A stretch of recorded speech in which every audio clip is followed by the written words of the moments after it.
All right, hello everyone, and peace of Christ to all of you. I hope my voice is coming good and clear. Please invite your friends. Today we are early, but it's for best. You know, it is Sunday, so I'm assuming most of you have time to be here. Our topic today is about how the Quran predict this. The problem we always suffer from is I don't want to hurt the feeling of people, but I'm saying all of us is stupidity. And the biggest sign of stupidity is you believing in something someone says to you without investigating it. I don't know how many of you agree with me, but it's really stupid to believe without investigating. If a Muslim says something to you, why right away you come to the conclusion it must be true? Actually, the second a Muslim he said the word true, for me, I add the word lie automatically. Why?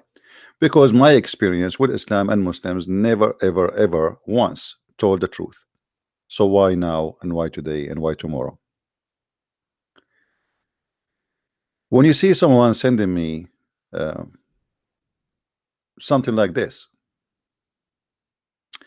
Rainbow Mountains mentioned in the Quran or in China. I mean, did you even check it out and see how silly it is? Who is the silly? You who send me this, or the Muslims who said that to you?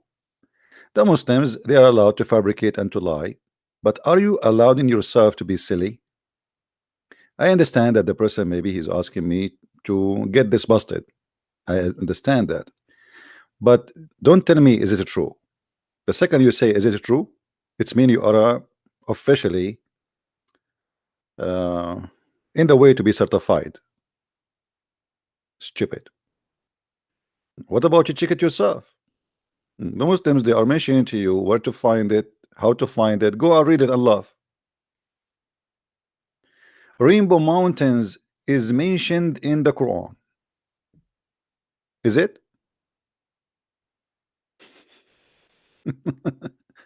My Skype is open. Who is the Muslim wanna go and give me a call and show me where in the Quran it says that so we can love together? Who is the Muslim? A challenge to all the Muslims in the world. Life now and here. Who wanna go and call me and show me how we can find this in the Quran? Any Muslim have the courage to call me and show me where we can find that in the Quran? Or you agree Muslims that this is a big fat lie? Why in the world people who belong to the true God they fabricate lies if Allah is a true God? That is a clear proof that Muslims don't belong to the true God.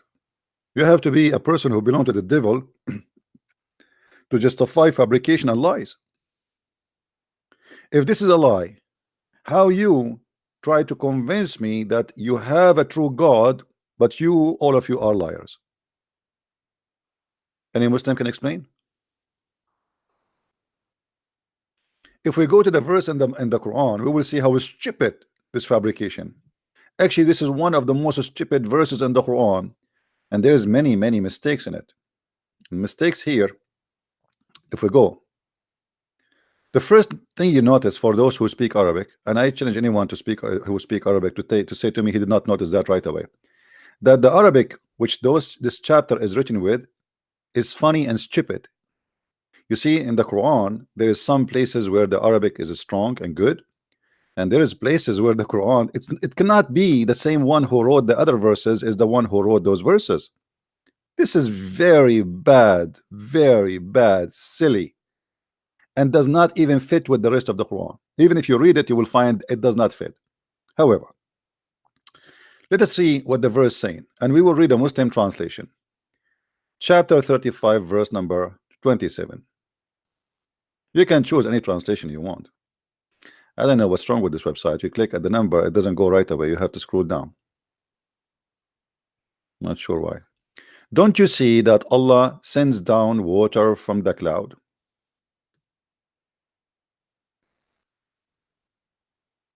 That is a discovery, by the way. That is a discovery. Hmm.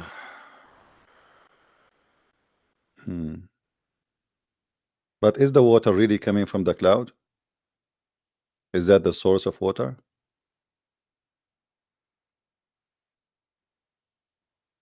Muslims, as long you are talking about science and prediction and etc., is that metaphorical or this is scientific?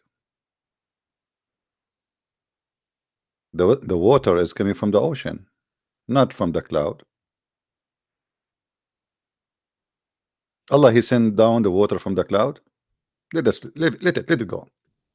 Then we bring forth their wind fruits of various colors, and in the mountains are streaks, white and red, and various hosts, and other instantly black.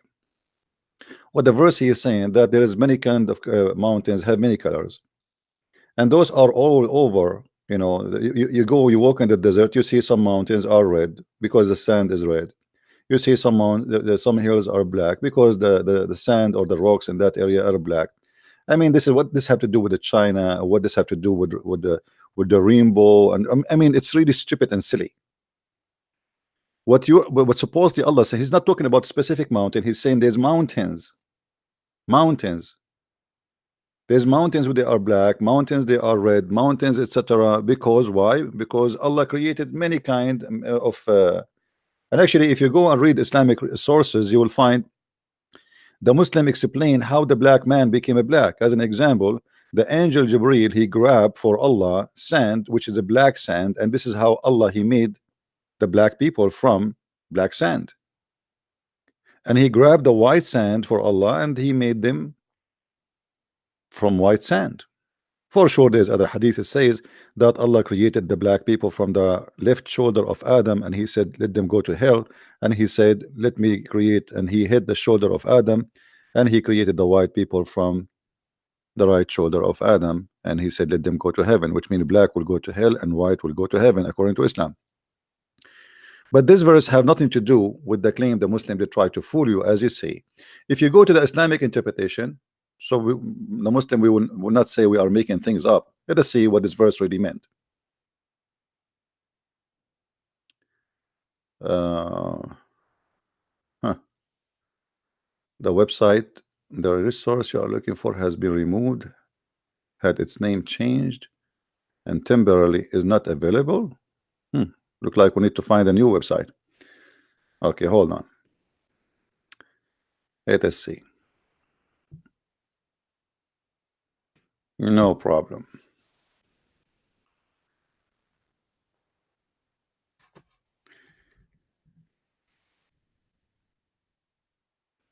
This website is not available.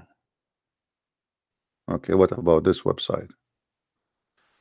All right, this website is working. Chapter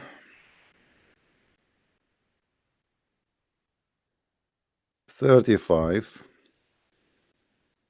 verse 27. Let us see what it really means, and you will see how the Muslims they lie to you, my friend. Let me make the text big. This is the problem with this website. I don't like it. The English text is very small. They make the Arabic text so huge. Look, even I cannot focus on the text. Oh boy. You see, when you zoom in, the rest of the page disappear. You cannot. The design of the website is really horrible.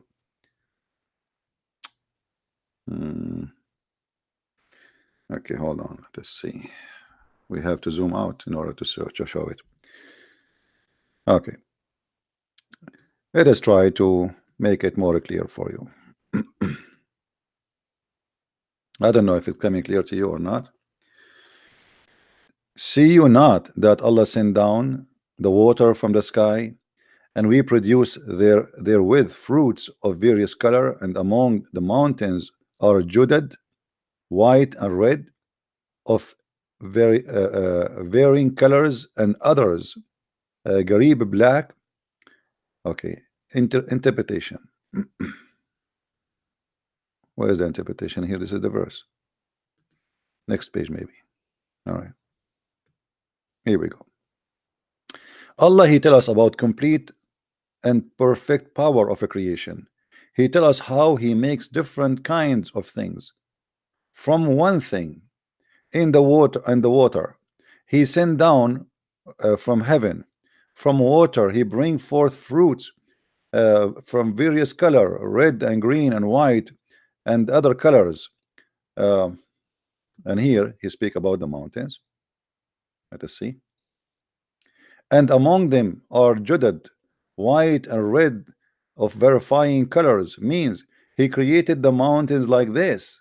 He's not talking about specific mountain. He claimed that all the mountains in the world, they are created with many colors, with different colors, as we also see that there is indeed white and red mountains. See indeed, you see indeed.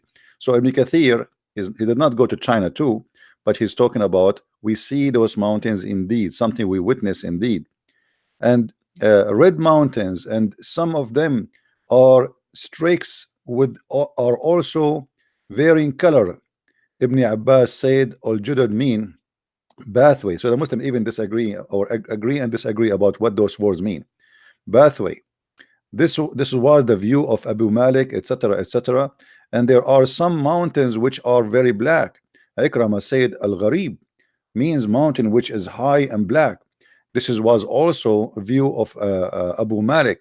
Anyway, so the Muslims, they try to make something exist somewhere about this verse in the Quran, because if this is the verse in the Quran speaking about the mountains in China, it's mean Allah He ignored all the mountains in the world. And cannot Allah He add the word China? China at that time was exist, my friend. China is not a new country. China is a lot older than your prophet and all the Arab. So they fabricate lies in order to make you believe that the Quran predict. Where is the rainbow? You see, he's speaking about mountains, and this is how he created the mountains in the earth, not in a place. There's mountains, they are black. There's mountains, they are red. The whole mountain is red. The whole mountain is black. The whole mountain is white.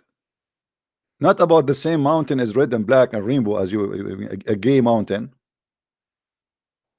So when a Muslim he says something to you, you do not need a Christian prince to investigate for you. Go and read the interpretation. You will see right away the interpretation of the scholars have nothing to do with the Muslims say.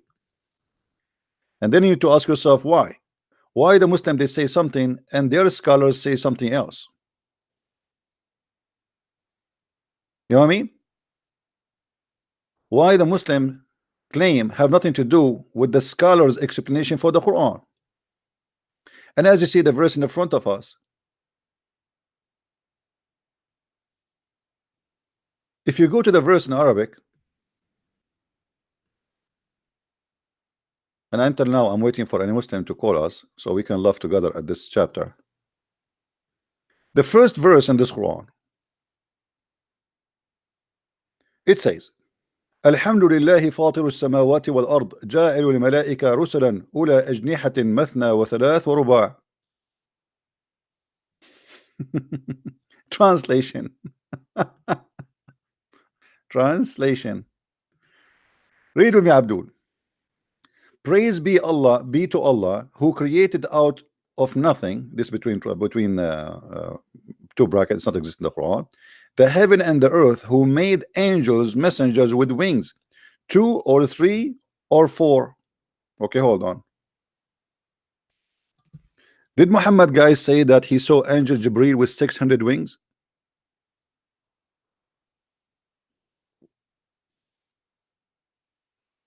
Muslims, did your prophet say that he saw the angel Jibreel with 600 wings? So if the angels they have 2 or 3 or 4 wings, where the 600 coming from?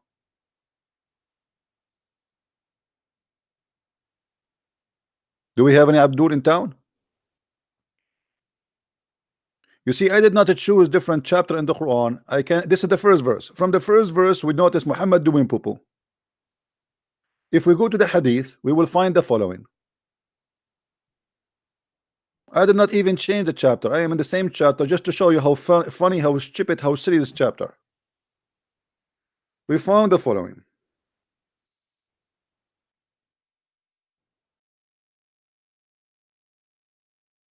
Okay. Read with me carefully. Is that your prophet saying that he saw Jibreel with 600 wings, or I'm making things up?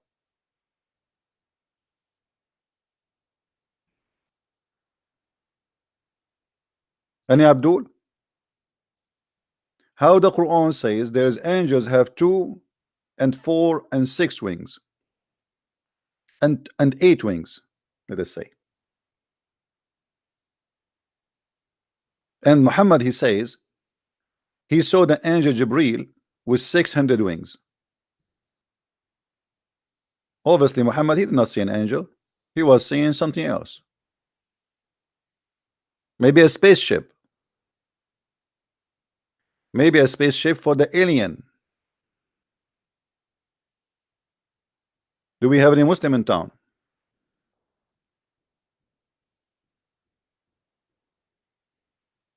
Hello?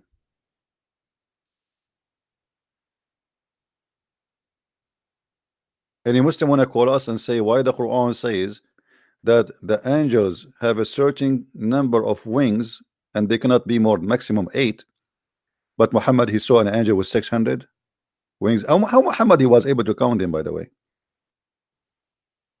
The angel, he told him, or how he noticed that there are 600? Imagine there's an angel in front of me, one wing, 2 wing, 3 wing. Hey Jibreel, don't move, don't move, I'm counting, man, I'm counting. Muhammad is copying something he learned maybe from the Jews, and this is contradiction for what he said in the Quran. Let us continue in the chapter, because this chapter by itself is an independent disaster.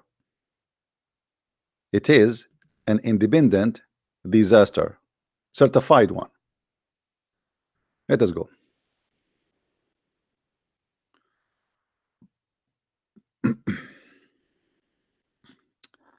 I'm just going through, you know, I'm just going through the verses. All right, let us see the poo-poo.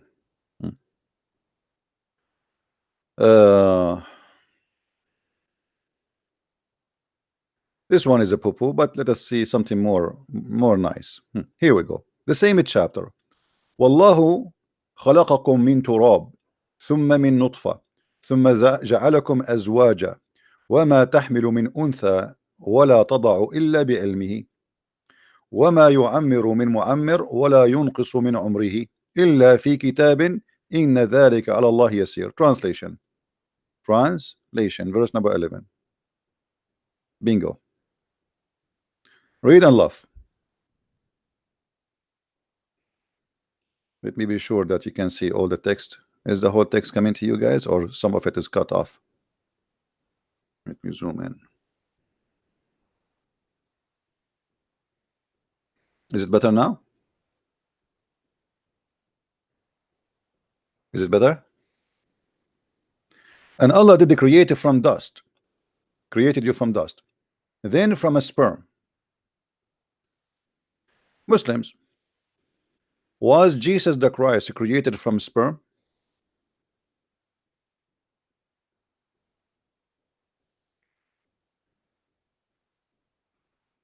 Was Jesus the Christ created from sperm? The answer no. Why? All of you are created from sperm, and Adam was made from dust. Hello? Hello? Hello? Yes. Is that TP? Yes, my friend. How you doing? You all right? I'm all right. Yeah. Just watching your program on YouTube. Okay. You're saying that Muhammad saw Jibreel with 600 wings. Just I have a question.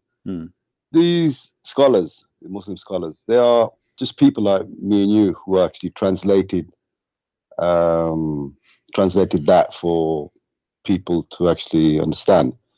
Do you think they might have translated that wrong, or is it just not within their knowledge? I'm just No, they are just translating. You know, sometimes the translating can come accurate. Sometimes if there is if the Muslim he noticed there's a poo-poo in the story, that he tried to hide it.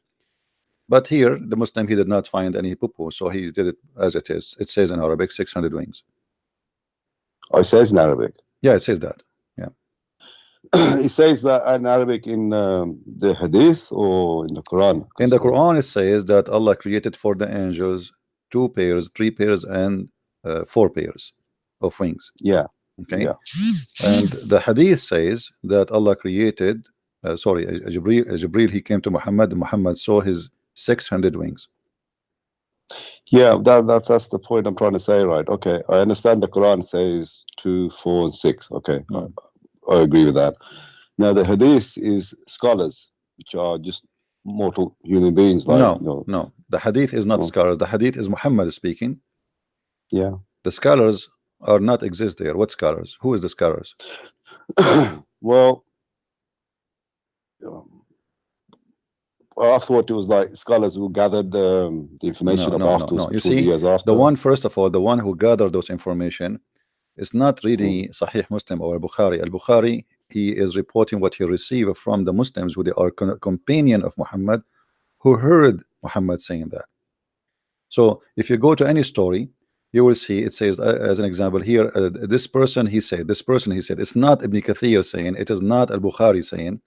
Al-Bukhari is a person or Muslim, he collected them in a book. He did not say anything. Okay, he collected them in a book. Yeah, like now, right? I was walking with you, and you said many things in your trip, and I told somebody else, and somebody told somebody else, and then somebody decided to make a book of what we told you or told him about what you said. Yeah, the chain yeah. That. Okay, no, because I was under the understanding that it was scholars put that down, and I start thinking scholars' job can come when they explain or they try to explain either a hadith or a Quran. Here it's just a hadith reported as it is. There's no explanation. Oh, there's no explanation. Yeah. Okay. It says the Prophet said. The Prophet said. You see, the Prophet said as it is. Prophet said that he had seen. Somebody said that the Prophet said that he had seen Jibreel with 600 wings. As simple as that. I mean, somebody with 600 wings, that's really big then, isn't it? I mean, how can that actually Muhammad, he made it clear that when he came to him, he covered the horizon. The horizon was covered by him, and this is weird because how he covered the horizon and nobody saw the angel except Muhammad. Because imagine a small town like Mecca, and you have something covering the horizon. This is not a small bird, something covering the horizon.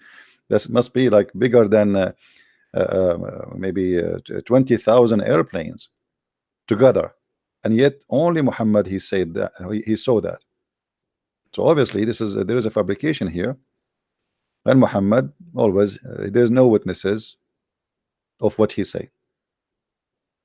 Right. Okay. Yeah. Anything else, my friend? Yeah, no, that pretty much answers it. I'm just slightly confused. I'm just watching. I just thought maybe it was like related wrong, or I mean, if I was to put you on the spot, let's say, okay, because I know you know Arabic and you're pretty good. If I was to say that for you to actually translate a verse from the Quran to give it an understanding, like like the scholars are doing, would you do the translation as identical to like Ibn Kathir or Ibn Abbas? Would you do the same, or would you do it different? I would do the translation according to the Arabic text. I don't care what people say. So if I am translating, you see, when you translate a book of Ibn Kathir, then I have to say exactly what Ibn Kathir is saying. Yeah. If I'm translating the Quran, then I have to translate it as it is in the Quran, not as Ibn Kathir, because I'm not translating Ibn Kathir, I'm translating the Quran. So the translator, he should be honest and give the text as it is, and try to present the meaning of it, the accurate meaning, because sometimes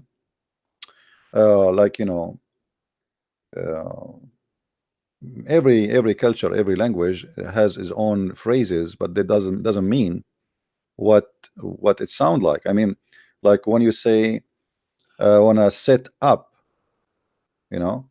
So set up a man is like maybe to go to jail to do a setup for him is not the same as set up to mount a TV, right? Yeah. So you have to give the meaning, you know, depend on the location of the word, not just to give a plain words without the sentence will make a difference with the meaning. Yeah. Okay. Thank you very much for your help, CP. You're welcome. Take care. Bye-bye. So here we notice right away from the same chapter, Muslim claiming that there is a miracle in it. There's a fabrication.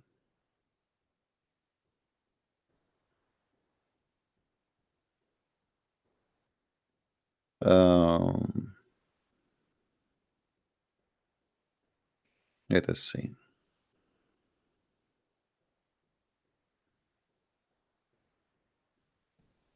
Do we have any Muslim?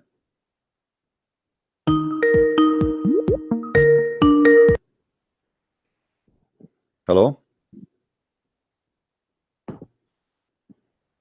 Hello? Hello. Yes. How are you? I'm fine, my friend. Who's with me? Oh, Muhammad. How are you, Muhammad? Oh, So fine. So what do you want to say to us, Muhammad? Why you are calling? Do you have something to say? Well, I just want to elaborate on Surah Fatir that you're talking about. I don't hear you, Muhammad. Can you speak louder, please? I just wanted to elaborate what you're saying About Surah Fatir, verse 1. Okay, go ahead. Like God created the angels with 1, 2, or 3 pairs of wings. And the hadiths are saying that Prophet saw Gabriel. He had 600 wings. So here I can see that the Quran doesn't say that Allah created angels with only 1, 2, or 3 pair. Can be more than that. Yes, I just looked Ibn Kathir and he made the same argument that he's not talking about only, more than that wings can be created. Okay, so just like you want me to go to Ibn Kathir, my friend? You want me to go to Ibn Kathir? Yeah, sure. Okay.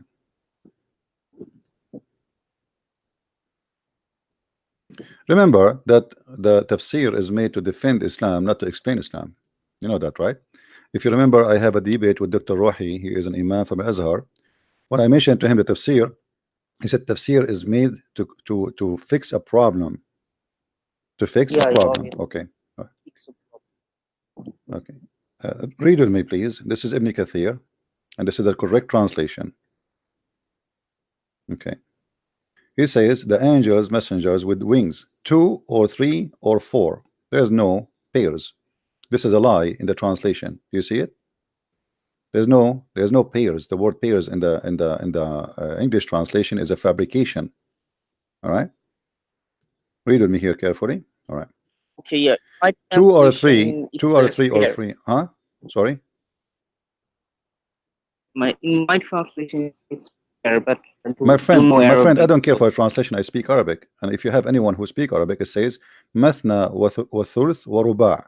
There's no pairs, and here you will see this is Ibn Kathir saying, and 2 or 3 or 4 means among them some who have 2 wings, some have 3, and some have 4. Do you see it? Yeah. This is Ibn Kathir. So here it's a mistake. Yeah. Okay, it's a mistake. If the angels have only either 2 wings or 3 or 4, and by the way, how an angel can have 3 wings? Yeah, he can have. How he can have 3 wings? Where is the third wing will be? On the back, maybe. In the back? The angel have 3 wings. Means not like the back or 2 hands. Maybe the third wing is his beard. Beard? I don't know. You tell me. I'm trying to understand, my friend. It says the 3 wings. How the angel will have 3 wings? I mean, what even like doesn't make sense. How he will have 3 wings? What is that? And have 3 wings, then how can Gabriel have 600? You see, that's a question. Okay, so how Muhammad he saw 600 if the Quran says, you see, when I start reading, it says they are pairs. So I went even with the pair. Let us say it's pairs as the Muslim fabricate, and you're a Muslim, they fabricate in their translation. If it's pair, that will be 1 pair, 2 pair, 2 pair, and 3 pair, and 4 pair. So maximum, even if it's pair, is going to be 8. But here, as you see, the word pair is not even exist. This is the true the Arabic as it is. So the verse doesn't say only 1, 2, or 3. It just randomly says, just like in the Gospels. You see, no. You see here the Muslim, my friend. It says, and Allah yuzid, Allah he will make more. It's not about the angels don't have, you know, the Muslim, they try to explain the Muhammad saying 600, so they say, and some they have more wings, some no. You see, if let me ask you, what is the point of Allah saying the angels have 2 wings or 3 wings or 4 wings if there is angels have more? I mean, why you are saying 2 and 3? What the point if there is angels have 600? If there's angels have 1,000, what the point of saying to me? I mean, what you inform me right now? Nothing. What the point of this verse? Nothing. And do you think you know, like God, he say nothing? Meaningless? Because this verse now is meaningless, because he said to us angels have 2 and 3 and 4, and then the scholars, they try to cover up with the mistake in the Quran. They say, oh no, and it says and he will create more. He create more of angels. Doesn't say about he is going to increase the number of the wings. And by the way, why the wings will increase the number? What is the point? Is that will increase the speed? Maybe kind of beautifulness. See, you are laughing yourself. He himself is laughing. What I can do, my friend, doesn't make sense. If God he created the angel right away. Gabriel is the leader of the angels. So, so you are saying it's like the more wings he have, the more like he is powerful. Leadership. Yeah, leadership. It's like a rank, like a captain and general. And okay, I got it. My friend, so did you see the hadith? Did you see the hadith? The one that says that he saw. Does it say there that he covered the horizon? Horizon? Where? Let me zoom in for you so you can read it. It says he filled the horizon. Okay. The question is, if Jibreel came to Muhammad and he covered the horizon with 600 wings, how come nobody saw Jibreel in the horizon except Muhammad? Maybe it was just a private mission. This is a private horizon. This is a private horizon. This is a private beach. So when Prophet went to Miraj, no one saw that. But he came to him. He came to Mecca, my friend. He came to him into Mecca, right? He came to him in his house. He came and took him, supposedly. He came and took him, no problem. But he took him from where? He took him from his house, correct? Yeah. So imagine the president of America, Donald Trump, he stopped in the front of my house and he have like a 300 cars bodyguard with him, and nobody saw him, not even one of my neighbor except me. That doesn't make sense. So how an angel with that size? You know, you Christians, Jews, Muslims believe in miracles, supernatural. Oh, so you are saying this is a miracle that Allah he don't want anyone to see the angel, right? Yeah, no. Okay. What about the donkey? He came. Why the angel? He came to Muhammad with the like the buraq, which is bigger than a donkey and smaller than mule. What is that for? Why he brought him that donkey, the white donkey? White donkey? Maybe Prophet liked that or something. No, you see, Muhammad he went to where? Using that donkey. What destination he went to? Did he went to the sky? First, maybe Jerusalem. No, the Jerusalem in his way back, supposedly. First, he went to the sky, correct? Yeah. Okay. Do this donkey have wings? Donkey. I can't remember, maybe or maybe not. Okay, but you confirm that the angel don't have wings, right? Yeah. Okay. So the angel have wings, the donkey does not have wings. Now, how we can fly together to heaven with angel and donkey and Muhammad? Muhammad is in the top of the donkey. The donkey cannot fly. The angel can fly. What do you think? What happened? Do you think the angel was carrying Muhammad in the top of his donkey? Or maybe an angel appeared as donkey. The angel appeared as donkey. That's a good idea. I like that, guys. It's maybe the angel himself appeared as donkey. That is possible. You're fun. Listen, my friend. Is when the angel came to Muhammad, he have 600 wings, and you are telling me, as I understand from you, that he have the wings because that will make him very fast. Like there is ranks. He's very powerful. So it's like 600 engines. Like leadership. Okay, so that will not change the speed. Speed? No, speed. Okay. Nothing to do with speed, because wings have nothing to do with speed. Okay. So now, okay. Do you believe that Angel Gabriel appeared to Virgin Mary with 600 wings? No. No. It doesn't say that. Maybe he appeared. You see, my problem is not the 600 wings. The problem is the Quran says that the angels are going to be with two angels, two wings, 3 wings, and 4 wings. Only one. Huh? Quran doesn't say that only 1, 2, or 3. It can be more. Quran only says simply 1, 2, or 3 in a summarization.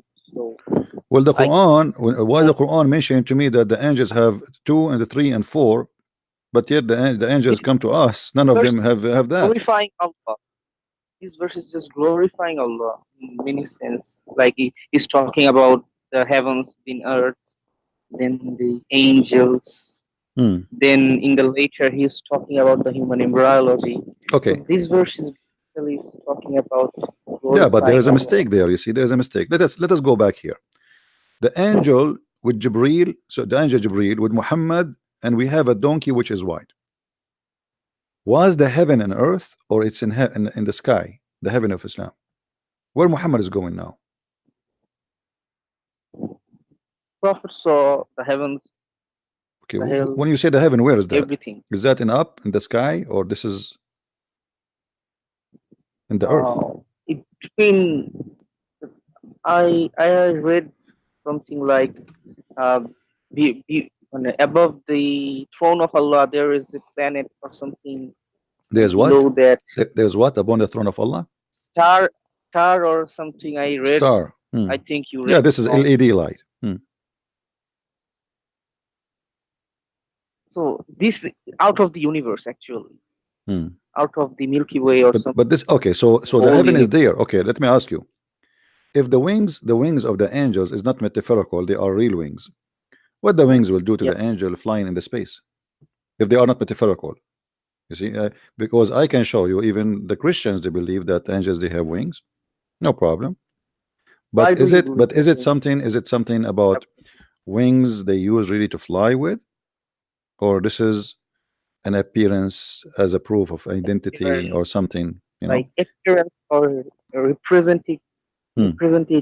Okay, how Muhammad now? Let us focus on this.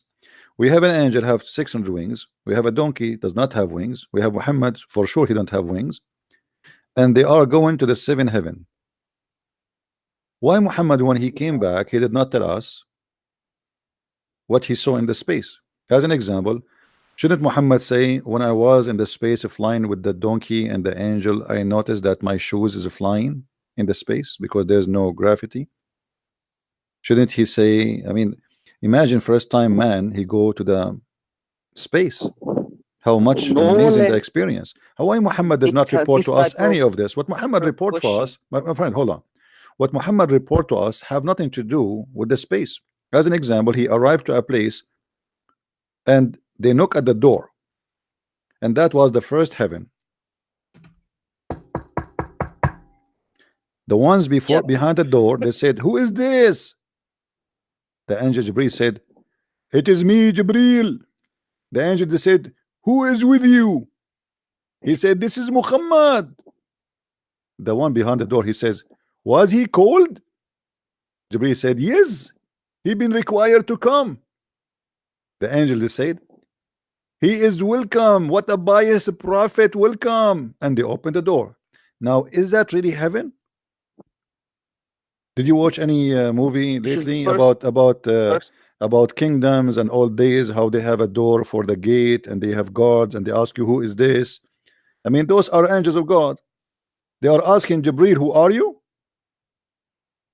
No, this story is totally explaining us that some type of judicial system, like in the day of judgment, there will be proper. No. This is about his trip. This is about my friend. No.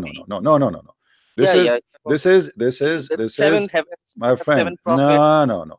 This is about a description how he went there. Don't tell me this is about the judgment day. Yeah.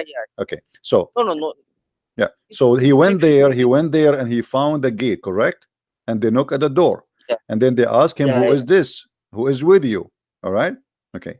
Now, the story here reporting supposedly things happen as it is. It's not a metaphorical. Now, if you say to me, you said to me, maybe Jibreel, he have 600 wings because he is high rank, right? Yeah. Okay. Imagine, I don't know from which country you are. Let us say you're from Pakistan. And and the very famous man in Pakistan, he is the president. He is coming to your door, and you say to him, who are you? You know, I mean, isn't it weird that the angels could not recognize Jibreel and they are asking him, who is he? Who are you? Read with me. I was brought a white beast, and he have to be white, he can't be black, because black are not allowed to enter the heaven, called Al-Buraq, bigger than a donkey and smaller than a mule. Its stride was as long as I could reach. Why is so big? This is the biggest limousine ever. Do you see how he just said it's bigger than a donkey and it's smaller than a mule, and then he said its stride was long as the eye could reach. Man, that's really a big step. I was mounted in it. So this is mean Jibreel, he carried Muhammad, he put him in the top of the donkey, and then we went forth till we reach the lowest heaven. Okay, he is now in the front of the lowest heaven. Jibreel said, for the gate to be open, open the door. And he was asked, who is he? He said, Jibreel. My friend, maybe if Jibreel is the highest, if Jibreel according to Islam is the highest angel, how his soldiers did not notice that this is Jibreel? Maybe Gabriel appeared in a different form. Maybe he appeared as a chicken this time. Maybe he appeared as a chicken. My friend, it says Jibreel. What different form? No. He came to him. If you do not go with the my interpretation, then this hadith doesn't make any sense, because Gabriel had to be like in another form. Otherwise, why didn't angels recognize? Okay, let me ask you, if I go right now and put some Halloween makeup on my face, the angels will not recognize me?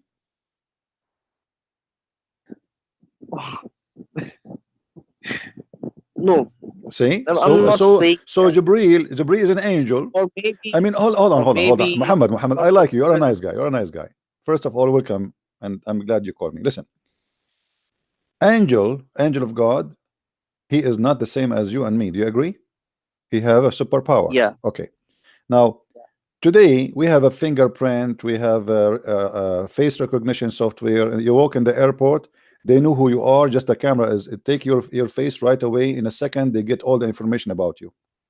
So, do you think angels, they will not be able to recognize that this is Jibreel? And who is the one can even get close to the door of heaven? I mean, is that like possible? Is that like is that like a door in a stop on the street and the bus? There's a bus next to it where people walk by. There's nobody go there. So what in the world this question is about? Jibreel is being questioned. Who are you? Do they have a visitor every day come in and ask and open the door? I got that answer. The answer is the door was closed actually. The door was closed. We know the door was closed. That's why he is asking to open the door, my friend. You are not being smart now. Come on. He said to them, open the door. All right.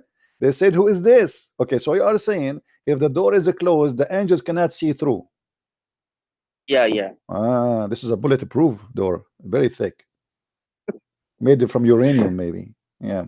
So you know another story that if you die, your soul goes to that door, and if you are not a Muslim, then your soul will be thrown into no, the my friend, fire. all those stories are fabrication, because what soul will go to that door if you are going to be tortured in the grave? Your soul and your body is still there. Muslims don't believe that the soul will go somewhere.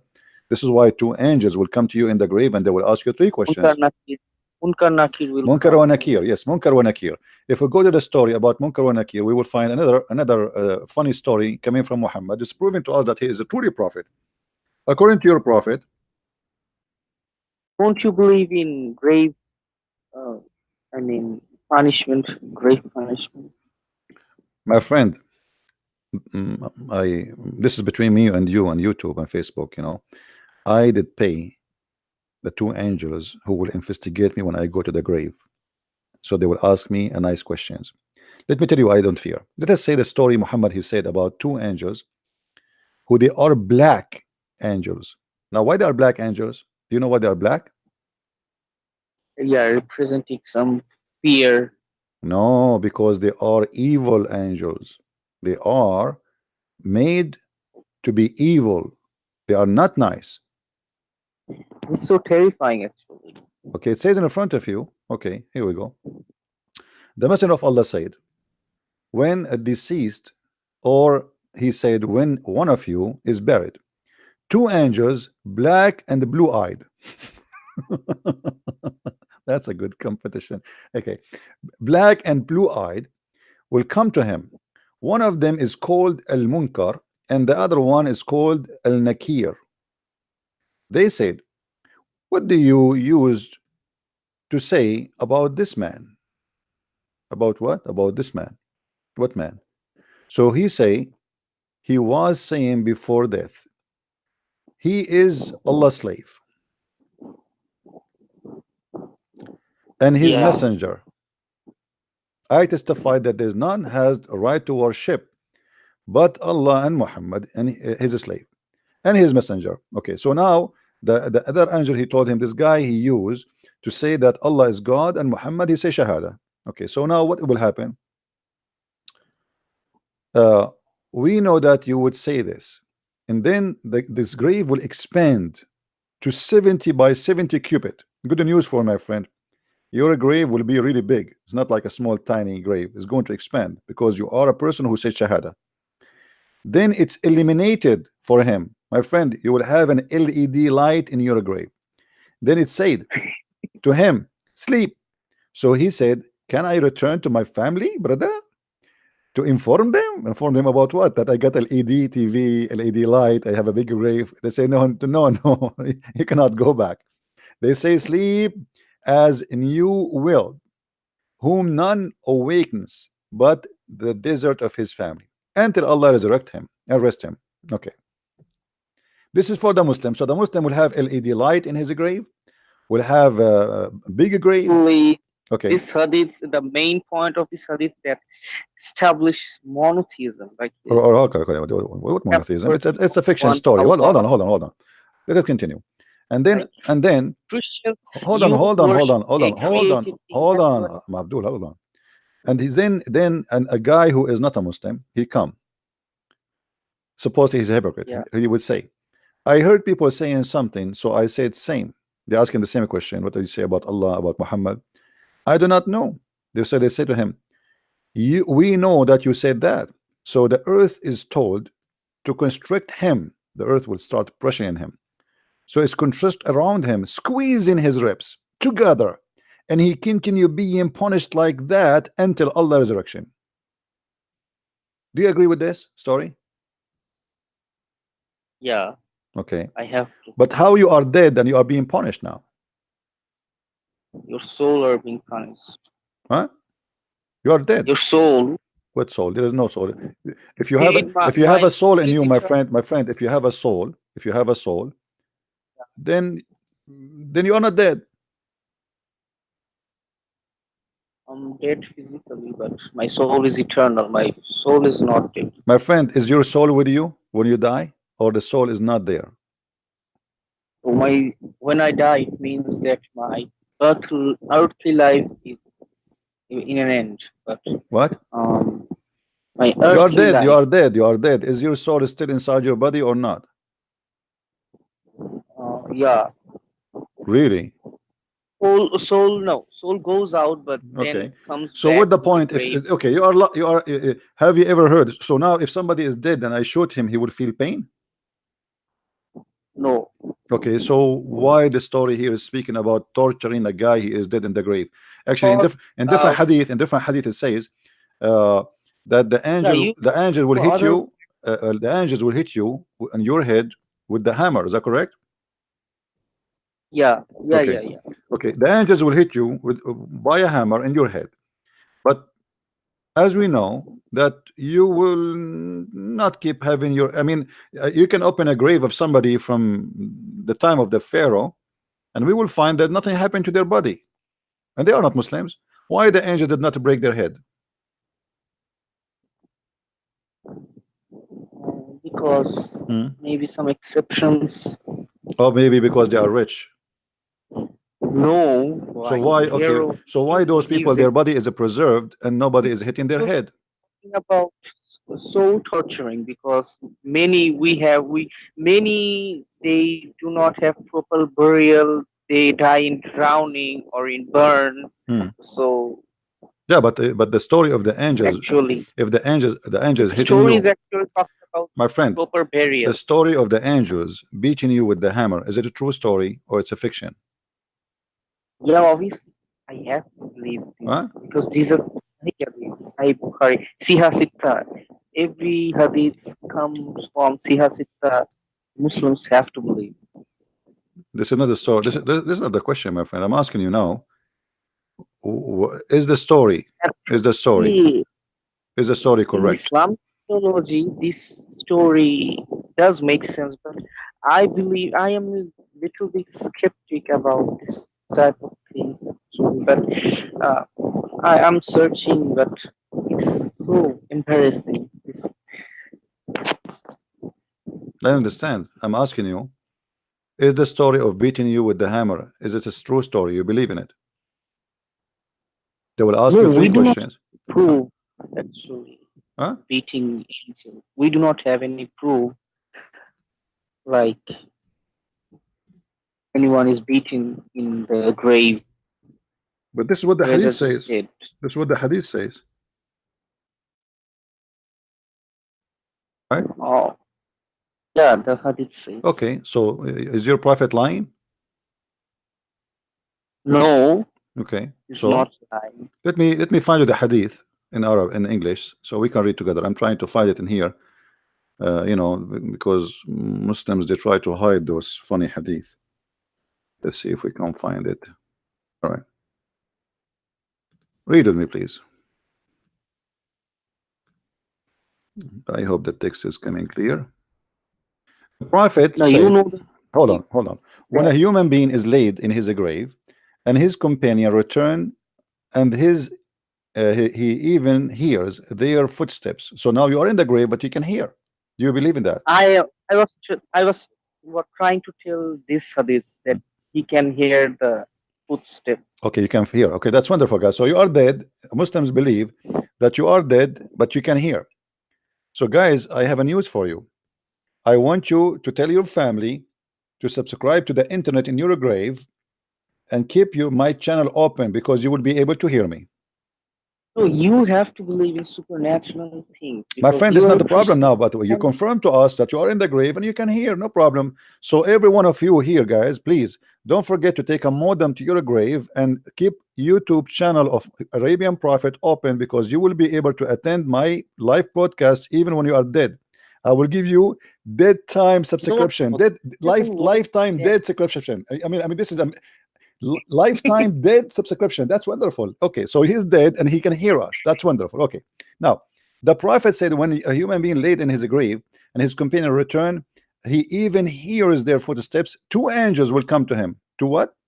Two angels will come to him, okay, and make him sit and ask him. I mean, look at this. This is like FBI. Sit down. Please, please don't sit down. And what do you say? What do you use to say about this man? About who? Muhammad. Yeah. The whole investigation is about Muhammad.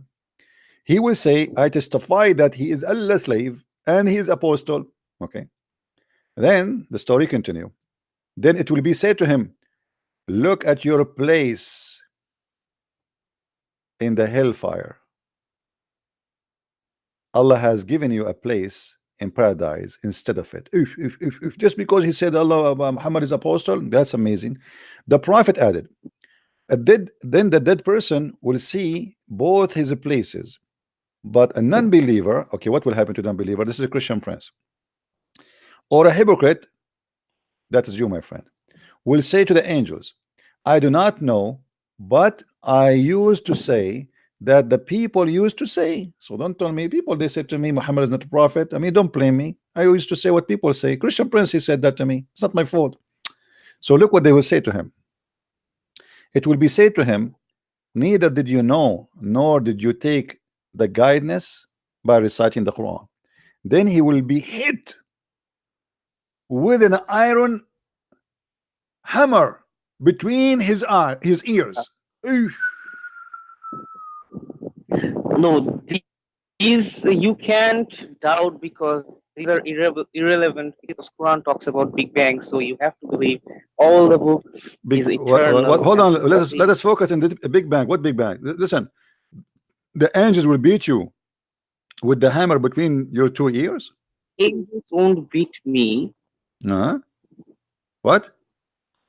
They will beat you. Angels won't. Why? Okay, why? I believe this. But you are dead. How the angels will beat you and you are dead? Allah will make you alive again. So we are alive dead. So you believe in zombie? Are we dead? Yeah. Are we dead? Matthew also believed in zombie because Matthew chapter 27 verse 51 maybe talks about when Jesus died on the cross. Many deadly saints. Yeah, but those are not zombie. You see what you know what zombie is? Zombie people who they are dead and they are walking between us. What the Matthew speaking of? No. What Matthew speak? No. Hold on. What Matthew speaking about, that those people are brought back to life. They are alive and they go to heaven. They are not staying on earth. They are resurrected. So it's not about you being dead and walking between us. Those are alive. Those are alive again, my friend. Don't mix things up. Here you are dead in the grave. You are not. You cannot even walk. Can you walk? Can you walk? Can you walk? Can you walk? Can you walk? You can talk, but you cannot walk, right? Okay. If you say that those saints were resurrected, then Paul was wrong because Paul said Jesus was the first fruit. Then there is a contradiction. My friend, Jesus is the first in everything. When Jesus was resurrected, it says that all of them resurrected with him. First fruit of the resurrection. My friend, when Jesus was resurrected, they are resurrected with him. No. Saints were resurrected when Jesus died on the cross, not at the Easter Sunday. My friend, which means by his death, we are all resurrected. Not only those people, all of us, we are promised resurrection. It's a new life. They were resurrected. My friend. Don't explain to me my Bible. Don't explain to me my Bible. You do not know my book. All of us. Listen. All the Christian believe, but by the death of Jesus, Abdul, listen. By the death of Jesus. You can read that verse. My friend, go read it. Go ahead. I'm listening. Go ahead. Okay, what verse you are reading? Go ahead. Can I read? Go ahead. What verse you are reading? Matthew chapter 27. Chapter what? Chapter 27. 27. Go ahead. At that moment, the curtain of the temple was torn into two from the top to bottom. The earth shook and the rocks split, and the tombs broke open. The bodies of many holy people who had died were raised to life. They came out of the tombs after Jesus' resurrection and went in the holy city and appeared to many people. You see this verse, when the curtain was torn into two. You see, when Jesus was on the cross, and the verse literally says that the holy saints, they were alive out of the graves. I know you do make fun of this, like this should be the good news on the newspaper on first century. My friend, Individuals. those people, they are resurrected by what? By who? And how? Before Jesus, obviously. Before what? God, before what? Before what? obviously, God, Before what? obviously before the Easter Sunday, the Paul was Yeah, talking about. by his death, when because of this occasion, there's many people they are resurrected. In the top of that, all those who they are resurrected, when he went in the Easter, or let us say in the Easter day, all of them, they went to the city and they were attended, and they've been proven themselves to be, which means there's many witnesses for those people who resurrected from death, including Jesus himself. Jesus, when he resurrected, he went to the city. My friend, it says, read with me carefully. You are just quoting what you like. In verse number 51, it says, and after Jesus he resurrected, those bodies came from their grave. Does it say that? Does it say that? Does it say that? That when Jesus was resurrected, those bodies came from the graves. Okay, so what the problem with you have now? My problem is verse 51 and 52, not 53. I did not talk about 53. My friend, you are saying the problem is 51 and 52? Yeah. Okay, what is the problem? You look in 51 that at that moment the curtain of the temple was you see my friend, in order you see that the same, you see, it's not like a different chapter, is the same chapter explaining itself. So when hold on, when the Messiah was in the cross, there's an event happened, and the earth shake and rocks destroyed and etc., and graves were open, and many bodies of those who they die, they came alive, right? Okay, and then 53 and then it says, okay, yeah, they are alive, but they did not go out of the grave. If you see here in the verse number 53, it says, and after he hold on, and after he is resurrected, after he's resurrected, they came from the grave and they walked to prove themselves. So they are alive by the power of Jesus. But you see those people are alive. They are not zombie. They are not dead. They were dead, obviously. No, they were. Who had okay, you see. Okay, hold on. Okay, hold on. What we are talking about people who they are dead in the hadith and they are not alive, correct? No, they are alive. No, they are not. They are dead. They are dead. No, they are dead. They are dead. They are dead. Don't play games. The hadith is speaking about people who they are dead. My friend, here the verse you are quoting from Matthew, the verse you are quoting for me from Matthew, they are people who they are resurrected, which means they are alive. They are not dead no more.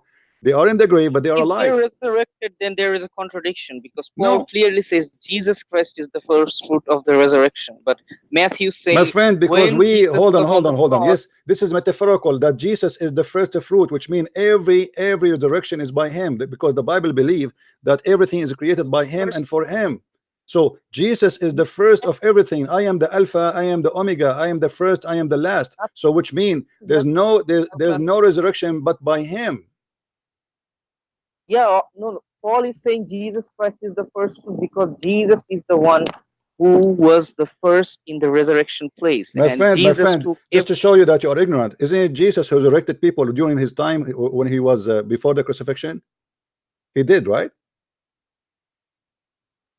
He did. Yeah, so he resurrected people already from the grave, and it happened that people are resurrected from the grave already. So this is he's not being the first one to be resurrected in the whole world. No, he's saying he's the first who proved the power of God, that he can resurrect. He is the one. First of those who have fallen asleep. My friend, what fallen asleep? 1 Corinthians chapter 15 verse 20. Yeah, read. It says, but Christ has indeed been raised from the dead, the first fruits of those who have fallen asleep. Yeah, because this is the promise of you will be resurrected is by Christ. So by Christ, all of those are going to be resurrected. You're taking the story of Lazarus, Martha, My friend, you see, you are the one who is playing games. I am the one who told you that isn't it Jesus who resurrect people from the grave before his crucifixion? Okay, so it's the same, my friend. Hold on. You see, you want to play game. You want to play game. Listen. The Bible is a book of metaphor, not only about dates and time. So every human being is resurrected by Jesus. Every human being. Nobody is not resurrected by Jesus. So the Bible confirmed that nobody. Do you know the difference between resurrection and resuscitation in Christian theology? Explain to me. Go ahead. Because in the Christian theology, you can ask any Christian apologist that the resurrection is by Jesus Christ. Jesus Christ was the first who was raised, and resuscitation means that those people Jesus raised from the dead, they died again. This is resuscitation because they cannot raise from before Jesus. This is a total contradiction of the my friend. No, this is not a contradiction. This is an opinion of some people. Whatever they want to say, they can say. But this is not. No. I don't care about asking. Why I want to ask, my friend? Why I want to ask? I don't know my belief. So the Bible is so clear. If the Bible says they are resurrected, they are resurrected. Unless the Bible says they die again. Do you have a verse that says they die again?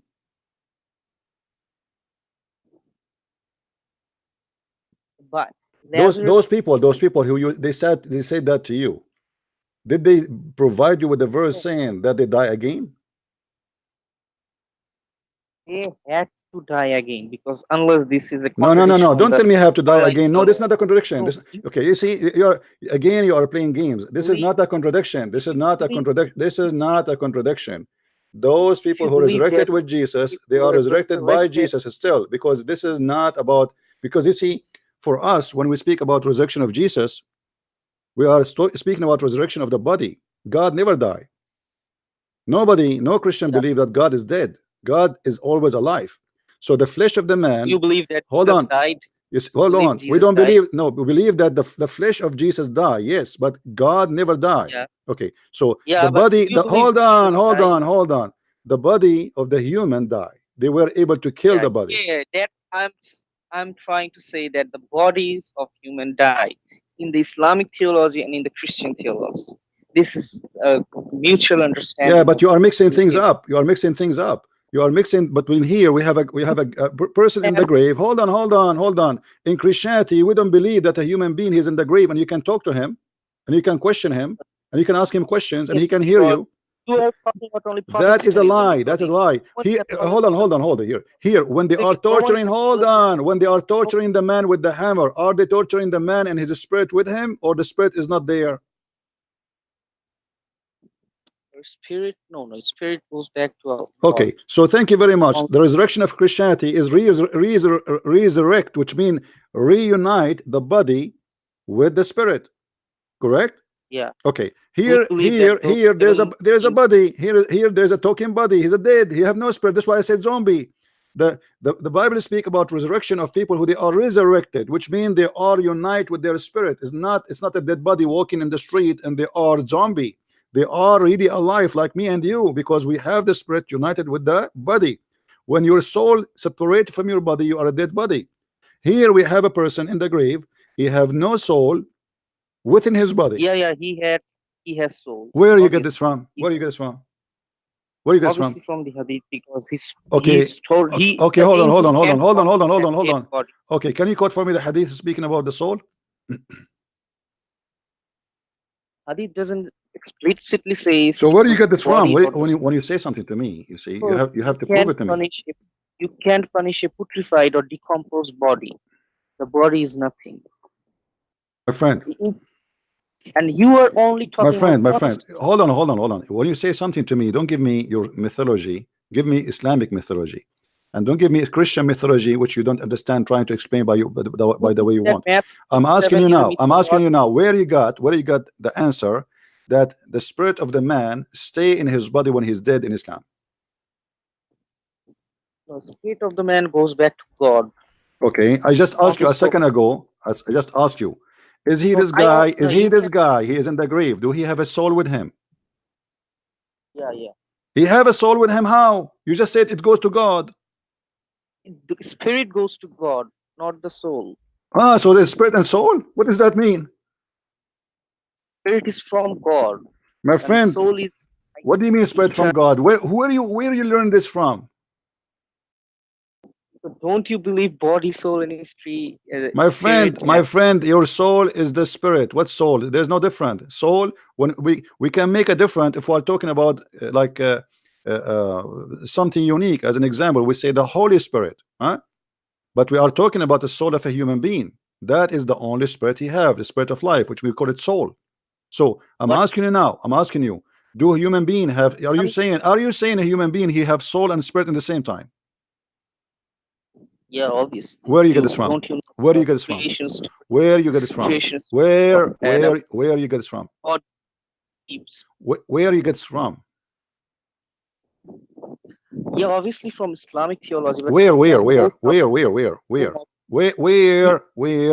you say, my friend, when you say to me, you say to me, when you say to me, why you want to go into the Trinity? Look what we're talking about. We're talking about where in Islam it says that you have a spirit and you have a soul. You have two things, spirit and soul. Where it gets from? From Islamic theology. Where? Let me answer. From Islamic theology, but taken from Kitabul Muqaddas. Where? Don't tell me Islamic mythology taken from the Islamic mythology taken from the Christian, and the Christian they believe that you have a spirit and you have a soul in the same time. You have two? Yeah, you Christians believe that. Okay, show me where we get this from. That we have a spirit and we have a soul in the same time. They have two things. If you do not believe that you have a spirit, my friend, don't tell me if you don't believe that. Show me where, because you are saying things with no proof. You would be called a heretic. My friend, you see, you are the heretic. You are the one who is making things up. You are saying to me things you cannot prove. Can you prove? Can you prove to me? Can you prove to me that a human being he have a spirit and he have a soul? There are two things in him. Can you prove to me human beings have a soul? Now, if I want to prove, because you can't prove supernatural things. Now, I can ask you return. You see, let me show you how ignorant you are. When we speak about can you prove to me, I mean, can you show me from your books? It's not about you, me. I'm showing you a soul. Where in your book it teach that you have a spirit and you have a soul? I told you that I can't now exactly. Okay, you said, but you said from a Christian mythology. Okay, where in the Christian teaching that we have a spirit and we have a soul? We have two things, which mean now we have a three. We have a spirit, we have a soul, and we have a body. Can you show me? What? Huh? Theology. No, it's obviously Christian theology. Now you have to show it to me. Don't tell me it's a Christian theology. You have to show it to me. You have to show it to me. You cannot throw words in the space and you say this is how it is. Okay. Listen. Okay.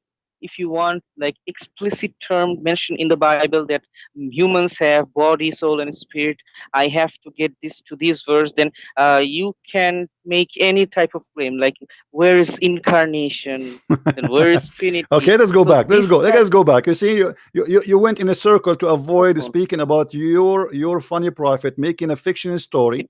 Okay, that two angels, they will beat you and they will torture you in the grave, but yet you are dead. No, do you believe and you could not explain, and you could not explain. No, you could not explain. Let me ask you, where Muhammad he learned? Let me ask you, where Muhammad he learned that you will be punished in the grave? From who? From God. Obviously. Where God he said that to him? In front of this hadith. Where? You're saying that your hadith, Muslims or Christian Jews, everyone will be punished. Now Hindus will be punished too, but they do not have any burial system. They burn their dead bodies.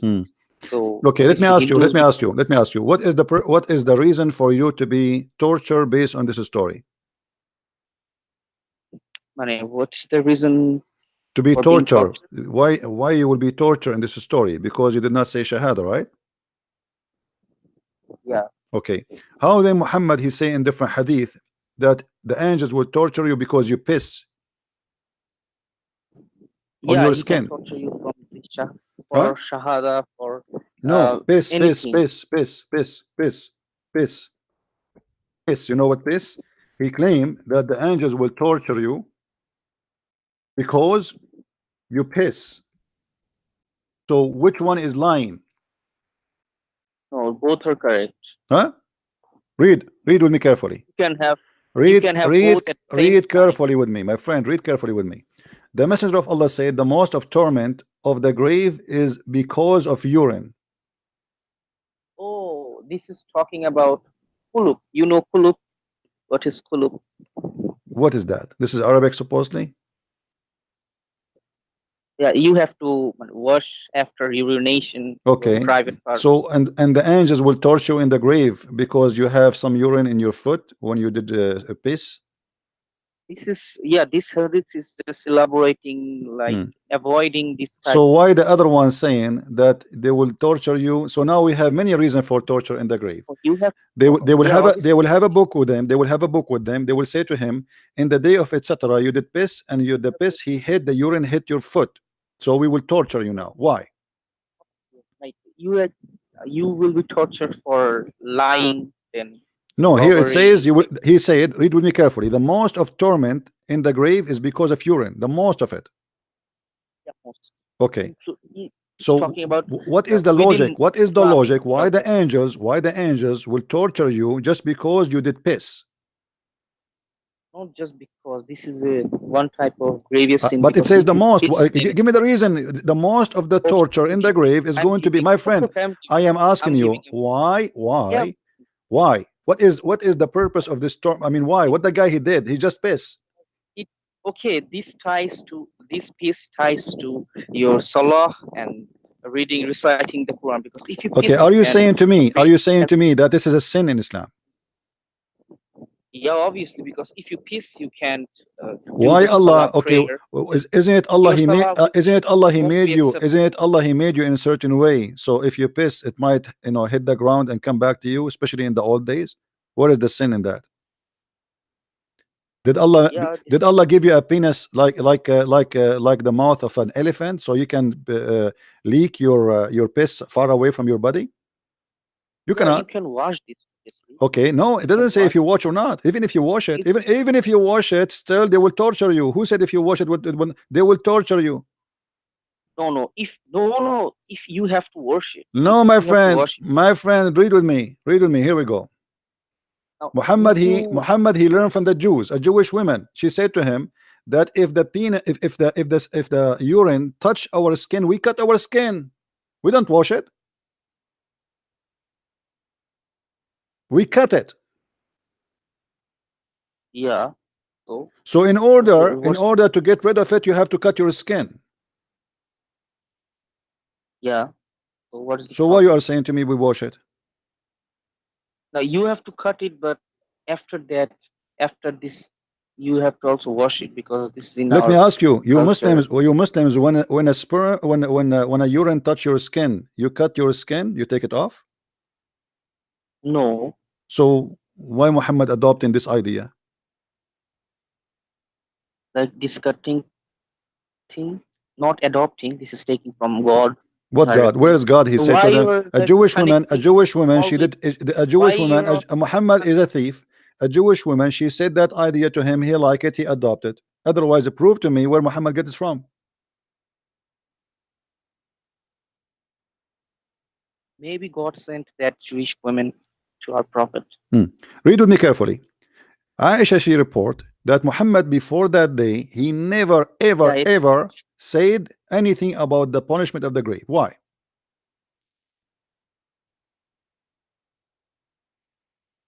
Because this revelation did not come simultaneously.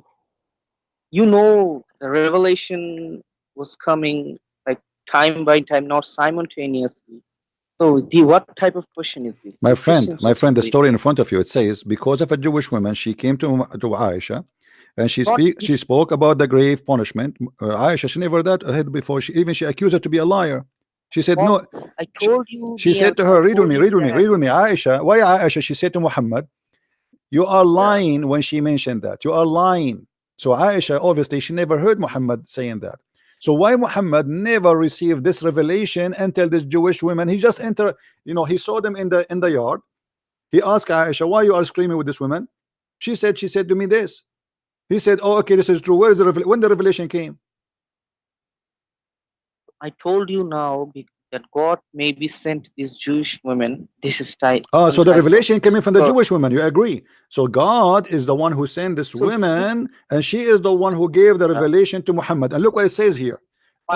After Muhammad have this conversation, it says Aisha, she said he never even pray once. After that day, he never offer any prayer without saying, you know, I seek refuge by Allah from the punishment of the grave. So Muhammad, that's why I am talking about the peace connects with prayer, because if you peace, you can't pray. Your prayer won't be accepted. So this is the most tormented. Abdul, what does have to do with the prayer? Listen carefully. After this Jewish woman, she mentioned that, and Muhammad, he agreed with her. Muhammad never pray without saying, I seek refuge by Allah from the punishment of the grave. Why Muhammad did not say that before the Jewish women spoke in his courtyard? Because God sent the Jewish women. So the Jewish women is Jibreel with the 600 wings. Oh no. Well, you are saying to me that the revelation came from this woman, not from Allah. Yeah, from Allah, but Allah sent, because okay. you know in so you are admitting that Muhammad he learned this revelation from the Jewish woman. So obviously before Islam, Judaism was the only monotheistic religion before Islam. This is not the question. This is not the question. You are saying to me, obviously Allah he sent this woman to bring Muhammad the revelation. So this woman, she is a female angel. You can't. You know that Jews and Christians have a part in revelation regarding our revelation in Surah Yunus 94, that Allah is saying, if you have doubt in your heart about this book, then ask those who read before. And this is a contradiction, because the Christian refused Muhammad. So how you can ask them about Muhammad when they refuse him already? He's talking about this revelation, this Quran. Okay, my friend, let us focus here. Let's focus here. Allah he sent this woman according to you, and because of this woman, Muhammad he got the revelation. He got it from who? From the women or from the angel? From Allah. Where? Through women. How? Where? So Allah, guys, did you hear this? From Allah through this woman. From Allah through this woman. Why so not? So the first one who received the first one who received this revelation, it was this woman. Why not? You can see this in Christianity too. Okay, hold on. Yeah, in Christianity, I know. Hold on, don't change topic. In Christianity, yes, it says that we can prophesy. God, he can use us, no problem. But here, this is a problem in Islam, because you Muslim, you claim that Muhammad, he was the only messenger in his time. Yeah, only messenger. We do not say that Jewish woman was a messenger. We do not what say what? We do not say that Jewish woman was a messenger of God. We say but she received revelation and she gave a message. Why not? In Christianity too, you adopt things like in Jude. If you read the book of Jude, Jude quoted several apocryphal books that do not exist in this generation in the Bible. So what does have to do with our topic? You have to throw out the book of Jude.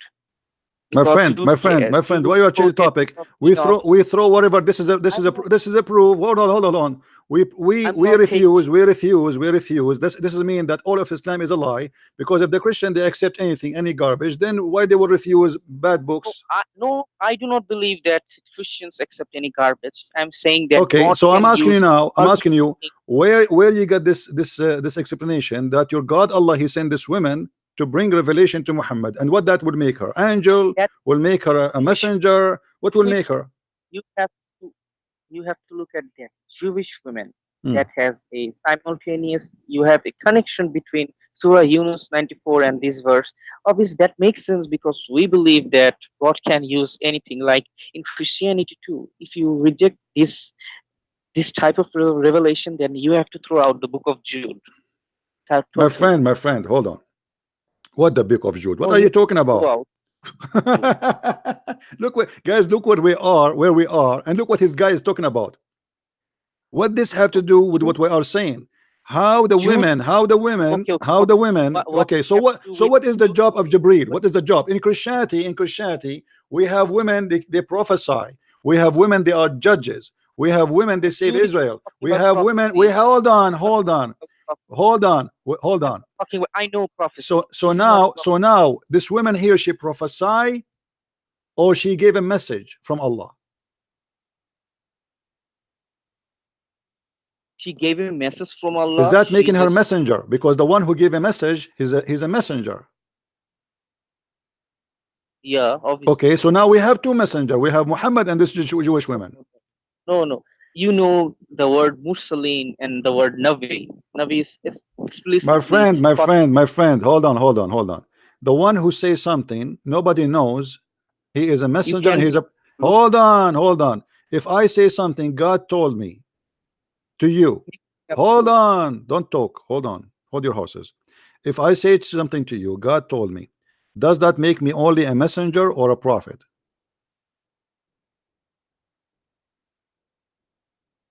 God told her revelation. No problem. This is not a question. You see, always this is a problem. When I ask you a question, you talk about something else. When I say to you, God told me that the punishment of the grave, most of it is from the urine. Is that a message you know yourself already, or I just told you that? No, you just told me. Okay, is that told about the future, or this is about something will happen now? Is it about the unseen, or it's about something seen? Unseen. Okay, that will make her a prophet, my friend. She just told you. She just told you something is unseen, unknown, unseen, unknown. That's mean you Muslims, you have two prophets. Hold on. That's mean you have two prophets, Muhammad and this woman. No.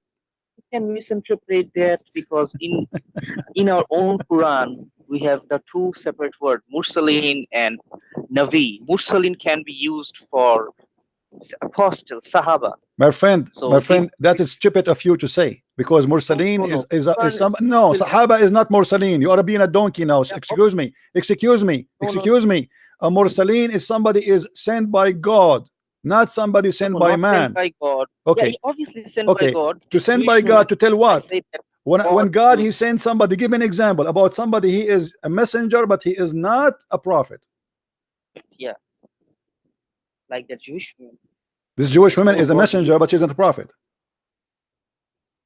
God used this Jewish woman. My friend, give me an example. Give me an example about one person. He is a messenger, but he is not a prophet in Islam.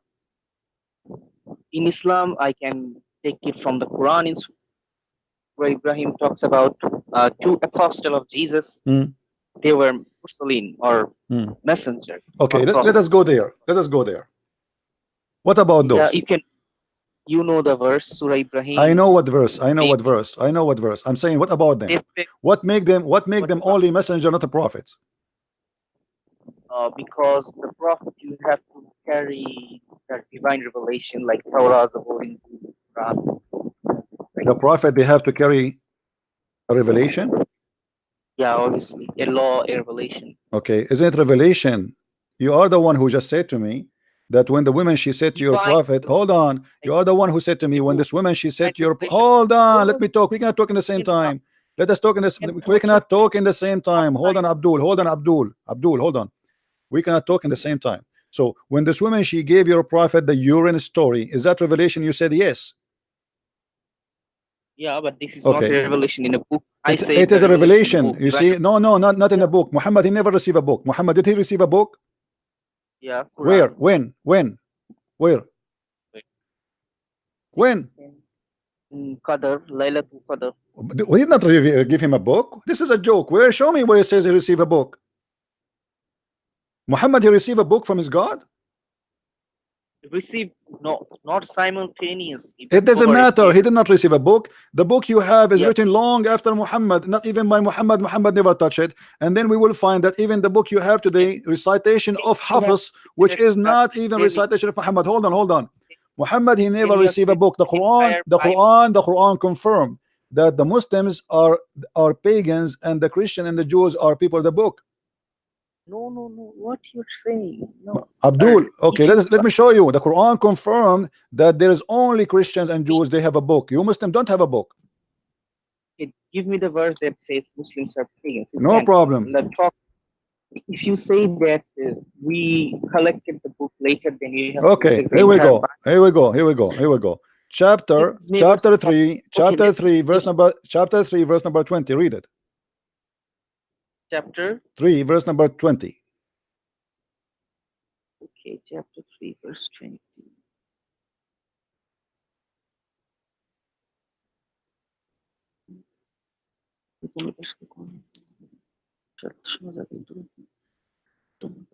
It's talking about some surrendering. What surrendering? It says the Ummi. Muhammad and his followers are Ummiyin, and we are people of the book. Yeah. Okay, so the Quran says that we are the only one have a book. That's why we are called. Our title is only one.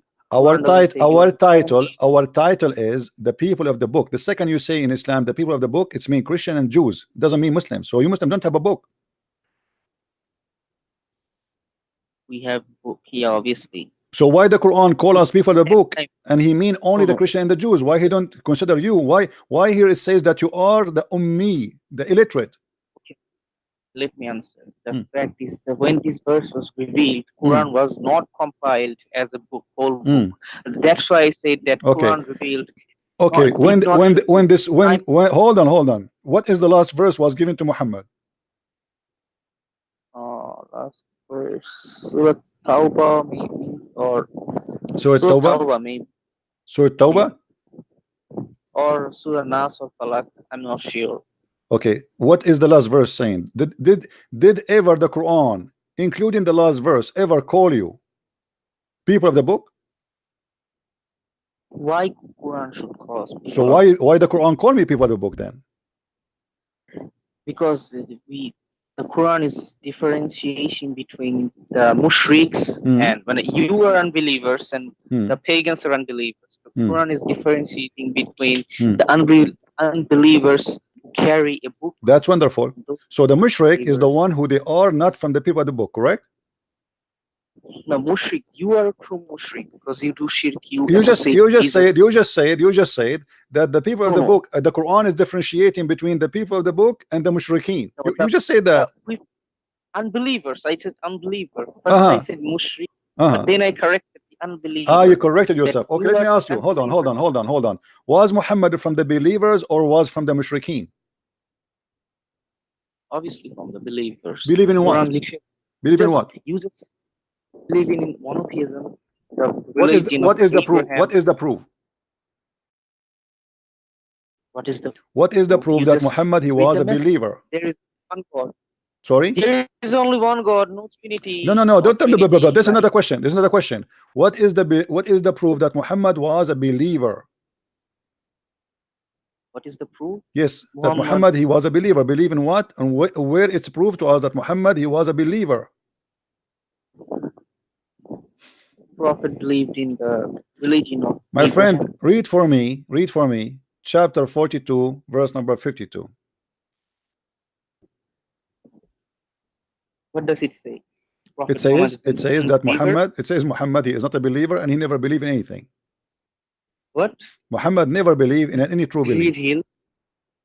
Chapter 42 verse number 52.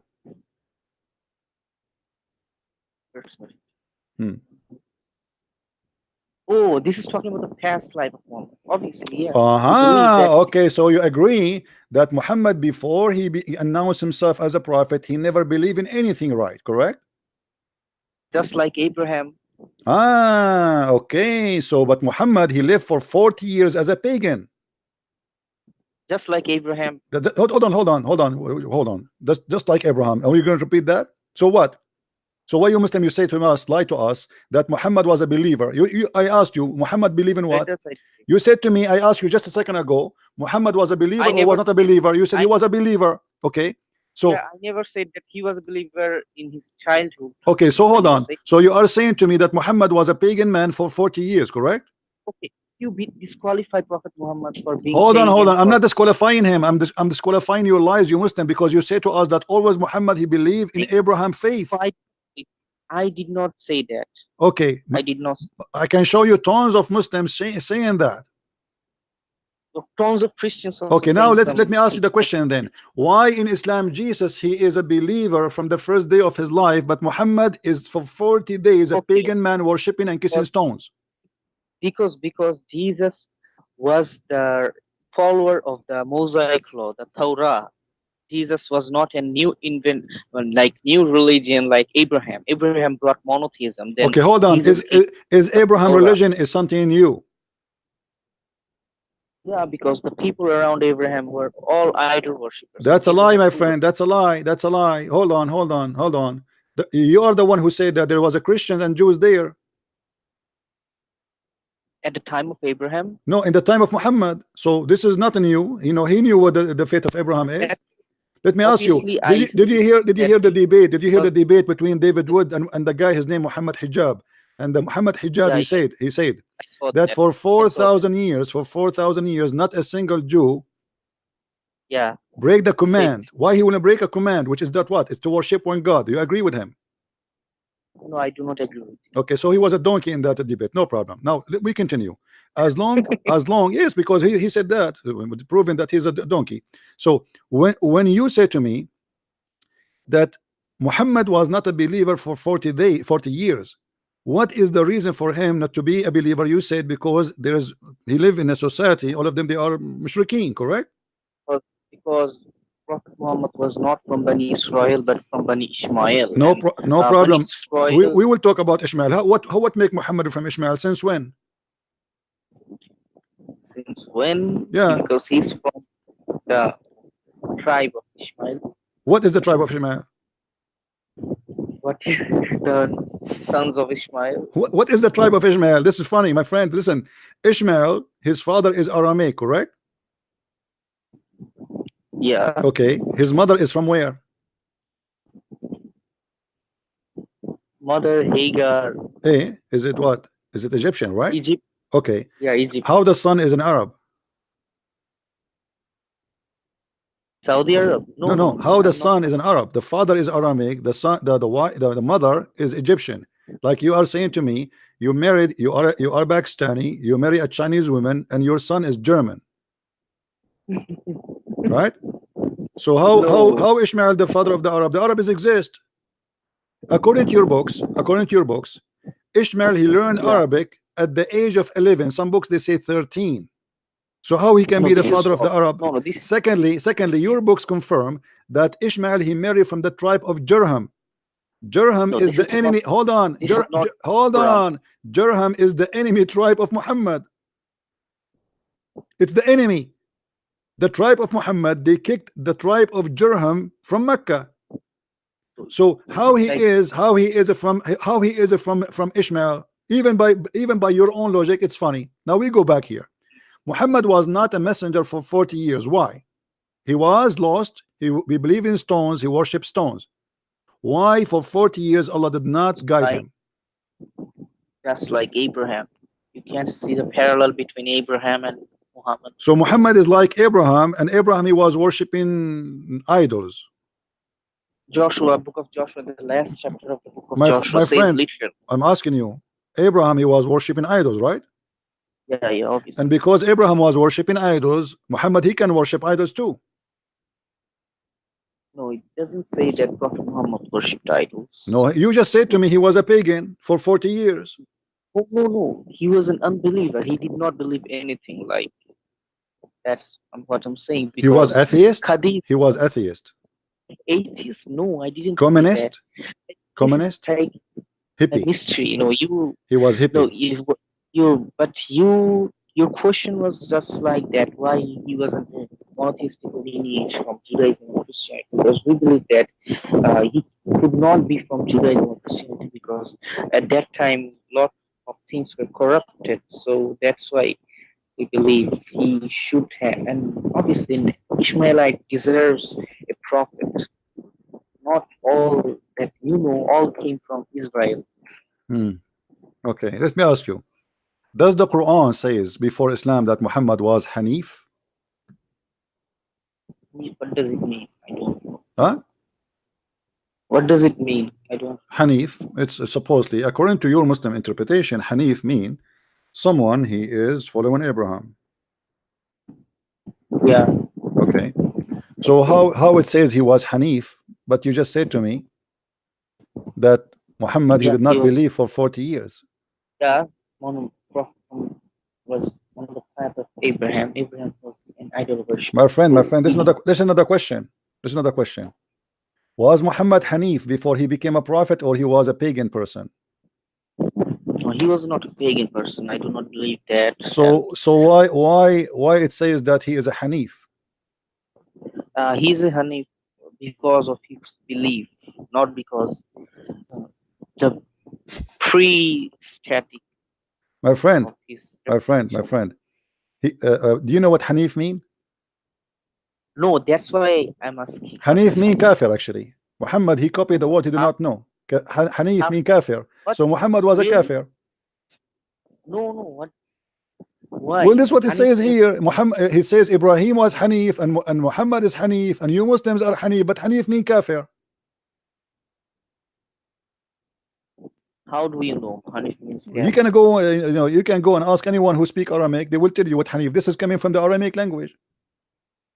Abraham is Aramaic. Hanif. And the funny, Muhammad, he claimed that Abraham, he was Hanif and he was not from the Mushrikeen. So all this, in that sense that Hanif word is a separation between. Okay, hold on. Okay. In chapter 16, verse number 123, it says that Allah, he inspired Muhammad to follow Abraham, which was Hanif. When Muhammad was inspired to follow Abraham? When he got revelation. So before that he was not Hanif, correct? No. Okay. When Muhammad was a child, there's two angels and they cut his chest and they clean his chest from the guilt. But he was a pagan person and he was not worshiping God. Why? No, he was not a pagan person. So what he was? You see, he is growing in a family. All of them, they are pagan, correct? No, all of them were not pagan because Khadija and her cousin was Christian. My friend, so, Khadija is not his family. This is later after he got, he got old, he got married. Focus with me. His family. Okay. Your wife is your wife, not your family until you marry her, right? So Muhammad, he grew up in a family. All of them, they are pagans. Is that correct? Yeah, but we do not have any source that Prophet Muhammad worshipped their gods. Well, isn't it even okay?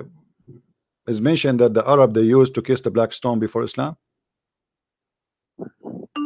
Yeah. Okay. They also used. Isn't it this is a ritual of the pagan to kiss a black stone? Or this is something new? Prophet Abraham established this, then the Arabs. My friend, did the Prophet Abraham establish kissing the stone? Yeah, and then the Arabs corrupted. Abraham, he kissed the stone? Yeah. Obviously. Can you show me, please? Where you get this from? From the narrations of Hajj. Narration of who? Hafs? Where? No, he did not. Prophet Abraham did not kiss the stone. He used to. A second ago, you said so. No, I made a mistake. I wanted to. Okay, why your prophet kissed the stone?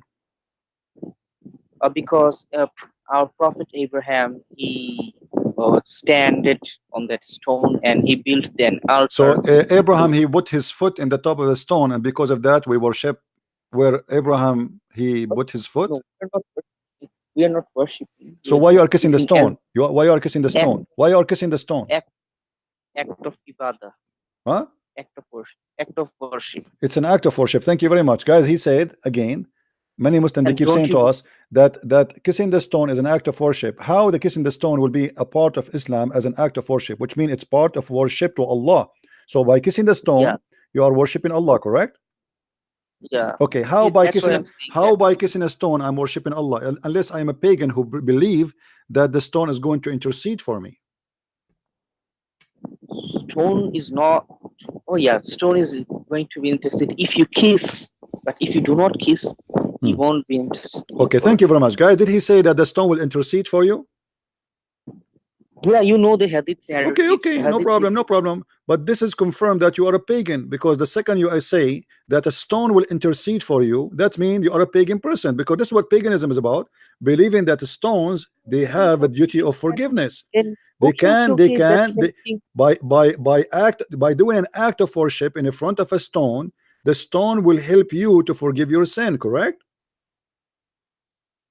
If you kiss the stone, then the stone will suck your sin. Suck your sin. That's wonderful. You know, this is what a sucker. So now the stone is sucking my sin. So why I need Allah?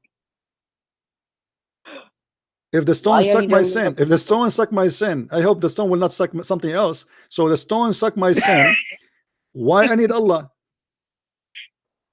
Okay, because Allah is the source of forgiveness of the sins. But if the stone does not have any power, Allah is telling you to kiss the stone, so you will kiss the stone. Where Allah he said, where Allah he said kiss the stone?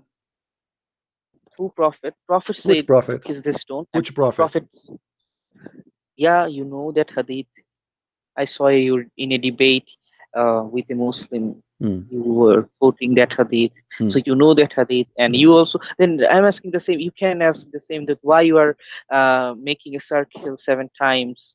This is an act of worship too, just like the kissing of the stone. But you see, you cannot. I have no problem. I have no problem with some ritual you can do. This is not really an issue. But here we have a stone. This is paganism. We have a stone. You pray in front of a stone, you bow down in front of a stone, and you believe a stone is holy, and you kiss the stone, and on top of that you believe that the stone suck your sin, which means this stone is a living stone.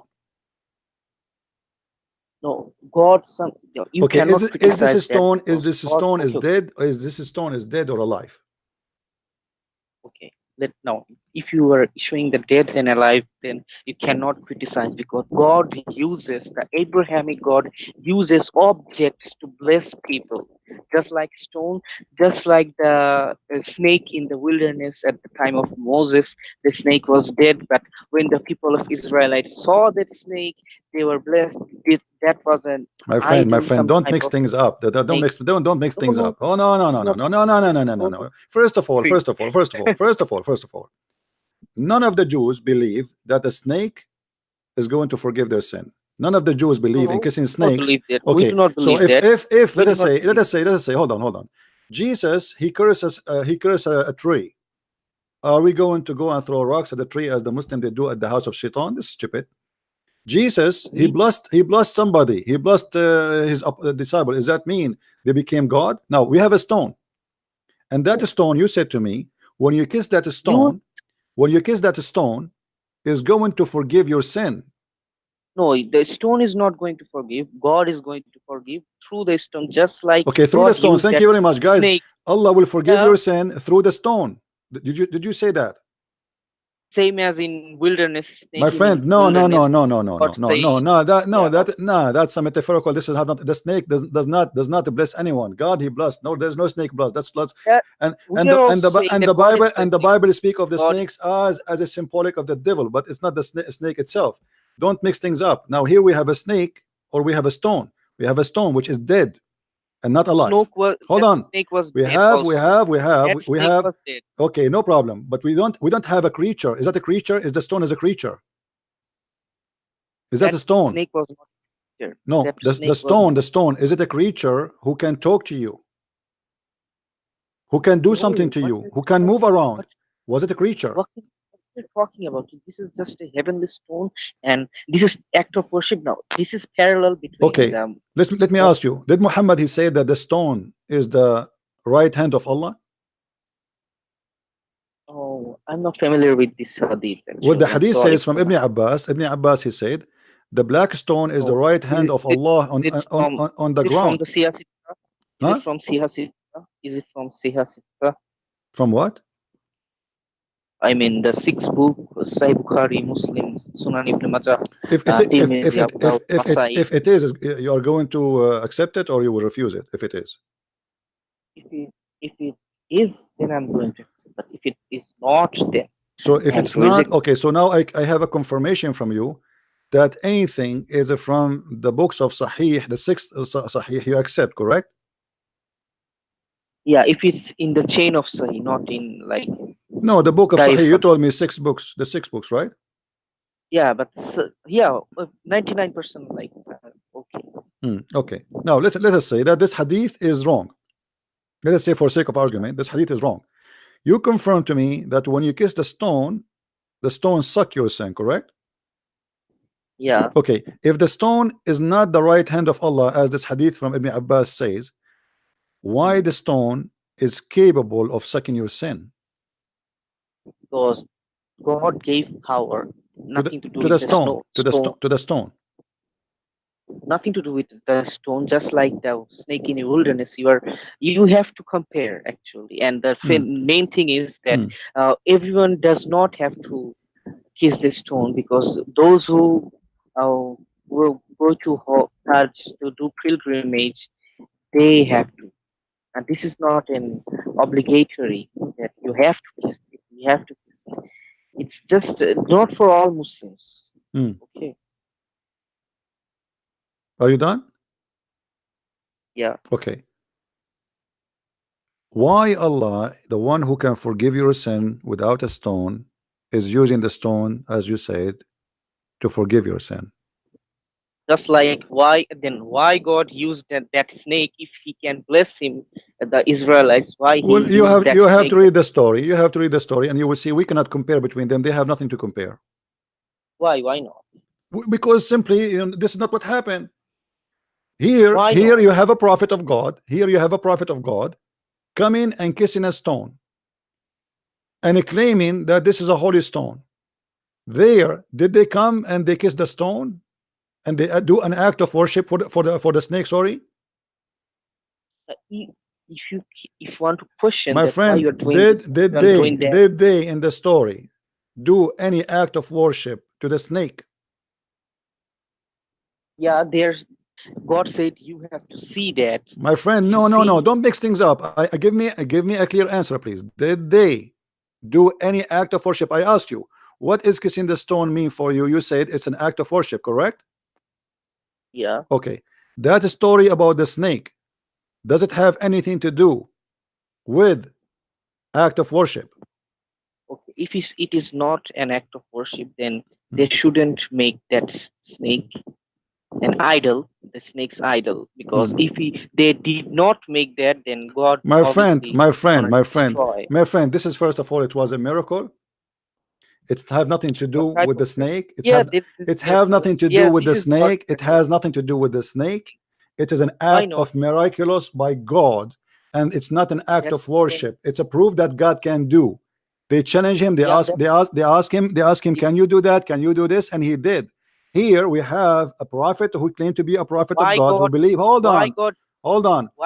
We have a person. No, God. As an example, when Moses he made his snake, his stick became a snake. He was not doing an act of worship. He was showing the power of his God. Why God commanded to make a stone, a snake-like icon? Why? My friend, because this is how he can prove the miracle. Why he can't do this? My friend, no, he want to show. No, when I show you, okay, here we go. We have a dead man. Make him. Hold on. We have a dead man. Can you make him alive? So we make him alive.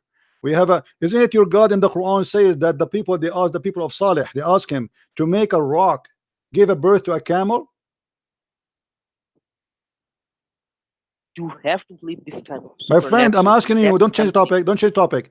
Isn't it the people, they ask the guy who you call him Salih? We do not know who is Salih, Prophet Salih. They ask him, can you make a rock give birth to a camel, and the camel is pregnant with 10-month-old camel? Yeah. Okay, so here we go. So people, they ask and they make a challenge. Can you what your God can do? But here we have a stone which you said it's not done to do miraculous work to prove anything, because nobody can prove. Nobody can prove. No, hold on. Nobody can prove anything with what you said to me, that when we kiss the black stone, the stone will suck our sin. Can you prove it? Then can you prove that snake that Moses built had blessing power, that when people gonna saw that, my friend, they were blessed? My friend, the blessing is the miracle, is not the snake. It is what he does. It is what what he does. My friend, hold on. It is not the snake blessing them. There's no snake bless anyone. When they got the blessing of seeing, hold on, no. I am blessed by seeing a miracle of Jesus. I see in the miracle, which mean any miracle. Hold on, no, it doesn't mean I'm not saying that. I'm saying, let's say I was in the time of Jesus, I saw him doing a miracle. This is a blessing for me. I was lucky. So the one who they are blessed by seeing a miracle, they are not saying that thing which happened there is an act of worship. It's an act of miraculous. Here we have a stone. This stone, when you kiss it, is going to suck your sin, and you are the one who confirmed that to me.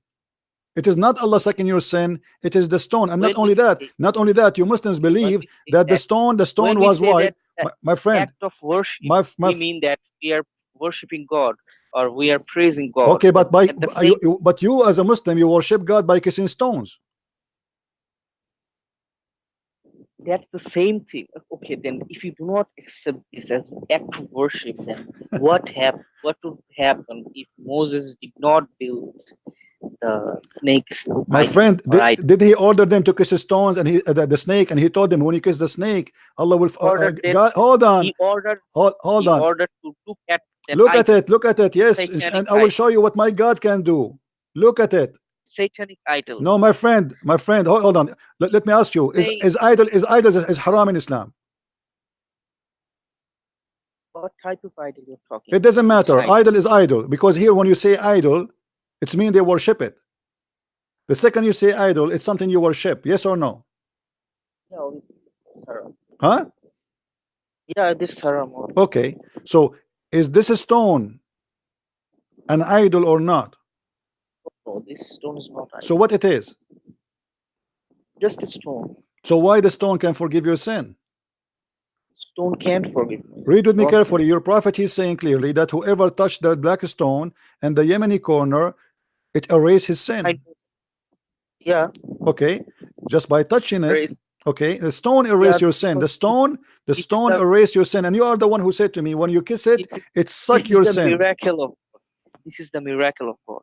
Okay, let me ask you now. As long you are saying it's a miraculous of God, miracles of God, they are exist to prove themselves, not to be stay unseen. As an example, when I say that Jesus, he resurrected somebody from the grave, if nobody saw that, I mean, what the point? Right? He have to prove it. When I say that Jesus, he healed if Jesus says to me, I did heal the blind man, but nobody saw any blind man was healed. Okay, now show me what is the proof that this black stone was white, became a black, because it used to suck your sin. And add to that, you have a guy, his name is Umar ibn Khattab. He got you and your prophet busted, because Umar ibn Khattab, he said, I know that this stone is useless and harmless. Is that correct? Yeah, I know that. Okay, so when he said, I know that you are useless and harmless, he was wrong or he was saying the truth? He was wrong. He was wrong. Yeah. Guys, did you hear this? Umar was wrong, obviously. Umar, he got Muhammad busted. This is why now you are saying he was wrong.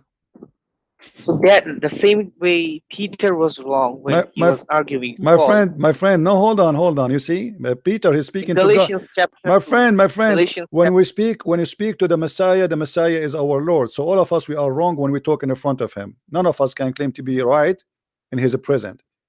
None of us. The Messiah, and let me tell you something. You are the one who mentioned Peter, right? Why Muhammad did not rebuke Umar, and he says to him, why you are saying it's useless when I say it is used? Why you say that it is harmless when I say it can harm? Why he did not rebuke him? I will tell you why. Because Muhammad was a coward. He don't dare to rebuke Umar. Maybe he waited that he could. What he waited? The guy, he said clearly that this stone is useless. And you just said to me that, you just said to me, this is an act of worship, which means this is a major act of worship in Islam when you go to the Kaaba to kiss the black stone, because it's going to suck your sin. So when Umar, he say that this is a useless stone, Umar, he is simply saying Muhammad is a liar. Why Muhammad did not rebuke him and says to him, shame on you to say that? Correct him. As Jesus, he correct anyone around him. Jesus corrected everyone. Yes, everybody. Everybody. Peter, everybody. He corrected people around him left and right. The Jews, the Pharisees, everybody. He was debating with them, and he was approving even those who follow him that Jesus they are did wrong. not correct. Jesus did not correct Judas. My friend, what Judas? You are talking about the one who betrayed him, right? Yeah, Jesus Okay. did not correct. Isn't it him who told him that he told him that you will do this to me? No. Jesus What do you mean? Didn't he predict? Didn't he Jesus predict? said you. Didn't he predict? Didn't he predict that a person in front of us here with us, he is the first one who would do this act. He is the first one to give me up. He's predicting. He's predicting. He's My not friend, correcting. because he knew what he will do. He knew what kind of a person he is. That's it. Yeah. Okay. Now listen. Don't you keep changing the topic. Right? Listen. No, Jesus, he corrected everybody. As an example, the Jews, he said to the Jews, what do you say of the Messiah? They said he is the son of David. He is the son of David. Okay, those are rabbis. He said to them, how he is the son of David, but yet David, he called him my Lord in the spirit. So Jesus correct everybody. Even the Bible speak about Jesus when he going to the synagogue when he was just young. He was speaking to the rabbi and debating them. So yes, he was correcting everybody. Here you have your prophet, and you have a major companion. You have a major companion. Hold on, you have a major companion. His name is Umar ibn Khattab. Getting your prophet busted and getting all the Muslim busted that they are nothing but pagans doing an act of paganism. He just made a mistake, simple mistake. Where is the correction for the mistake? Let us say, I'm going with you, no problem. If Omar he did the mistake, if Omar did the mistake, why none of the Muslims corrected him? Maybe Muslims, obviously, because Prophet waited him to be repented after he died. He was waiting for repentance, so he was waiting for Omar to mislead them and misguide them and say to them something wrong, but Muhammad don't dare to speak about it. And that's it. The mistake. Do you see how dangerous what you are saying? You are saying that the act of worship, which you call the kissing of the stone, Omar is saying it is not an act of worship, and Muhammad he don't dare, and he don't, he was waiting for Omar to repent. So why he is a prophet of God? He came to warn people about wrong and right. Just like Jesus and Judas, Jesus did not rebuke him, corrected him. Jesus just corrected him in what? Corrected him on what? Just do not betray. My friend, this is an act he will do, nothing to correct him with, because he will betray him. That's it. He knew who's he. Correct him about what? So no. You see, you are fabricating things now, have nothing to do with our topic. This is a guy getting your prophet busted, and this is a stone. And everybody who have a little brain, he should believe that this stone cannot really be the one who suck your sin. Let me ask you. Did your prophet say that the black stone was white and became black? Moses also said that snake can. If you look at the snake, my friend, yes, Moses, he said, look at the snake, proving the power of God, not the snake. Not the snake. God uses a satanic. Jesus said, let me give you an example. Jesus said, look, if you believe in a rock, you will be recovered. It's about faith. This is a metaphorical of faith. How much faith you have, how much you can be recovered. It's faith. Hold on. Here is not about faith. Here is about an act of worship, that this stone, by kissing it, is going to suck literally your sin. Is not having faith in a stone. When Jesus says, if you have a faith in the stone, is he asking us to worship a stone? Is he talking about a stone? No. It's a metaphorical of faith. So if you have faith, your faith will recover you. If you have faith, your belief will help you. Now, here we have Muslims. Hold on. We have Muslims who believe that a stone will suck their sin, not faith in a stone. The stone literally will suck. Not faith in Allah that He will. But who is going to suck your sin? Is it the stone or Allah? Just like the snake on the wilderness. No, this is a lie. It doesn't say it's going to suck anything. Stop lying. You are being a liar. you do not have to be the simple explicit term. My friend, no, You it can- have to be, it have to be, it have to say that, it have to be there. You are the one who said to me, by kissing the stone, it suck your sin. So how you can compare it to that snake? You're stuck with that snake because you have no refugee. And here Umar al-Khattab is getting your prophet busted. You Muslims are nothing but pagans, kissing stones, worshiping stones, doing it as an act of worship to God. How you Yeah, can do an that's act of worship to God? How you can do an act of worship to God by kissing a stone? And why the stone was white and became black? Since when black is the color of sin, which transform from very white to very black because it's sucking sin. That's mean you believe that the stone is a living creature. Okay, then if you have problem that God cannot use a stone to provide his forgiveness. First of all, Abdul, you never provide me anywhere where it says that your God, he said to you to kiss the stone. Can you? Prophet said so. No, where your prophet said that? Can you show me where your prophet said that God told me to kiss the stone? You do not.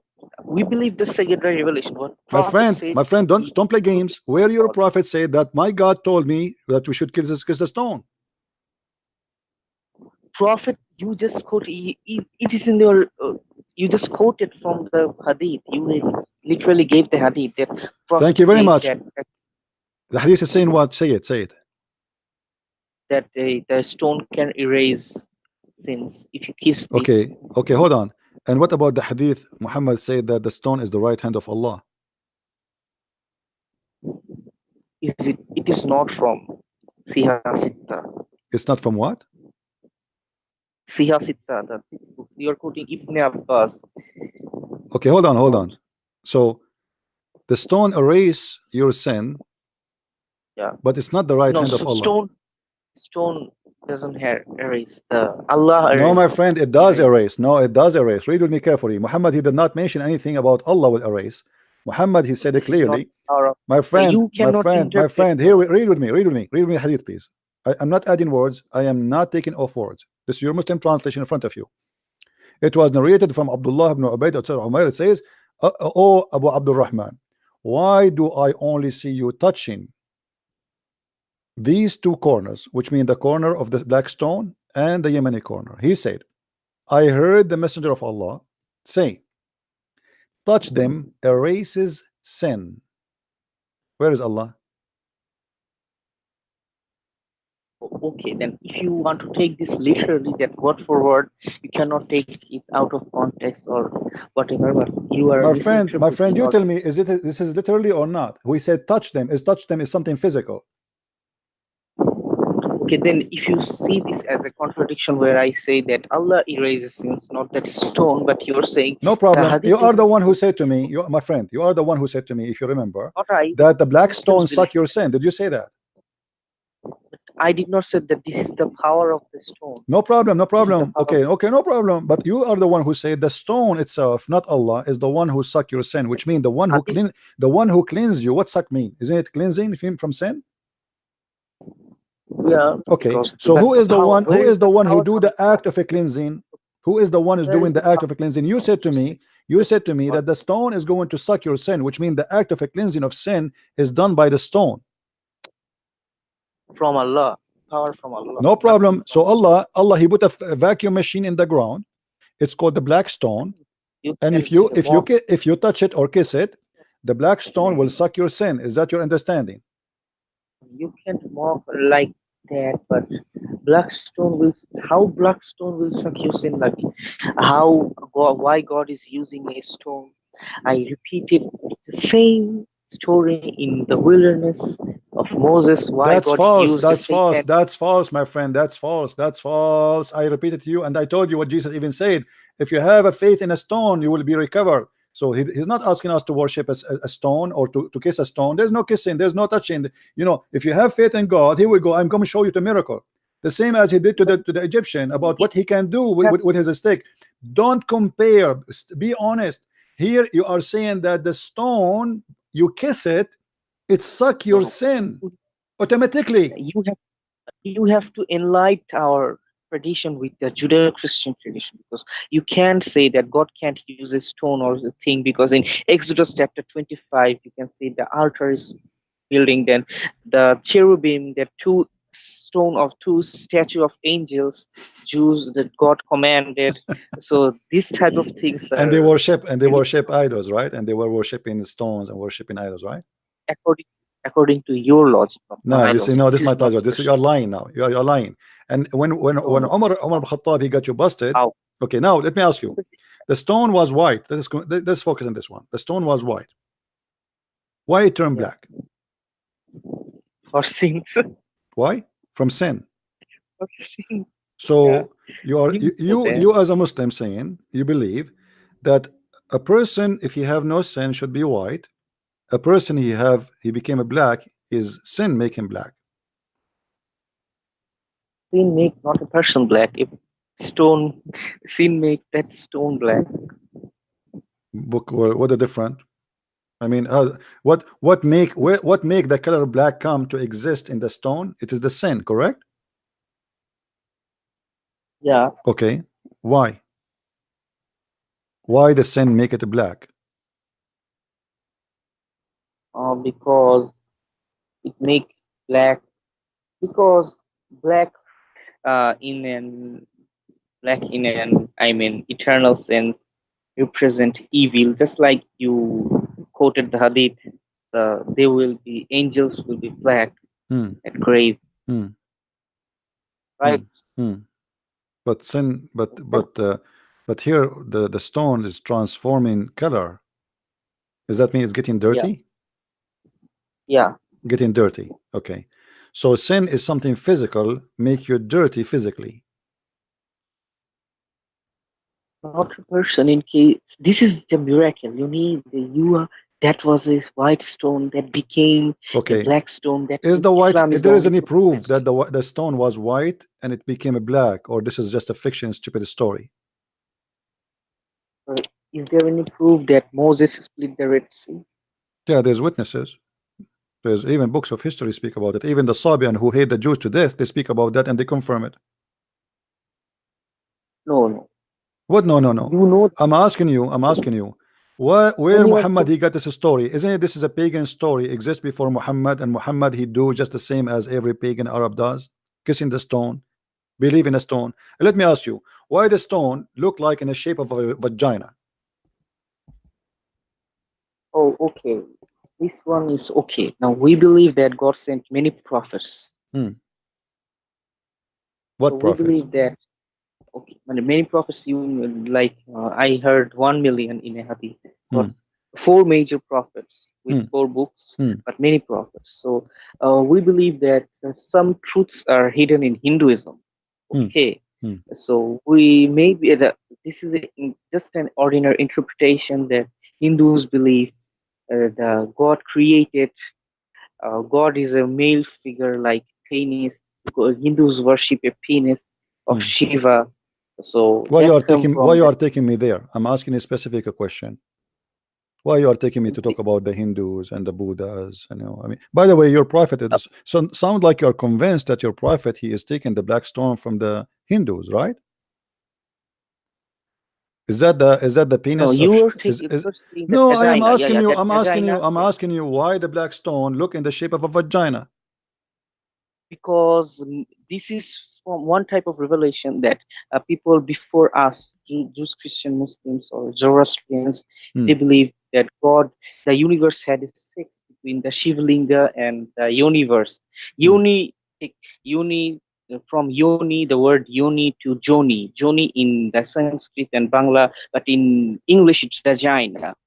So this is type of thing, right? Let me ask you: is it true? Is it true that the Arab before Islam, women they used to go, and men, and they used to place their hand over their vagina, and they touched the black stone, and this is why it became black?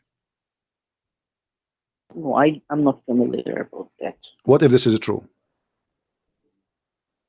If this is true, we don't care because Prophet purified this whole thing. No, you see, you said to me that the black stone became black because of sin. correct?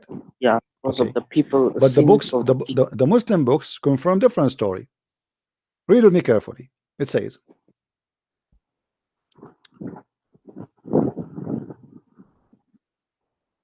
this is the story about Adam. I don't know if somebody can find it for us in English. Allah, he told Adam, I send down to you what you can go around as the same as you go around my throne. So Adam, he went down to India, and here we notice the connection between the Hinduism and Islam. Muslim believe that Adam was Indian. He came in India literally. So he was in not India, but in Nepal. No. Yeah, in Indian region. It's We India, believe in India. This is what it says in front of Yeah. me. It says Al Hind. So I go by what the text says. Okay, no problem. So he went there walking, and then the angels were waiting for him. And the angels, they said to him, blessed is your pilgrimage, Adam. We did visit this house before you, 2,000 years before you. And Adam, he did visit the Kaaba, do Hajj 40 times. Or every time he go from the land of India all the way to Mecca on his feet. You said he was from Nepal, right? Nepal, Al Hindia, on that region. Okay, is it possible? Is it possible to go? Is it possible to go from there by feet from Nepal? I will let it go. Let it go. Think about it. Go and look at the map. And then he says, and he keep doing that until Allah, he took him in the day of the Tufan, which means the day of Noah, the flood of Noah, to the fourth heaven. And he was kept on the Baytul Ma'mur, the house which is built by Allah. Then Allah, okay, he ordered Ibrahim to build this house. Yeah. And then Gabriel, he taught Abraham the location of the place, because the flood of Noah destroyed everything. Yeah. And then it says that Allah, he sent a cloud, kept him in shade, and the shade of this cloud never increase and never decrease. Very weird, a miracle. And then it says, let us continue here. And Gabriel, he came with the black stone from the sky, and it says that the mountain of Abu Qubais, which is the mountain next to Mecca, was holding the black stone and give it delivery, which means during it says here فانشق عنه وقد خبئ فيه أيام الطوفان. So the mount of Bani Qubais, which is a very close mountain to the Kaaba, swallow the black stone and hide it until the flood is gone, and then deliver it again like a woman delivering a baby. And it was وكان ياقوتة بيضاء من الجنة, and it was a pearl from heaven, pearl, not a stone. But when, look what it says, فلما لمسته الحيض في الجاهلية اسود. When the blood of women from haid, from menses in the Jahiliyyah touch it, it became black. Your comment? Comment that was also a sin.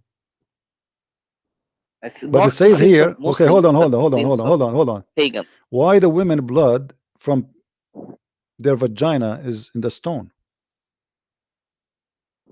What is the practice they are practicing? What is the practice? This is a pagan practice. They corrupted it. Okay, what is the practice there? And you see, the women, you said to me that the sin make it black, correct? Yeah, this is a sin. What is the sin we are talking about? Is the women of blood from period? Yeah. Okay, you believe in that? I do not believe that the period is a sin. So why the period of women make it black? Because she was in unclean level. You know from the Bible also that talks about menstruation. No, okay, this is a different story. This is a stone Allah he sent, and he made it white, like it says a pearl, literally a pearl. It's not a stone. And women, the question here, my friend, listen carefully. I give you a lot of time. There's people trying to call, and I'm not giving them time to talk. Listen, women, they touch their private part when they have blood, and they put their hand in the black stone. Why?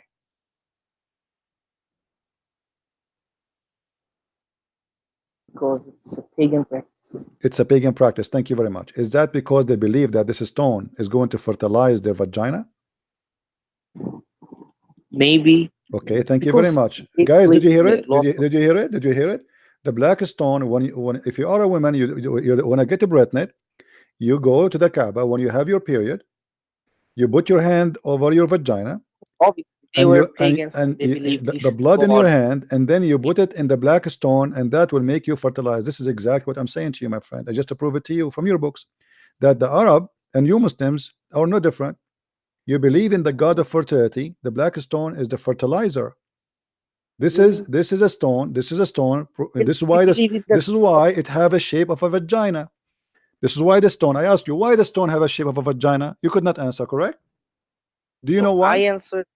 No. I'm saying to you why it has a shape of a vagina. Do you have an answer? Yeah, I agree with you that yeah, this is a shape of vagina. Right. Why? Because in Vedic theology, in the Vedas, it talks about the male part of God had sex with the female part of God. Okay, so in somehow you are agreeing that Muhammad obviously is copying from the Hindu. Something have to do with the Hindu. That's why I said that some truths are lying in Hinduism. Okay, some truth lying in the Hinduism. So you agree that this black stone is a fertility stone. Yeah. Okay, thank you very much. Well, I'm done with you, my friend. Yeah, thank you for calling. Thank you for calling. That's it.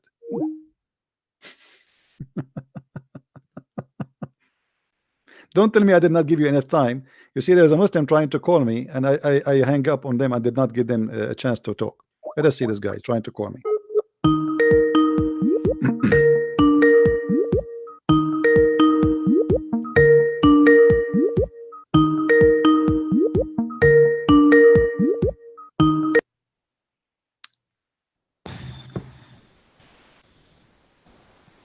Hello. Yes, my friend, you are trying to call me, right?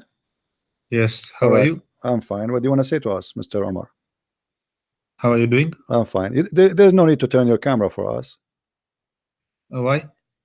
Well, it's up to you. I mean, I'm not interested in see you in the camera anyway. What do you want to say to us, Omar? Okay, well, I have seen your debates, sir, and I felt that it was good. We have a discussion with you. All right. So what do you want to say to us? No problem. Go ahead. What do you want to share with us today?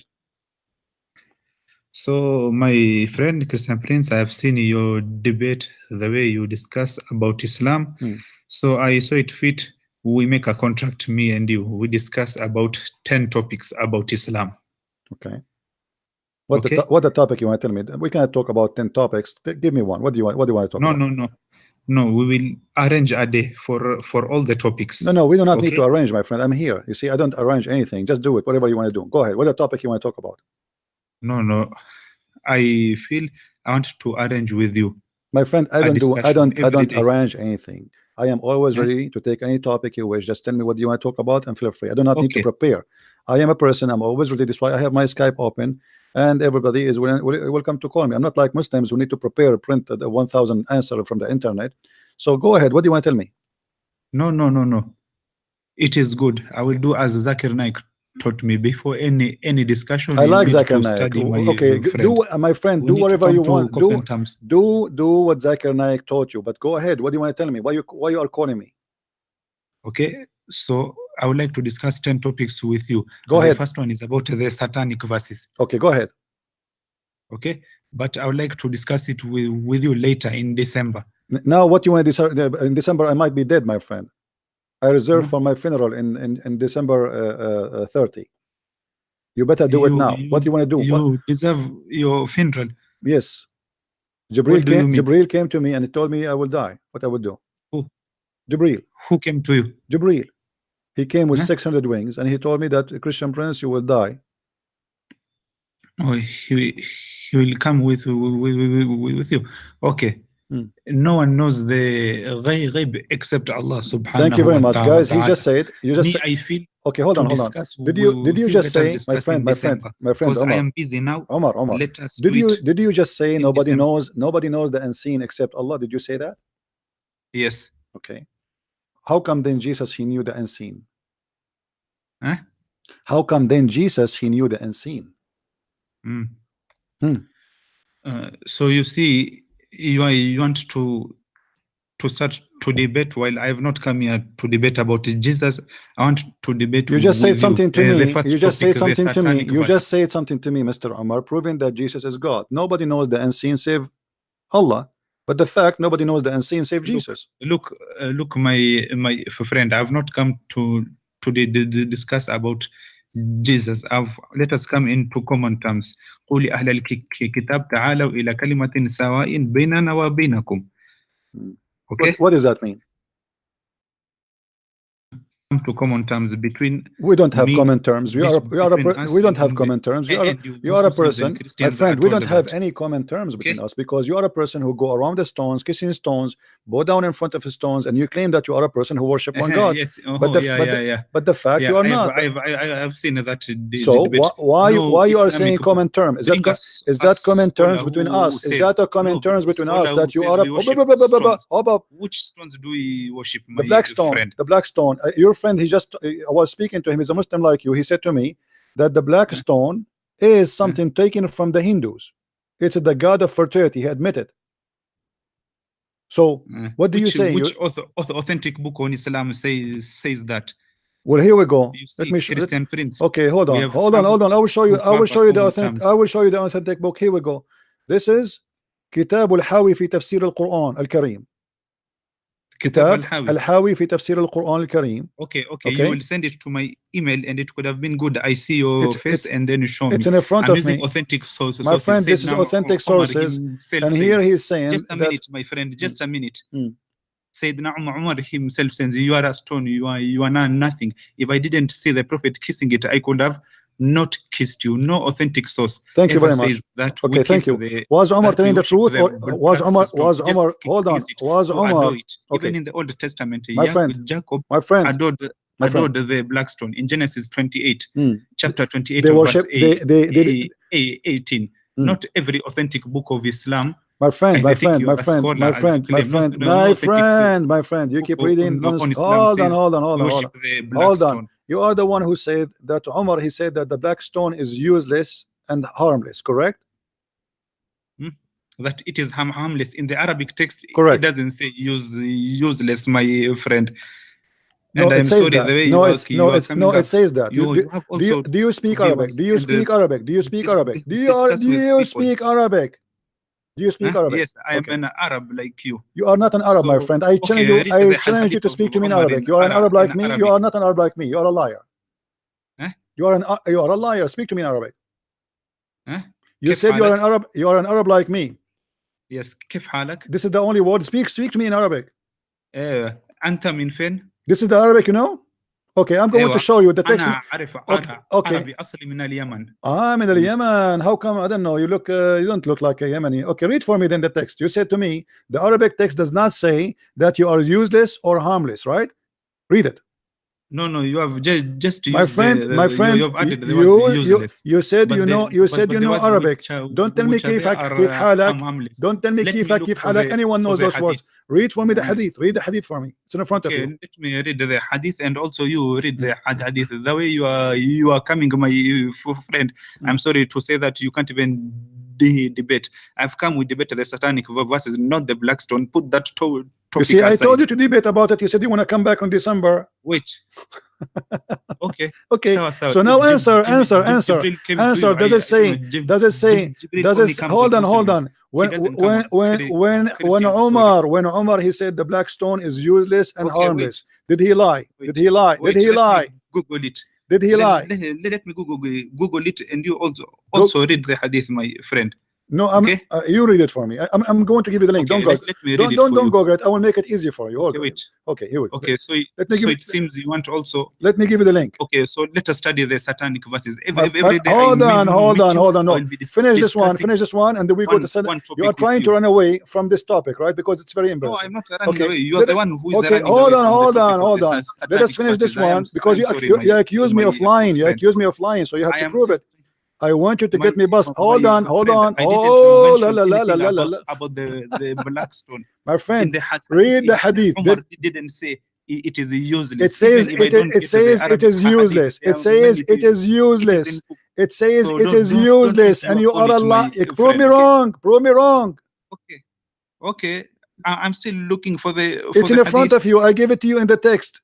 Read it for me in Arabic. Oh, so you have sent it? Yes, in the link in the chat. Look at the chat in Skype. Okay. I will look. Let me also look for it. Give me time, please. Okay. I will give you 10 days. Time, please. Okay. No problem. Why you want to look for it if I give it to you? This is sunnah.com, and this is your Islamic website. Just wait, my friend. All right, I'm waiting. All right. Okay. And after this, let's not discuss about the Blackstone. Just let us discuss about the satanic verses. Let us finish this one, and we will go to satanic verses. I promise you. Okay. Okay. That is right.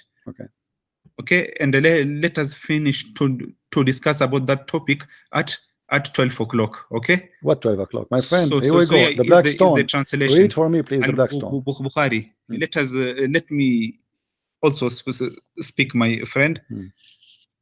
Al-Bukhari reports that Umar, Allah may be pleased with him, came to the Blackstone. Read it in Arabic. First. You said to me it doesn't say that in Arabic. You want it in Arabic, but let us start it in English. Kissed it and said, I know that you are a stone, you do not cause benefit or harm, and if it were not that I had seen Allah's messengers, peace and blessings of Allah be upon him, kiss you, I would never have kissed you. Al-Bukhari in As-Sahih. Now let me read it in Arabic, okay? So let us go slowly, please. And that of yours telling you Jibril is saying that you have died. I don't know how does that help. Read my friend. Read. You said you read in Arabic. Go ahead. The time of death is only known to Allah subhanahu wa ta'ala. Go ahead. The exact time, that date, and the exact place. Yeah, we will talk about that too. Isn't it Allah who sent the angel of death to Musa, and Musa did beat the angel of death and change the date of death for himself? Okay. Let us know which hadith has said I will show it to you after we finish this one. No problem. Prince, we have your prophet saying that Moses. We have a prophet who said that Moses did beat the angel of death, and he broke his. He took his eye out. That hadith. I will. No problem. I will. Now let's finish this one. Read for me in Arabic. You said you know Arabic. Read for me. You say, oh la la la la la la la la la. Oh, hold on, Abdul. You said you know Arabic. Read for me read the Arabic for me. You said you know Arabic. He will not do it. Read for me. Bring one point, and I'll bring the other point. Just wait slowly. Read the Arabic for me. Why it's taking you time? Just wait. And.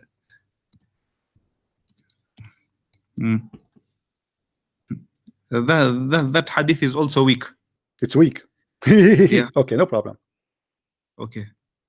I'm waiting for you. Read the hadith for me. Read for me the hadith in Arabic. I'm waiting for you. Why is it taking you time to read the hadith in Arabic? Okay, let me read it. I'm trying to look for it.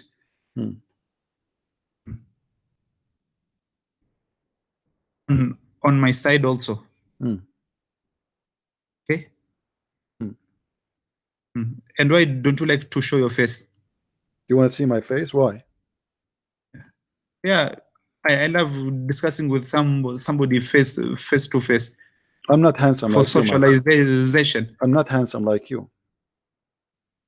You're not handsome like me. No. No problem, my friend. My friend, read for me the Arabic text. Why you are not reading? I am trying to look for it also on my end. What do you mean look for it? I gave you the link. The same Okay, link you read for me in English. Does it say there the hadith? Does it say there the hadith in Arabic? Okay. Let me try to try and minimize this thing. Okay, my Skype thing, you know. Yeah. So I have seen your chat.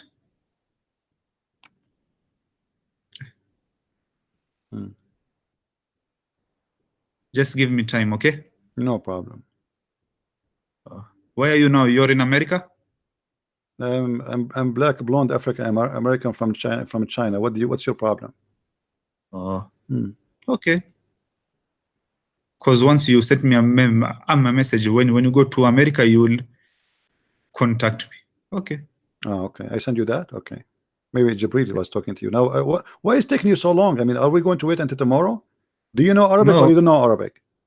Just a minute, okay? Just a minute. You told me a minute, 10 minutes ago. I gave you the link. Open it. You did read the hadith in English. I'm trying to open the link. It's not opening. So you were reading the hadith from where? So I was just Googling it. Okay. Just let me try to go to Google and check.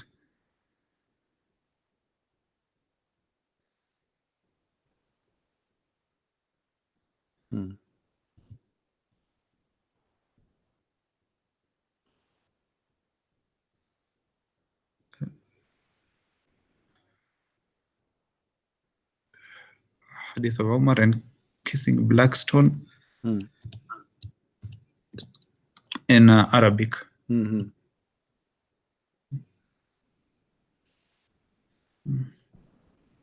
Very embarrassing. Yeah, what do you mean? It is embarrassing. Your link, I can't get to your link. No, I've expanded my. You can see page. it in my screen. You can see it in my screen. You do not need even the link. I have it in YouTube. Oh, you have it on YouTube. Mute YouTube and look at the screen. You will see it right in the front of your eyes. Okay, just a minute. Let me look for it.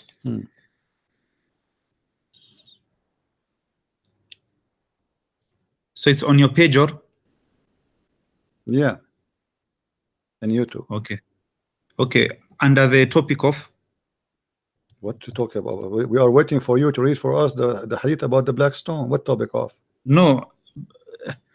Your page has many topics. I want to know it.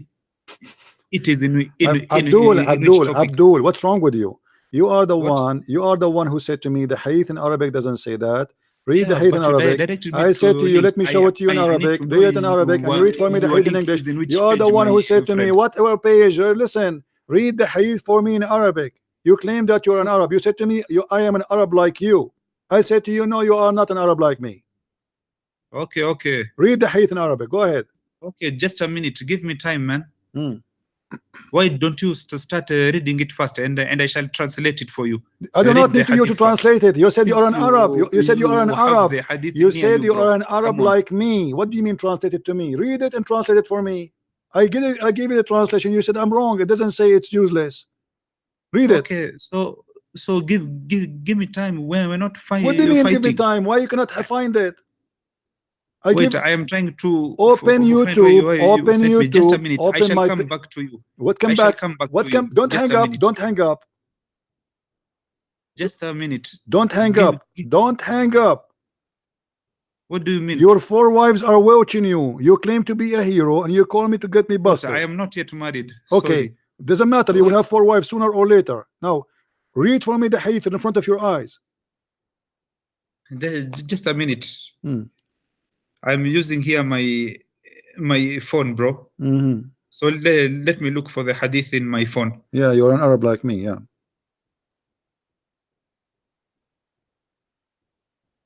What has doing of my Arab have to do with you, bro? Because I believe you are lying to me, my friend. Okay, it is up to you. Okay, read in Arabic. You are an Arab. You are an Arab. You do not know Arabic. You are an Arab. You do not know how to read. You are an Arab, but you do not know how to read Arabic. Are you saying to me you are? Are you saying to me you are an Arab? Are you the one who said to me you know Arabic? Read the hadith for me. Just a minute. Okay, just a minute. my friend Christian Prince. أدعوك إلى الإسلام. What does that mean? I'm calling you to Islam. To kiss the black stone? Huh? To kiss the black Yes, stone? as a sign of respect. I'm not a pagan. Prophets in your Bible. I'm not a pagan. Don't waste my time. Read the hadith for me. Read the hadith for me. Don't change the topic. You see, you are wasting time. You are just killing time. You do not dare to read it. Let me read for you. I've already found your link. You found it? Okay, go ahead. Okay.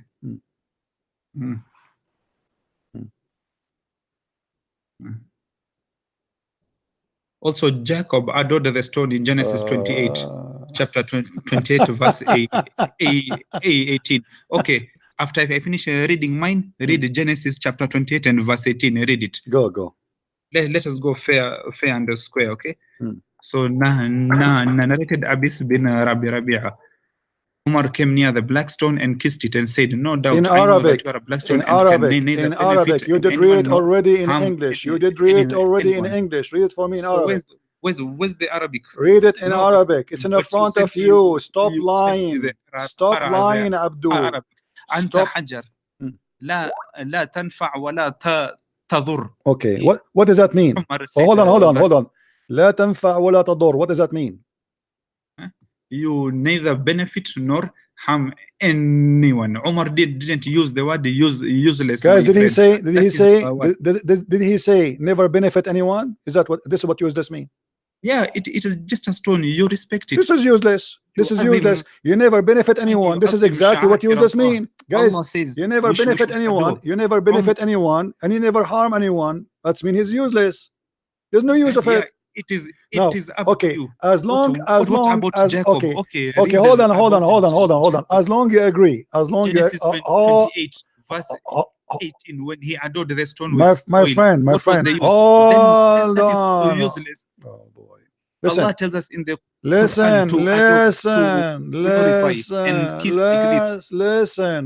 Do you agree? Hold on. Do you agree with Umar or you don't agree with Umar? Do you agree? So Umar don't make me hang up on you. We cannot talk in the same time. We cannot talk in the same time. Quran, it is holy. Stupid idiot.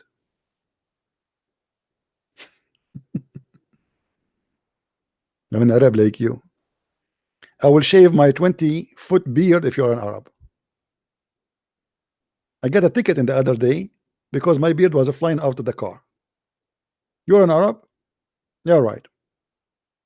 Do you know what he was doing? He was looking for where he can find equal letters to read it in Arabic or to appear to read in Arabic.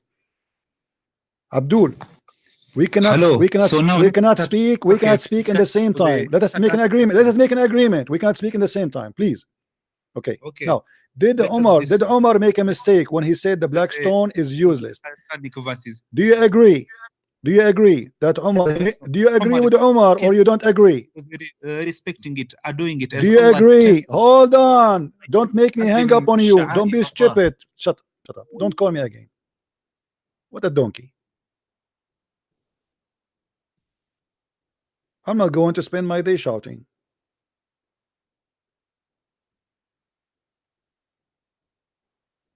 Who's next?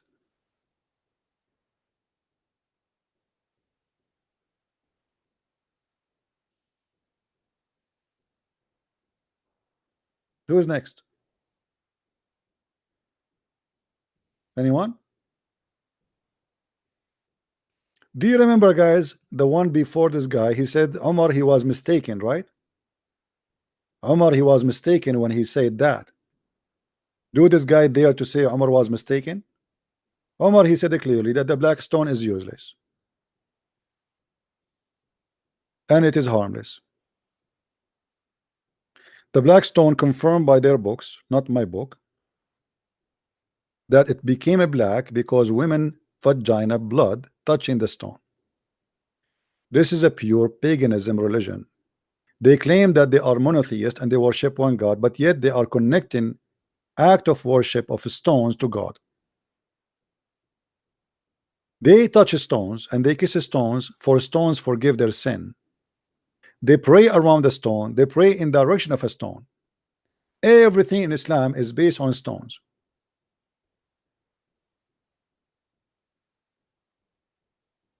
And nowhere in the verses he mentioned to us, by the way, in the book of Genesis 28, is saying what he's saying. He's just a fabricator. You can go and read it. What a stone. Hello? Hello?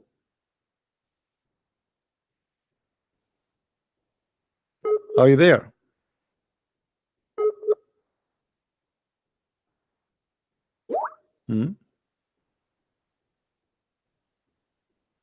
Any Abdul?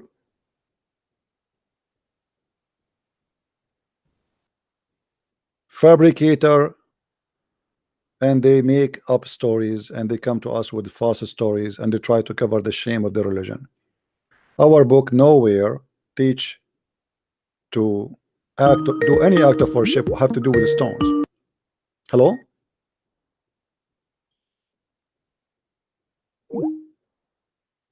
Let us see this guy.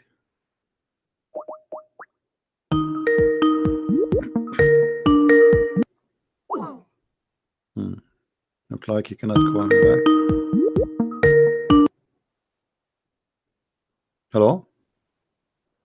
Hello. How you doing, Christian friend? Hey, my friend, how are you? Your voice is not coming. You have a problem with your network. Hello? Yes, go ahead. We hear you now.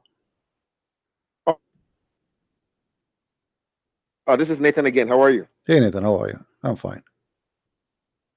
I just want to say you're doing a... Your voice, sadly, is very bad. Line that he's my friend, my voice is bad. Say again, what? Can you hear me now? Okay, go ahead. Let me call back. I think you need to close some Hello? you need to close some app in your phone or something to call me back. Okay, yeah, I'll call back. All right.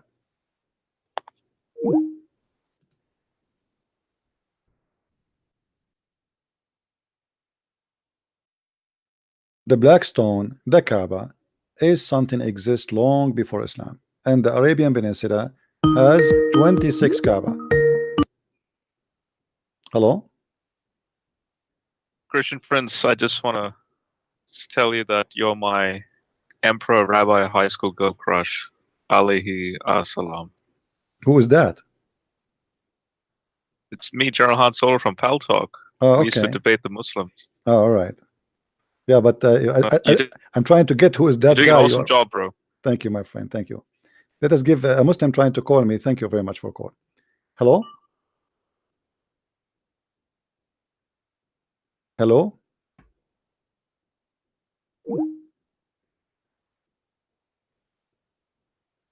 Are you there? Hello. Yes, go ahead. 1 second, 1 second. Let me put my...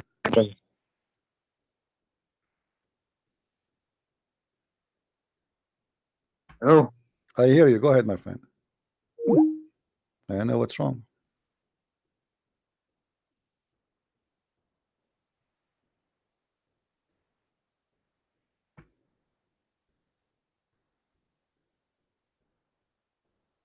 Call me back. And sorry for the person who I hang up on you because I saw a Muslim calling, so I have to take him. Call me back, my friend, Mr. Muhammad or Ahmed. Let me call you. Hello. Yes, Mr. Ahmed. How I can help you? Can you hear me? Yes, go ahead. Yeah, so basically what you say, you're talking about a stone. Yes, the black stone. Why you Muslims kiss it? The stone itself is useless, as you already said. You mentioned it's useless.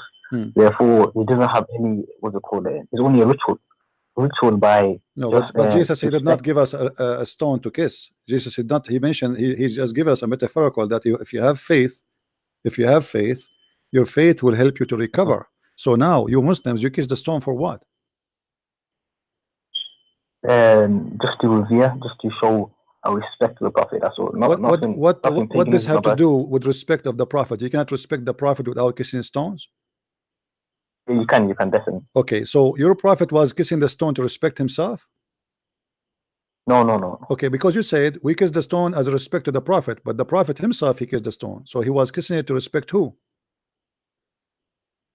He was that stone. You have A stone. Okay, the so your factual prophet, basis. he respect the stone. That's wonderful. Why he respect the stone?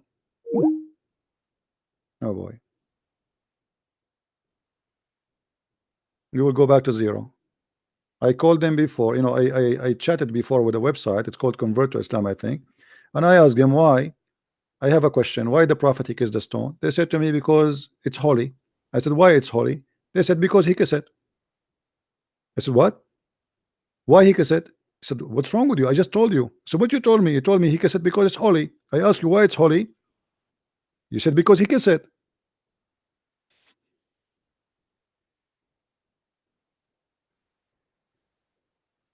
They claim that they are monotheist and they worship one God, but the fact Islam is routed to death with paganism. Everything you see around you is a pure pagan.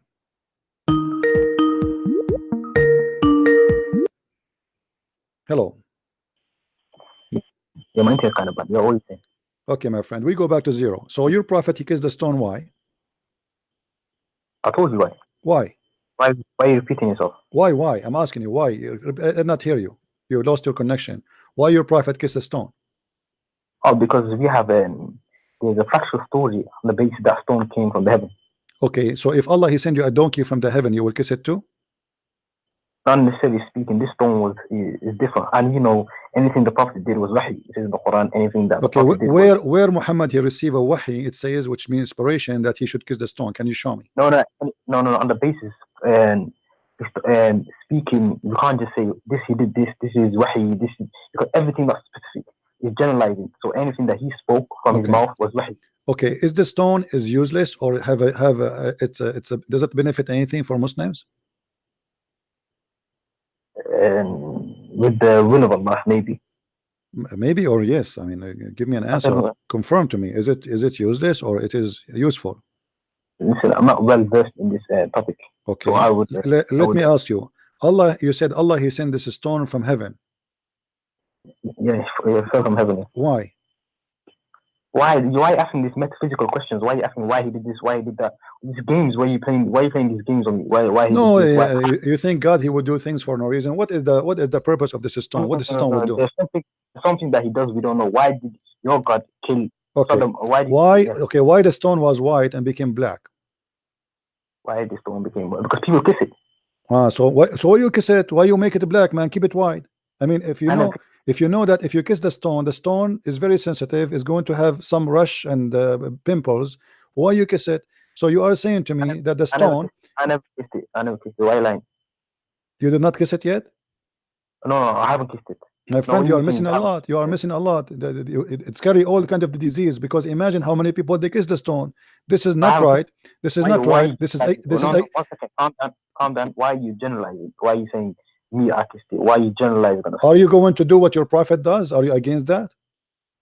No, what do you mean? Why I don't have to do it. It's not a necessity. So why your prophet, if it's not necessity, why your prophet did? What do you mean why he did?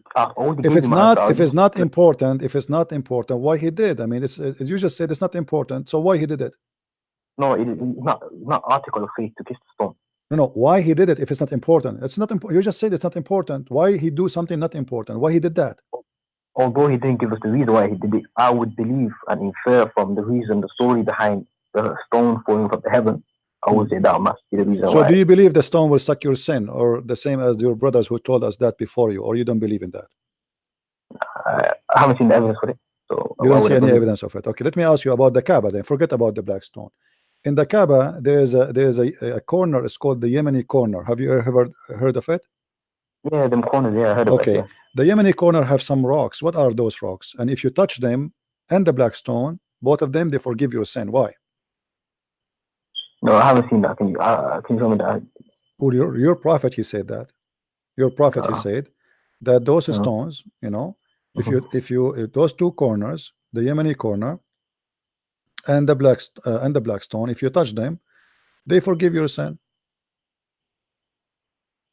So if you touch them, yeah, I haven't heard that. I haven't heard that before. Okay. You see, I'm not going to ask any question anymore about the black stone or about the Kaaba, but I want to ask you about your prayer. When you pray in the direction of Mecca. Is that possible? Yeah, we used to pray in the Jerusalem, then he changed to Mecca. How you can pray to the to Mecca if you where you live now, if you don't mind to say? Say that again.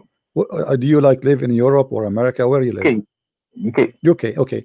If a person live in the UK, how he can pray in the direction of the Kaaba? It's just towards the Kaaba, isn't it? Use the what? So you just towards the Kaaba. You face everyone to face towards Kaaba. How you can face the Kaaba? The Kaaba is on the other side of the earth. The earth is not flat. Yeah.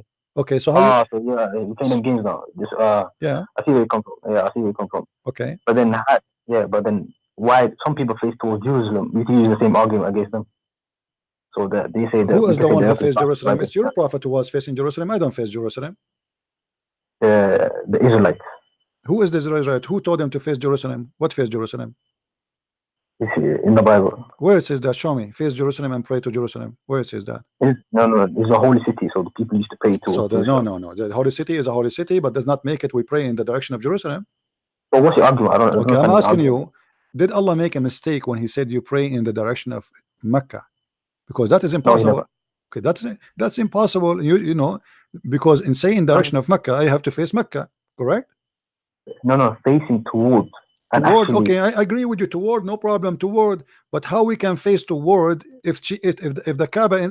Let me. I will open Google Earth and I will show you what does that mean. That there is no way you can face. You can face toward. My friend, hold on. Let me show you. Do you? I know. Is my? Do you see my YouTube? Do you see it? I know you're saying you're geographically speaking. You're saying it's impossible. Yes. So geographically, you know, you live here. Let us make a mark here. Let us make a shade and shadow. Okay, here we go. All right.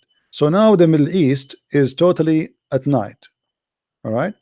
But if we go by time, if we go like during the day, that will change. So like some places they have a daytime, some places they have noon time, some places have middle of the night, depend on the location. So now if we say where are you located, I think in the map here you will be in this area. Let us see, zoom in.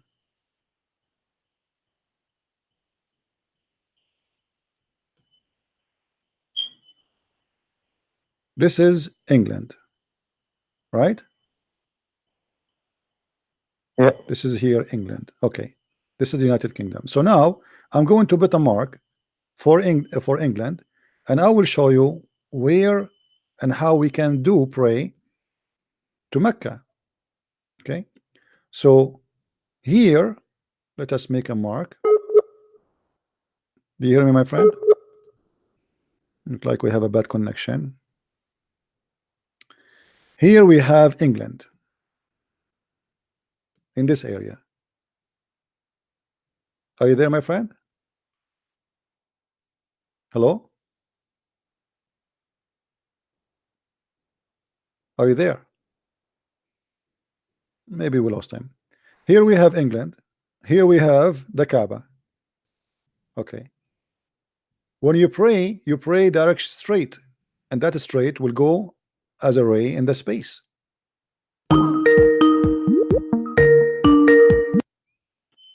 Hello? Yeah. Okay. You went off. I couldn't hear you. So it's impossible. It's impossible to face the Qibla, or what you call it, the Kaaba. Correct? I'm looking at the screen now. Say that again. Okay. If this is, I'm showing you here. Let us say, just to make it more clear. Let us say me myself, I live here. I live in America. Okay, this is America. Here. So I live here somewhere. Okay. Now the Kaaba is in the other side of the earth. How I can face the Kaaba? You face towards it, basically. How you can face toward? I mean, my friend, when you face toward, you are facing the sky. You cannot face the Kaaba. It's possible. Yeah, but you're thinking, what you're talking about, you actually say just face towards the Kaaba. He doesn't actually say your face towards the sky. My friend, if you are standing here, let me make it simple for you. If you are standing in this spot, Look with me, please. If I'm standing here, if I am facing, I'm facing what? I'm facing this. Is that correct?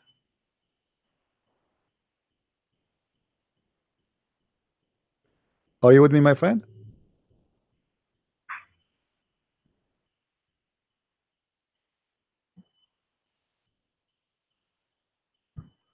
Hello, guys. Do you see what I'm talking about? If I am standing in this area here, if I'm standing in this area, there is no way I'm going to face any city in the world. I'm going to face the horizon here, out of the earth. So how you can, what kind of God he do not know that this is impossible? No. In terms of face towards the Kaaba, the reason behind it is only for unification of people. It's not actually saying, yo. But yeah, I know. But okay, how you know that the Muslims are Muslims if they face the Kaaba, correct? Yes, but facing. Okay, but how you can face the Kaaba if facing the Kaaba is impossible? So you're asking them to face nothing.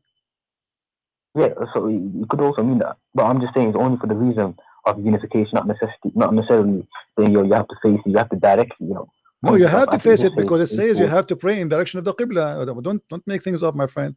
It says you have to pray in the direction of the Qibla. Direction of the Qibla. Okay, where is the direction of Qibla? My brother, your own book says it in First Kings. It actually says face towards Jerusalem. So you have the same problem as us. My friend, read for me what you are saying, what you are talking about. Go ahead. No, it's in Kings. I can remember. No, don't tell me to. It says this. My friend. Okay, you can find it. No problem. But listen. This is literally about an act of worship you do. Pray in the direction of Kaaba. You said that Muhammad was praying in the direction of Jerusalem, correct? No. I'm finding for you. You busted it up. No problem. Was your prophet praying in the direction of Jerusalem? Hello?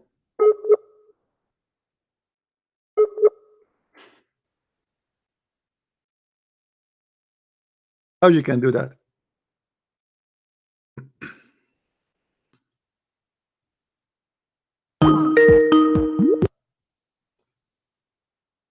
Hello? You just keep going also in my okay. I think it's my was your prophet praying in the direction of Jerusalem? First Kings, pull up First Kings 8:44.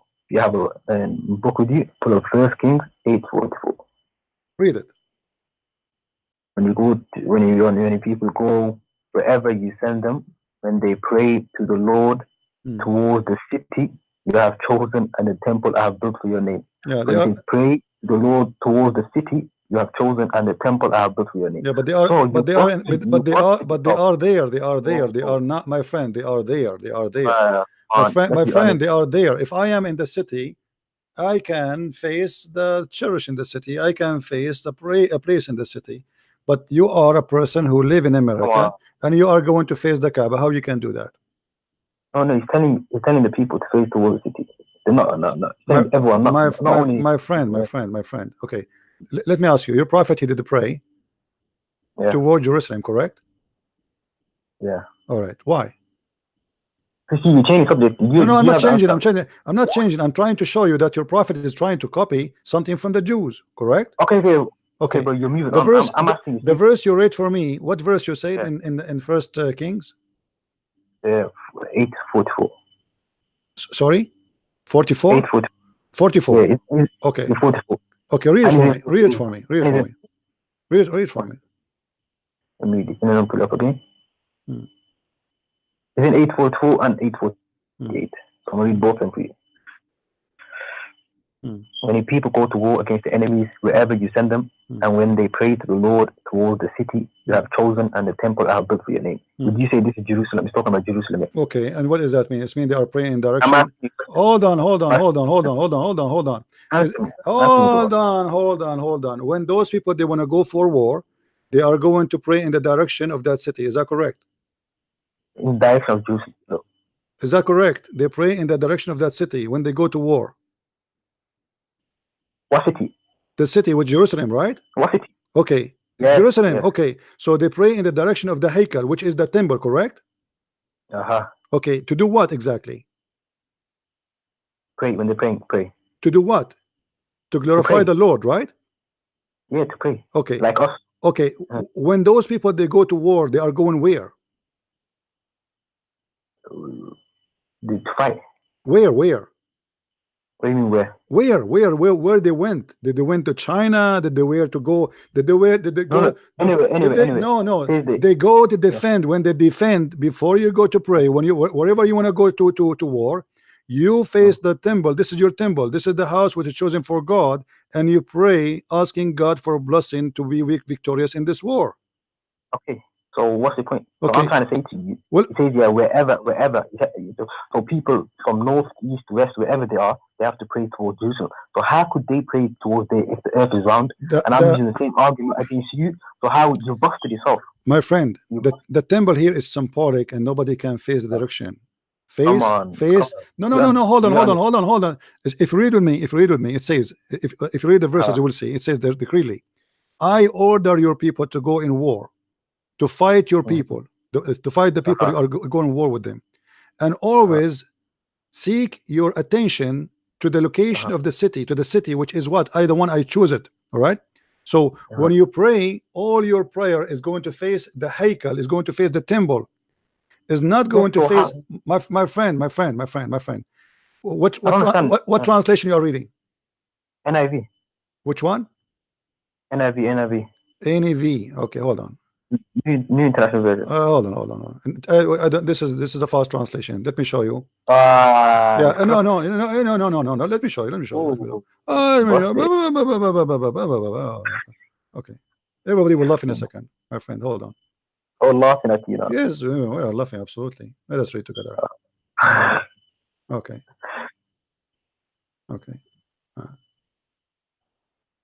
Why are you changing the subject, man? I'm not. You are changing. Hold on. Okay. So I'm not changing. Okay, hold on. Let those people, wherever they go, they pray toward the city. The translation you are reading, correct? Yes. Okay. Where they go? What do you mean where they go? Where they go? It says wherever you send them. So he's talking wherever you send them, wherever you send them for war. Wherever you send them, wherever you send them, send them to where? To war.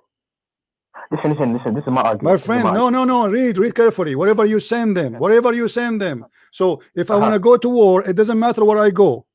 I have to pray. The army, all the people, they have to pray in the front of the temple, facing the temple, praying to the Lord in the direction of the city of the Lord, because this is the city of the Lord. They can be. It's possible. They can be in the front of the gate of the city, and still they face the city. No, my friend. Hold on. If they go out for a battle against their enemy, all right. Yes, I know. Wherever you shall send them, shall pray to the Lord. Where? To the city. What city? To Jerusalem. Okay, hold on. Where the Jews are when this story happened? Where the Jews are located? It says wherever you send them. So it doesn't matter. This is about them at that time when they will go. So I don't think the Jews they don't have. The Jews they don't go and pray toward the Qibla of direction. This is the verse about when they go to war. When they go to war, they are people of the city who live in the city. No. They are not people out of the city. They are from the city. So when they are leaving the city, they are going to pray toward the city. So if we go out of the battle, if we are, let us say they are fighting with the Palestinian, and the Palestinian in front of their gate, and they go out after them. When they pray, they have to face Jerusalem. No, it says there wherever you send them. So this doesn't matter. This is an order for what? For that time when they are going to war. You don't let me speak. So wherever they go, they have to pray in that direction. Listen, you don't understand. My friend, hold on. In order to show me that this is what the Jews believe, then you have to give me an explanation made by the Jews. And the Jews, they say, okay, this says that wherever we go, we have to do it in a certain way. Have you read any commentary? Correct or not?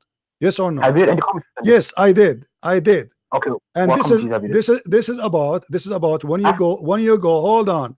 When you go in war, this is a specific time. This is not about the Jews who live in America. This is about going in war, which means this is a nation, an army moving from a place to place. Moving from where? Moving from Jerusalem toward different location. So this is a temporary order, have to do with the war itself, not about praying in direction of a person who live in France, but he pray in direction of Jerusalem. No, you lied. You just, my friend, it says that in front of you. Is it about is it about war or it's about peace? You don't let me speak. So how can you is it about war? You see, I'm screaming for long. Yes, is it about war? Yes or no? Yes, I said yes, okay. But let me finish. All right. Okay, go ahead. Okay, it's about war, but he's talking about wherever the war is. Could be anywhere, north, east, west. It could be anywhere. When you fight the enemy, before you fight them, pray towards Jerusalem. So how is that? That's logically impossible. Using the same argument you used against me, but flip it back on you, you would have the same problem with this. So this basically becomes inapplicable, invalid. So why do you use arguments which go against you as well as myself? You see, this is not against me. You are fabricating story is not there. Those are an army. They are going for war. They pray toward Jerusalem before they attend the war. You have always to glorify the Lord. No, this is not a Qibla. This is not a Kaaba. This is not a direction of a prayer. Have to do with being in China. No, you are lying, my friend. Read the verses. Read the verses. This is only about going to war. This is not about the Jews. Wherever you go, you face you as a Muslim. Wherever you go, you are going to face Mecca. Those are people who live in the city. Hold on.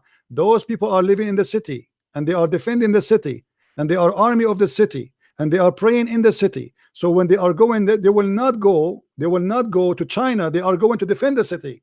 So when you go out of the fence of the city, still you pray to the direction of the temple, because still even they can see it.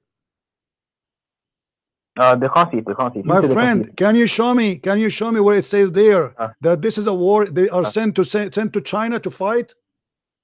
Where the war was happening? Where the war was happening? You're interpreting it the way you want to. I'm interpreting it the way. You see, you could not back up what you just said, and you cannot explain. You could not, because this is have nothing to do with the topic we are talking about. Those people who they are going for war, preparing themselves for war, and they are defending the city of Jerusalem. This is a city everybody have to defend of the Jews. Their war is to defend the city. So when you go for war, always you face the temple, because this is your target. This is the holy place of God. So when you go out of the city to defend the city, you still pray in direction of the city. But they are not living in Mecca, and they are praying in the end of the world. So you try to compare between two things which have nothing to do with each other. I'm not. You did. And let me tell you, just to show you how stupid what you said. Let us say, for the sake of argument, hold on, just to show you how stupid what you said. If this is, are you agreeing that this is wrong, regardless if it's in the Bible or in the Quran? Say yes. No. I'm just using the same argument against my friend. It's not against me, because you're a hypocrite. Because you're a hypocrite. Let me tell you why. Because if you agree, it is. You see, you said to me, you are going to use an argument against me, but you are not willing to say if it's wrong. It's wrong. Okay, say wrong. Let us say for argument, if it's wrong in the Torah, do you agree that it's wrong in the Quran? Can you let me speak? Do you agree or you don't?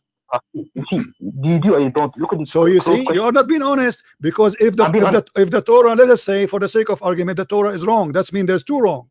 That will not make it right. That will not make it right. But you are not willing to say it's wrong. No, hear me out. 20 seconds. Okay, one second. You can laugh, but it doesn't matter. It doesn't change anything. So you came to me, you used the argument against me, and you showed me geographical, what's it called, nonsense, and you said to me why the people praying towards there is impossible. So I said to you, if I use the same argument against you, is it okay? You said to me, yes, it's not there. Therefore, I provided the evidence on the contrary, which shows you to be a contradictive, concoctive liar who just uses arguments against people, which goes against him. But yet, when he goes against him, he interprets, or and how do I say this? This false interpretation just to hide the fact that you don't have to pray towards Jerusalem at a certain point, which says that it says towards Jerusalem. So negating this and affirming this doesn't actually, and you laughing doesn't mean anything. I'm just showing you how contradictory you are. You could not show me anything. You could not show me anything, because those people are in the case of war only. They are going to face. This is their city. This is the city they love. This is the city in order to protect. But this is not. In the same time. Listen. Just to show you the arrogance you have. Here we have a location of a rock. We have a location of a building. We have a location of the city, and every Muslim in the world 5 times a day have to do it. This is about people going out for war. The occasion is what? Is war. And me and those people, they are coming back. They are not going to stay there. They are not going to immigrate. They are not going to live there. So when they go in war, they always are facing the location which they are defending. And those people, they are not going to go all the way to the end of the world. Hello? Hello?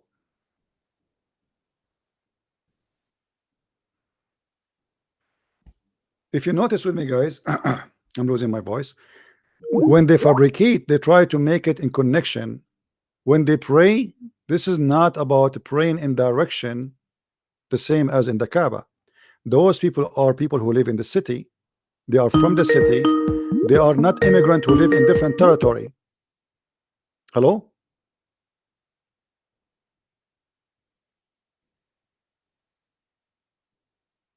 Are you there?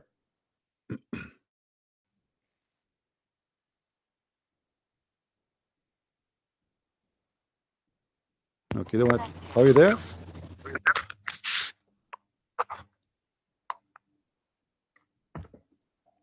If you don't want to talk, I'm going to hang up. Are you there? Okay, just go.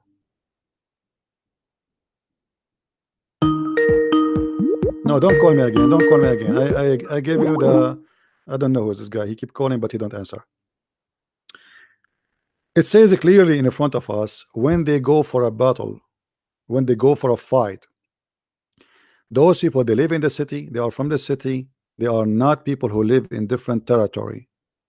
Wherever they go, let them face the direction of Jerusalem.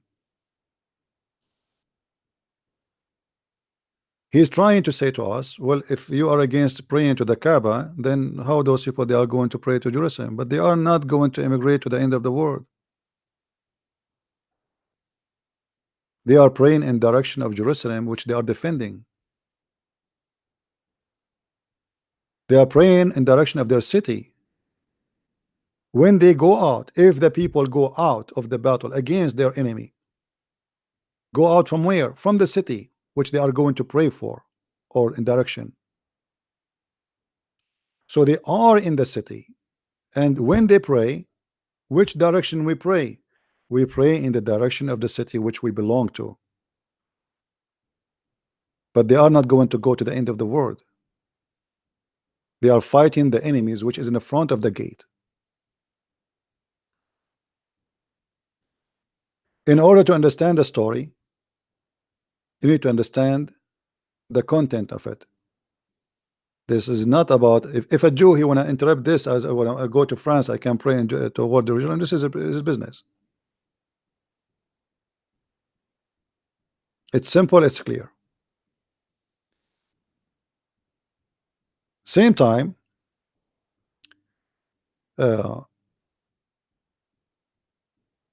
this guy, he said that we pray in the direction of Jerusalem, so Allah, he will know who is a Muslim. If you go in the Quran, actually it says that. Why the Muslims, they pray in direction of the Kaaba? Allah, he said supposedly, because Allah, he will know who believe, who don't. So Allah will not know who believe, who is not, unless you pray in direction.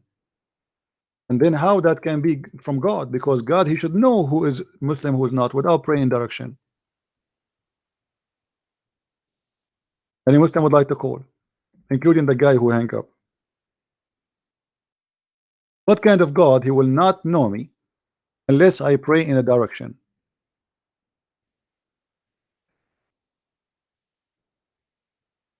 Any Muslim?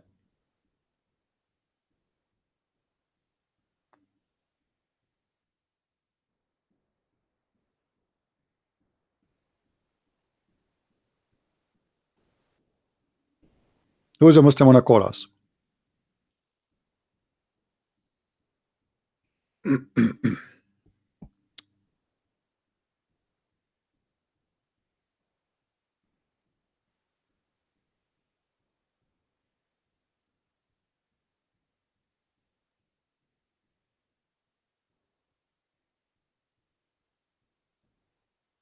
And my friend,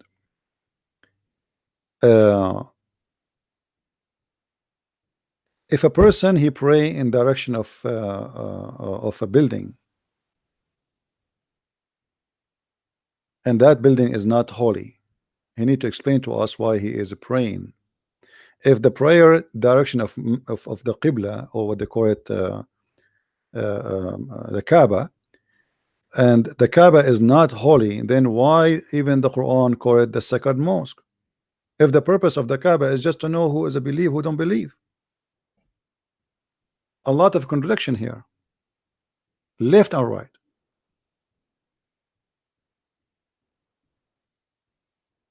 God is everywhere, and God, he will hear your prayer. It doesn't matter where you pray to. But those are Jews who they are attached to their city, and they are defending their city. You might quote for me and you say a prophet he pray in direction of Jerusalem because this is his holy city. But it's not because he can face the city. There's nobody can face the city. It's impossible. Especially the more you go far away from the city, the more it's impossible to see the city. As simple as that. Do we have any Muslim?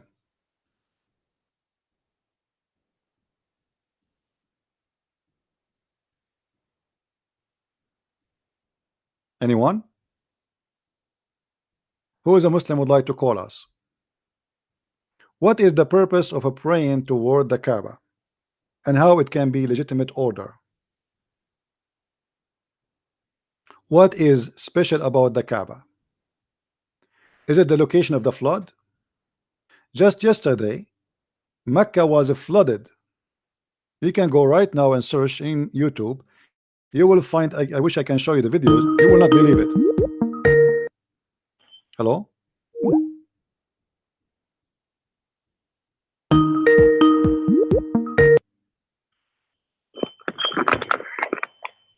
Hello? Yes, my friend. Go ahead. You just speak right now. How come? What happened? You drop your line. Okay, go ahead. What do you want to say?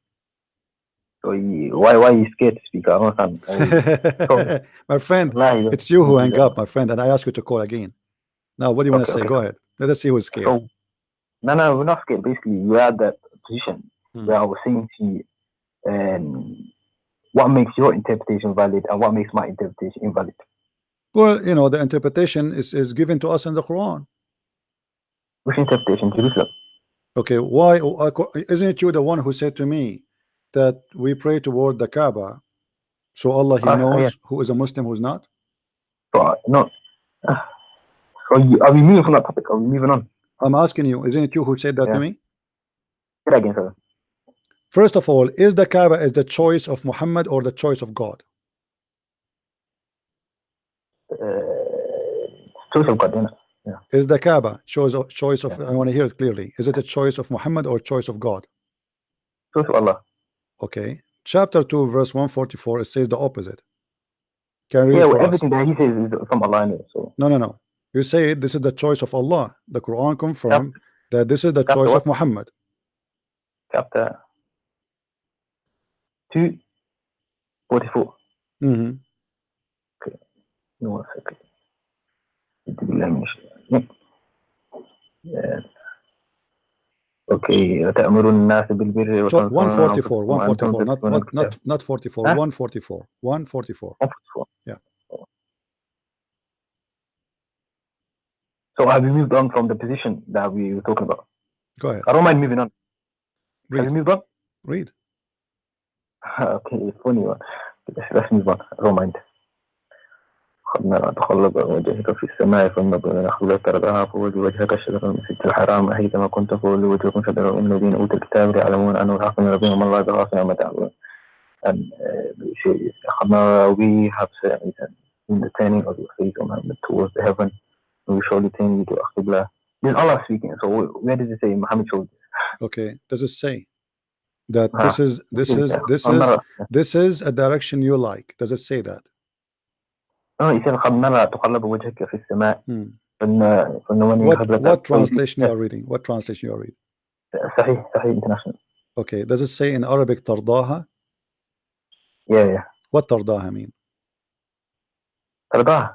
Okay, does it say here that it shall please thee? So are you saying from here we conclude that Muhammad was the person that chose towards the Qibla? Yes, it was the choice actually of Umar ibn al-Khattab, not the choice of Muhammad.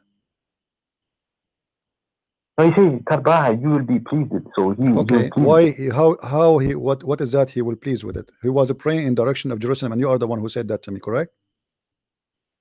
Who? Yeah. Muhammad. Okay, so why? What happened before Muhammad? He was praying in direction of Jerusalem. Is that based on the verse you quote for me from Kings? Sorry, say that again.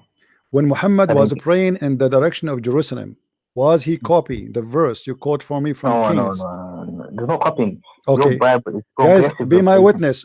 Be my witness. Muhammad was not copying from the Jews. So then, why he was praying? Why he was praying toward Jerusalem? No, I wouldn't use the word copying. I would use the word progressive revelation. So my friend, the question is very simple. When Muhammad he prayed in the direction of Jerusalem, where he got his reference that he should pray in that direction? Is that from the verse you quote for me, verse number 44? The one that says, if the people go to the battle against their enemy, whenever they should pray toward the temple of God. Is that what Muhammad was doing? He was trying to be a Jew. No. So why he praying toward the direction of Jerusalem, as you said? I told you I wouldn't use the word copying. I would tell you, the Jews were correct in facing towards Jerusalem. However, my friend, why? You don't let me speak. Why? So go right away. Why he did? Where he got this from? Okay, let me finish. It only take 20 seconds. The Jews were facing towards Jerusalem, and Muhammad was facing towards Jerusalem. This was the correct stance. However, after I told you the Jews, it was progressive revelation. The Quran came. The Quran said no, not towards Jerusalem anymore, towards the Qibla. So what's wrong about this? Why he's praying toward Jerusalem? Why he's praying toward Jerusalem? What he have to do with Jerusalem? Why he was praying to Jerusalem? The Jews, Jerusalem is their best city, is a holy city for them. Okay, Muhammad was praying toward Jerusalem, not to the Kaaba. Why? What do you mean why? I told you that verse came and he abrogated that verse. My friend, this is not the question. Why he was praying toward Jerusalem? What he have to do with Jerusalem? I don't know why you. I don't. These why questions. Why is the God of Islam in Jerusalem? The God of the Jews is Allah. This is another question. Why? You see, you are the one who brought this to yourself. You are the one who quote for me First King, and you are going to stuck with it. Was Muhammad understanding First King that he, as a Jew, wherever he go, as you try to explain to me, he have to pray in the direction of Jerusalem?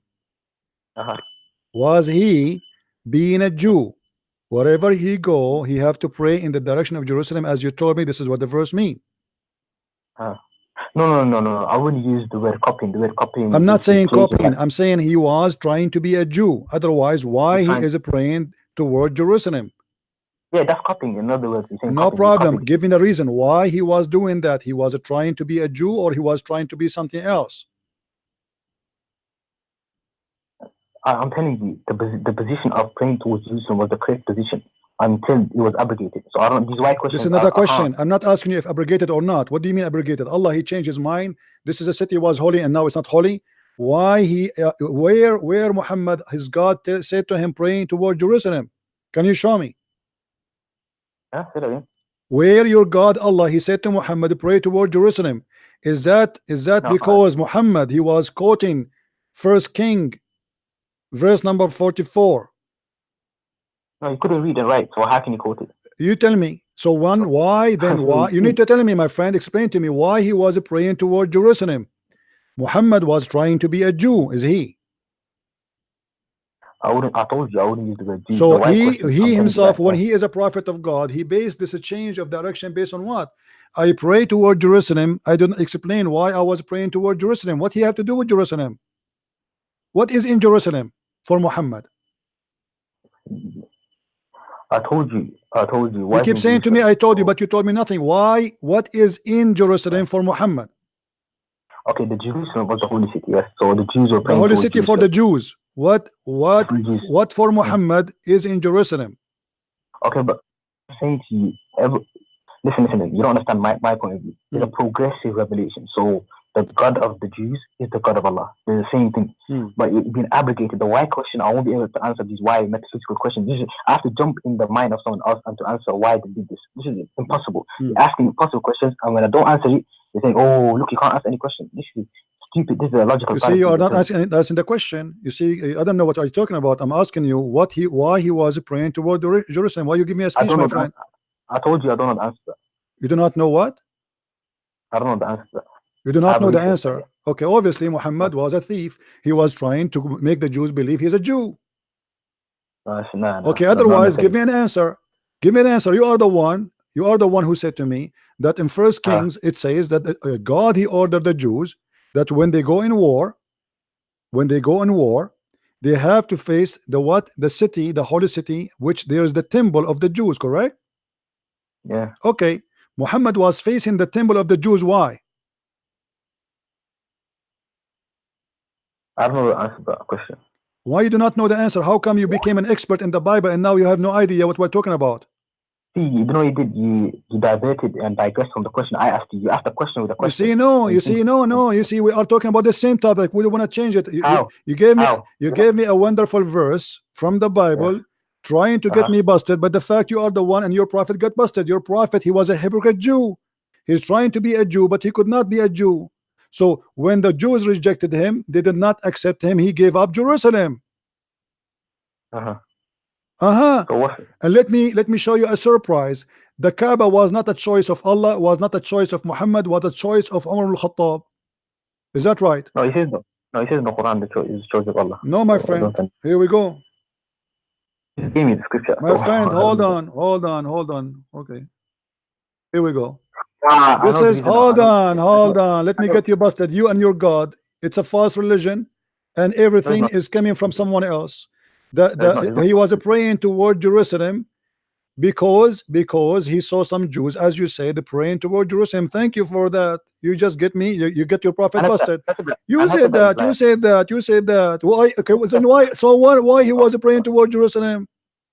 Why you putting words in my mouth? I never said that. Why? He don't know, because simply it is embarrassing. It's embarrassing because you as a Muslim, you could not find a reason, any reason. So what we would do, we get away with it. And look what the one who choose that the Kaaba is the where we should pray. It was Umar al-Khattab. Read with me carefully. Umar said, "My Lord agreed with me in three things. One, I said, O Messenger of Allah, I wish we took the station of Abraham as our prayer place." All right? It was the wish of who? Umar al-Khattab. And Umar al-Khattab, he continued saying, and he told Muhammad, and so the divine inspiration came exactly as he said. If you read with me here, it says, same as I had said was revealed. Exactly. Muhammad, he copied the words of Umar al-Khattab. He put it in the Quran as he said, and he claimed that Allah, he said that to him. Muhammad was trying to be the same as the Jews, who you said they pray toward Jerusalem. Let me tell you why. In Surah 2:143, it says the reason why the Qibla was changed was because he was trying to distinguish the people from other people. My friend, this is but this is getting busted by this hadith. This is a correct hadith. This is Sahih Bukhari. Come on. This is Sahih Bukhari, guys. Does it say that Allah agreed with me? Who agreed with who? Read with me. Who agreed with whom? Allah agreed with Umar, or Umar agreed with Allah? I'm listening. Who agreed with who?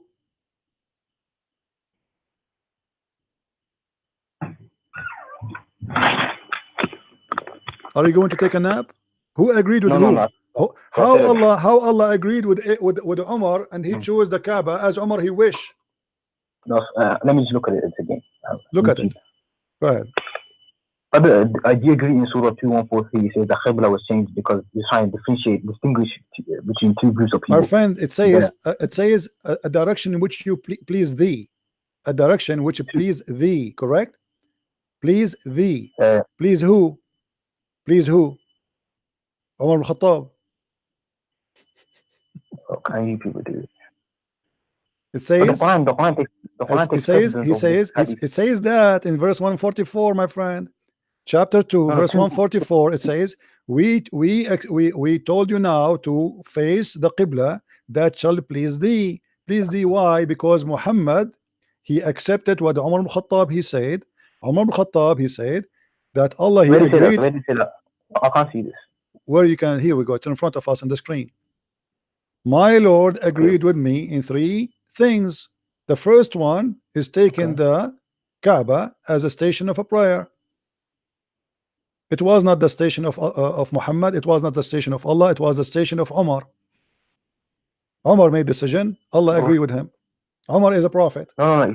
Calm down. Let's calm down. Let's not. It says, I wish we took the station of Abraham as our praying place. So it doesn't say in the direction of the Kaaba. So when do you get this? At that moment, my friend, they were praying to the direction of Jerusalem.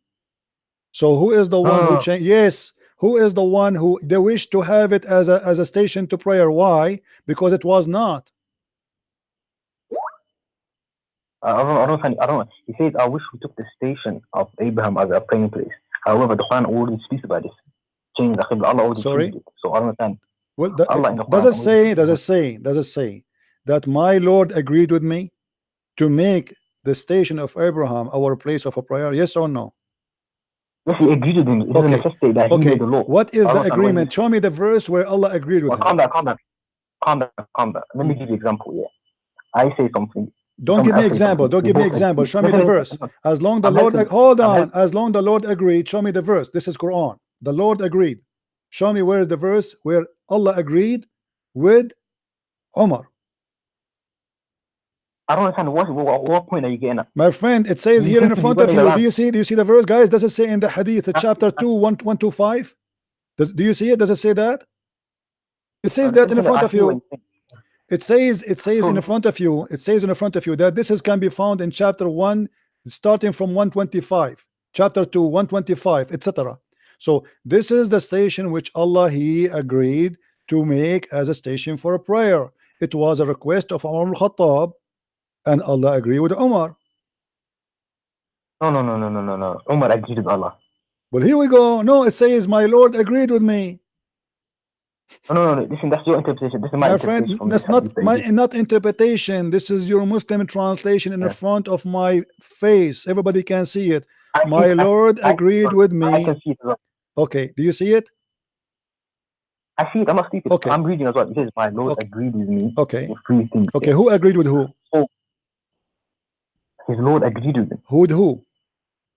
With Umar. Why Umar is the one who chose the location of the Kaaba as direction of the prayer? If the Lord agreed with him, it doesn't mean Umar made the law and the Lord carried on. No, it says I said, look what he said. He said exactly, I agree with him in what? I said, oh Allah Messenger, I wish we took the station of Abraham as our praying place. The divine inspiration came as what? Exactly as he said. Read with me. Exactly as I said. Why Allah is copying Quran from Umar? You Muslim, you say to us that nobody can make Quran, but Allah himself is copying Umar word and he make a Quran exactly as I said.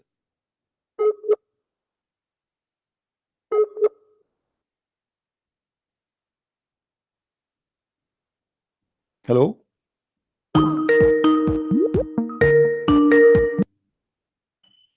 Hello? Yeah, carry. Okay, so does it say Allah he took the verse the same as I said, he give it to us? Okay. I just want to hear your point. What's your point on this? My point that Islam is a hocus.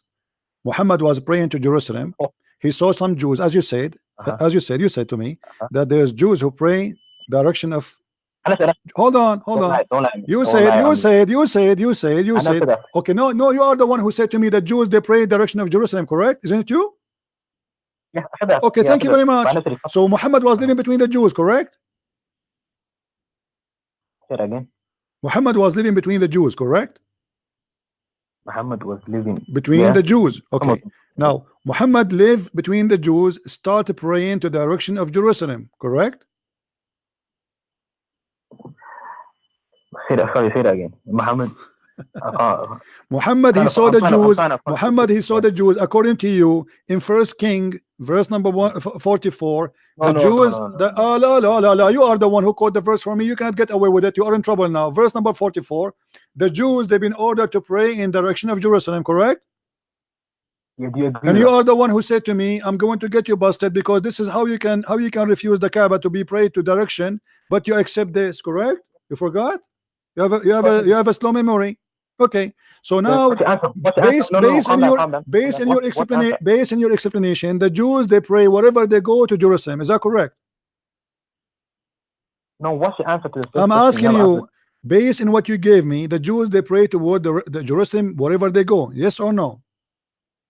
Yeah, but how can they do that? It's impossible. Yeah? Impossible. No, all right, it's impossible, my friend. Here we go. See, that's why I told you those people are going in war, and they are. Hold on, my friend. There's things you can do metaphorically. As an example, I can pray now in direction. No, yes, metaphorical. But your prophet, he did not make it metaphorical. Your prophet, he speak about a direction of a place, a holy place, which is located in a place. And you Muslims, you find the location by looking at the map, and you have a compass, correct? And you claim that you are really facing it. And now we found that Muhammad was praying toward Jerusalem, trying to copy the Jews, as you claim the Jews, they pray toward Jerusalem. And now because the Jews, they get him busted, they refuse him, so he changed the direction of a prayer overnight. How Jerusalem was very important. Why Jerusalem was number one prayer place for Muhammad? Okay. I heard you. Can you let me speak now? Let me just rebuttal what you said. So basically, you understand right now. You accept the fact that the Jews were praying towards Jerusalem, and this was I showed. I lost you. Are you there? Okay, your internet is bad. Call me back, my friend. Even if there's Jews, they pray toward Jerusalem. Nobody can face Jerusalem. It is impossible. And what we see in the front of us, the verse you quote for us, it's about the Jews. They are defending the cities, going to war. They are around the cities. They are not in the other galaxy. But here we notice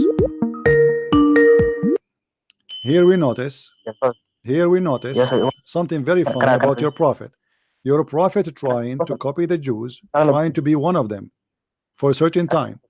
When the Jews rejected him, and he was not able to successful to make anyone of convert to Islam, so he decided to dump that idea and accept the idea of Omar. He got a better idea. Okay. Go ahead. 1 second. Give me 25 seconds here. So this is a conversation I started where you saying this is why do you Muslim faith towards Kaaba? You gave me some information saying this is geographically impossible, and I rebutted that, and I used the same criteria you gave me. I used it back on you. I said, the Book of Kings. If you look at it, the Jews were praying towards Jerusalem, and when I showed you that, and I used the same criteria, you then moved to you jumped around, and then you said to me, "This is metaphorically speaking." No, I did not. No, I did not say about that one metaphorical. I did not say that metaphorical. I did not. This is physically. They pray toward Jerusalem. This is physically, not this verse. Not this verse. Shut up. Don't make things. I was saying. If there is a Jew who lives in the end of the world and he's praying toward Jerusalem, he is not facing Jerusalem. That he is not facing Jerusalem. Hold on. He is not facing Jerusalem. This is a metaphorical thing he do of his choice. Secondly, here the verse you quote for me is about. Hold on. The verse is so clear. People are going for war. Let us say there's a prophet. He was in somewhere and he faced Jerusalem.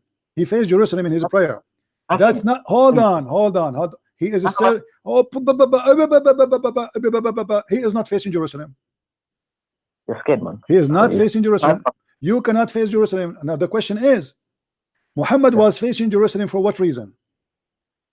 Oh, so you can't answer my question. I have to answer your question. I answer your question. I get you busted. How? How do you get me busted? What is this? Those people, they are defending the cities, and they are going from the city, going back to the city. So they are not going to the end of the world. They are not going to Mecca. They are not going to China. They are not going to Japan. So they are defending the city. The enemy is around the cities. So they are facing the city. They can see the city. So they can pray the direction of the city. Now, Muhammad was praying direction of a city he never met. He never saw. Why? And I don't accept that answer. And me nothing. Who cares if you accept or not? I don't care. Well, see, you don't care. I don't care. Absolutely. This is my answer. You take it. You take it. You can set it out. You can. By the way, I want you to download this video and post it on your YouTube. I encourage you.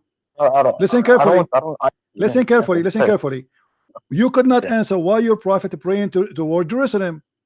Jerusalem is the city of the Jews. It's a holy city for the Jews. Why Muhammad praying toward Jerusalem? Give me an answer. I will answer. Before we answer, you haven't answered my question. Let me tell you why you haven't answered the question. Let me just tell you what you did. You interpolated. Interpolation and interpretation are different.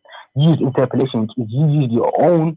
You put your own, what's it called, intelligence or whatever you did. You said this is what it says. It says wherever they are. They could be anywhere, wherever they're fighting. Yes, wherever they are going to fight. That's true. That's true. Wherever they are going to fight. But they did not go to fight to the end of the world, my friend. They are there. You see, don't be stupid.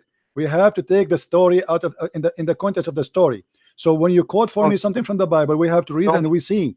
Listen carefully. Listen carefully. Listen carefully. Listen carefully. The verse in the front of it, it's explain itself.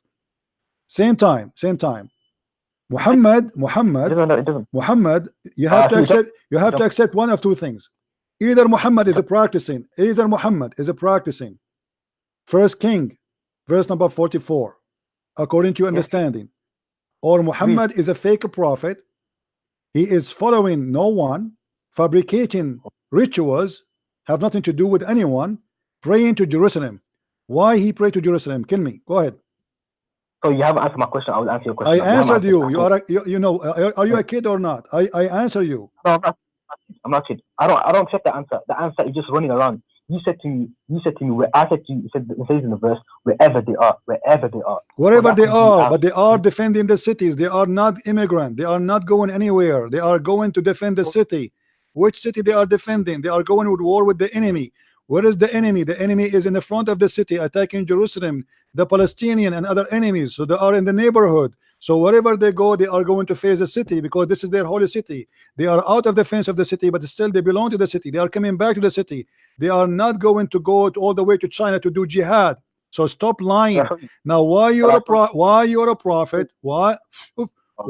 a prophet praying in direction of Jerusalem? You do not know. Why your prophet changed the direction of Jerusalem? We found the answer. He copied from Umar al-Khattab. Umar al-Khattab, he said to Muhammad, I have a better idea. What is the idea? The Kaaba, let me tell you what happened. Hold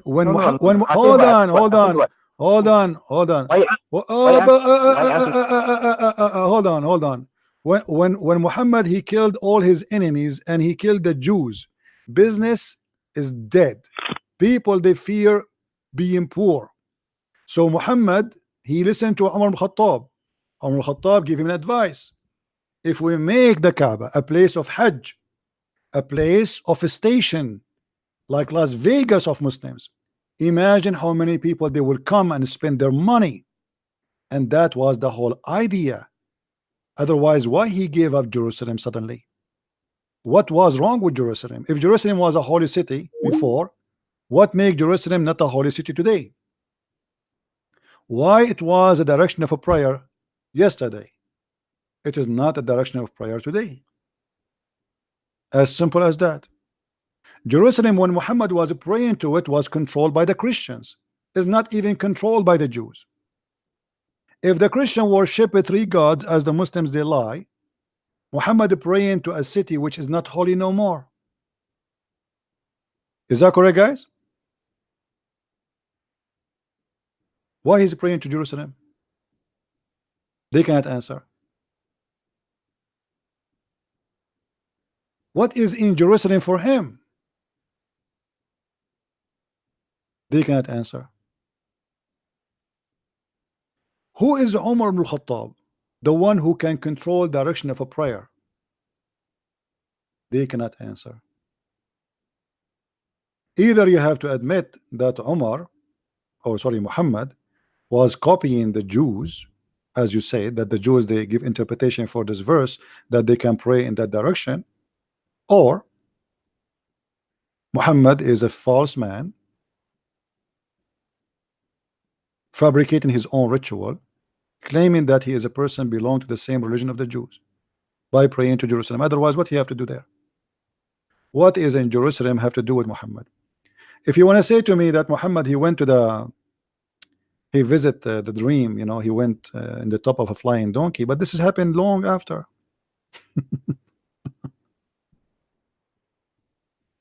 This has happened in the dream, first of all. At the same time, Muhammad, he visit what? Al-Aqsa? There's no Aqsa. Muslim, they say to us, Muhammad was visiting Al-Aqsa. There was no Aqsa. The first mosque was built. Muhammad he speak of, he went to Al-Aqsa, is built long after Muhammad's death. What Aqsa? What is in Jerusalem for Muhammad? If the Kaaba was always the most holy place for the Muslims, why he prayed to Jerusalem where it was controlled by the Christians? There's no answer. Call me back, my friend, call me, so we can laugh. Do we have any Muslim would like to call?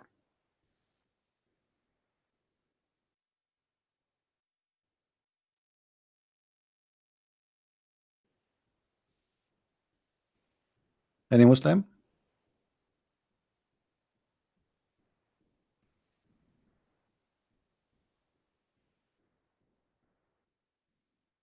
Allah is copying. Allah is copying. Yeah, you can call me, the one when I call. Go ahead.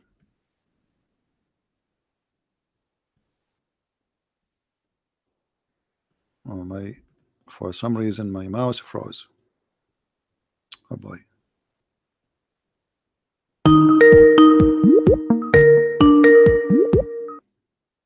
Hello? Hello, CP, you all right? Hey, my friend. How you doing? I'm fine. Good, good. But yeah, I've recently came across your YouTube, and yeah, I just want to give thanks to God, just going out there and speaking the truth. I used to be a Muslim 2 years ago. All right. And yeah, praise God, he came and saved my life. But now you will not have any versions. Sorry? You will not get the versions. You know? Yeah. Well, I think coming to Christ, you actually know what true submission is. And I think, you start realizing most of your religion was full of flesh. What make you leave Islam, my friend? I think just, some of the stuff that you were speaking about the Kaaba and stuff.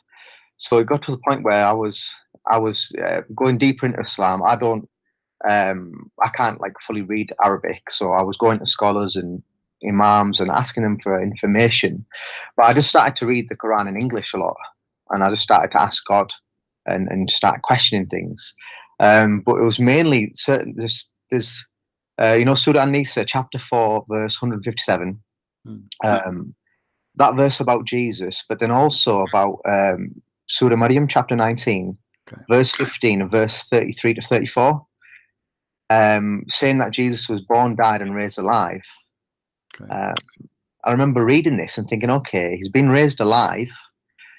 Like imams are telling me that he's not died. Chapter 3, verse 3 of the Quran says to believe in the Torah and the Injil, but then scholars are saying don't believe. So I started just to read the Bible as well. I started reading Guru Granth Sahib and, started comparing religions. And then, I started to get to the point where my heart started to outgrow the moral values of the Quran itself. What do you think about the Muslims? They, like when the Muslims, they speak about Islam is the only true religion, and like I'm trying to understand when you were not a Muslim before, right? You converted to Islam, correct? Well, I'm half Pakistani, half English. Oh, okay. So you are a Muslim from Muslim family. Okay. Yeah. But so it's kind of like since you are a child, what make you in the beginning feel like believe that Islam is okay religion? I mean, if there is anything at least. Well, I had a bit of a different experience where I was in the British Army myself, and I started to see that there was a bigger thing going on in the world, but I didn't really know. I didn't really have a deen. I was just labeled as a Muslim, basically. And it was only when later on in my life, I questioned, is God real in my heart one time? And I had an experience, which now I know is the Holy Spirit. Because my family were Muslims, I associated that with Allah. And I went on a journey where I started to pray, I started to study and to seek God. And I think, to be honest, it was one of them where it was a very clever deception. Because, like going to the gym, when you do something, when you do something for a reward, it feels good. So when I was praying and I was learning the Quran, like just by memory, I was feeling good, feeling like, okay, I'm pleasing God, or I thought I was. Yeah. So Islam focus and make you believe that you are there's deeds you can accomplish by, like the same as a machine. You're in the gym, like it shows you that you burn how many calories. Right? So they try to fool you that there's deeds you are building by doing certain things, and one of them is praying to Allah 5 times a day. That's deeds. Yeah, definitely. Yeah, I remember going to see this. He was a mufti. He ran a school and he had a bookstore and all this, and I was at the time I was seeking, like, they call Bait, like a spiritual father kind of guiding you. And I remember speaking to him. And he said, right, from the age of 11, calculate how many prayers you've missed and then start trying to catch all these prayers up. And I remember walking back from this, right, because I was sincerely trying to find God. Yeah. And I remember walking back thinking, right, how many times do I have to pray a day then to catch up? To break through all these veils. Yeah, well, what about your family, my friend? Are they still Muslims? So my dad's still a Muslim. My mum passed away when I was younger, but my family is still Muslims. But the Lord, I've got a stepmom. The Lord actually healed her. I prayed for her one time, and the Holy Spirit came, and she used to get migraines every day, and she instantly healed. She could feel the heat on her head, and she was like shocked to the point where a week later, she's then asked me to pray for someone else in the family. And obviously it's very new, because obviously in Islam, like me being a believer so many years and stuff, going deep in and never seen anything happen, and I suddenly believe in Jesus Christ, gave my life, got baptized. But there's something I actually want to share with you, actually, CP. Okay. I've got on YouTube, I've got a video where God spoke to me, and he said he was going to show me a sign at my baptism. And this is the difference between Allah and Jesus, that, it's a relationship, and we hear from God. So I rang my friend Jacob and I said, when I get baptized, make sure you record it. So if you go type in transition in faith. Okay.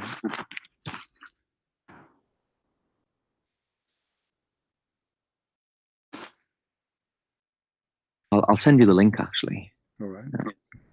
And basically, there's a sign that comes when I get baptized, and when you'll see it, you'll obviously know that from it's signs that are in the Bible as well.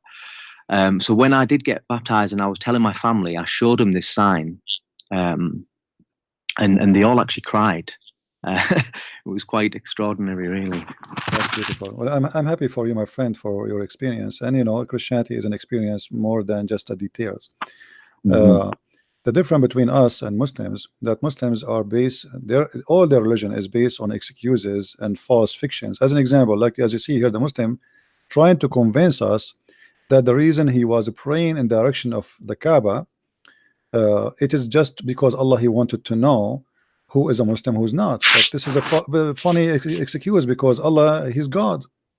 He can know who is a Muslim, who is not. You pray in the direction of the Kaaba or not. Same time, the Muslims, they ignore the fact that the Quran make it clear that the earth is flat. So this is not just it's just like a direction to pray. It is literally a direction to pray in a flat land, a flat earth. So the Muslims always, they try to convince you, and they try to fool you, says, okay, we have similarity with the Bible. But if that similarity exists, that's because Muhammad was trying to copy the Christians, to copy the Jews, and he is a thief. We asked the Muslim why Muhammad was praying toward Jerusalem. They have no answer. Here we go. Did you ever ask yourself why Muhammad was praying toward Jerusalem? No, but that did come in question at one point. I remember speaking to someone because I had a few Christians on my journey as well, speaking to me, asking me questions, and obviously the Islamic understanding is that because Allah didn't want to associate those who turned away from him, that he made a new direction of prayer. This is your video? Yeah. So you can see me as a Muslim, but if you go further on, okay. Is it okay if we play it, all of it? Yeah. I don't mind. Yeah, I don't mind. Right. Guys, we will play the video for you. This is him, as our brother here he said in the video. I'll play it from the beginning. Is the video contain any music which is not allowed? No, it's just instrumental. I mean, does it have any copyright or anything? Oh, maybe. Okay. No, it's fine. It's fine. It's yeah. Because we don't want to get a flag by Facebook. So maybe just mute it then, just in case, because I'm not 100% sure. So this is you when you were a Muslim, right? Yeah. And so I assume from the clothes that you were a Sunni Muslim. Yeah, I was Sunni. Yeah. All right. Okay, so that's good. Like I see here, I want to see what part you are talking there. So which part of the video you are talking? The one. All right. Yeah. So literally, this just shows a little clips of me. This was on Jamaat, so I used to go around knocking on doors, but asking people to come to the mosque and stuff. All right. A couple of minutes in, I think it's 2 minutes. If you go half the way through. All right. Let us see. I will let it go as it is until I hear the music, but little by little. I don't want to, because sometimes you play something and there's a copyright music in the back, you know.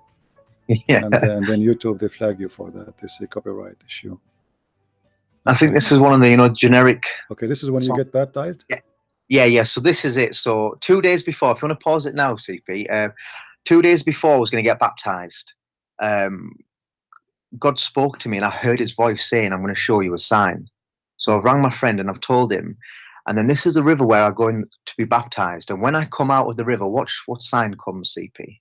So, like the sign with Noah and the rainbow. Yeah. So watch this, CP. Exactly where I was as well. And the rain. Beautiful. All right. Now watch where the end is, CP. It's amazing. Absolutely. I wish you are talking there. I see this in the music. Do you have a video of you talking?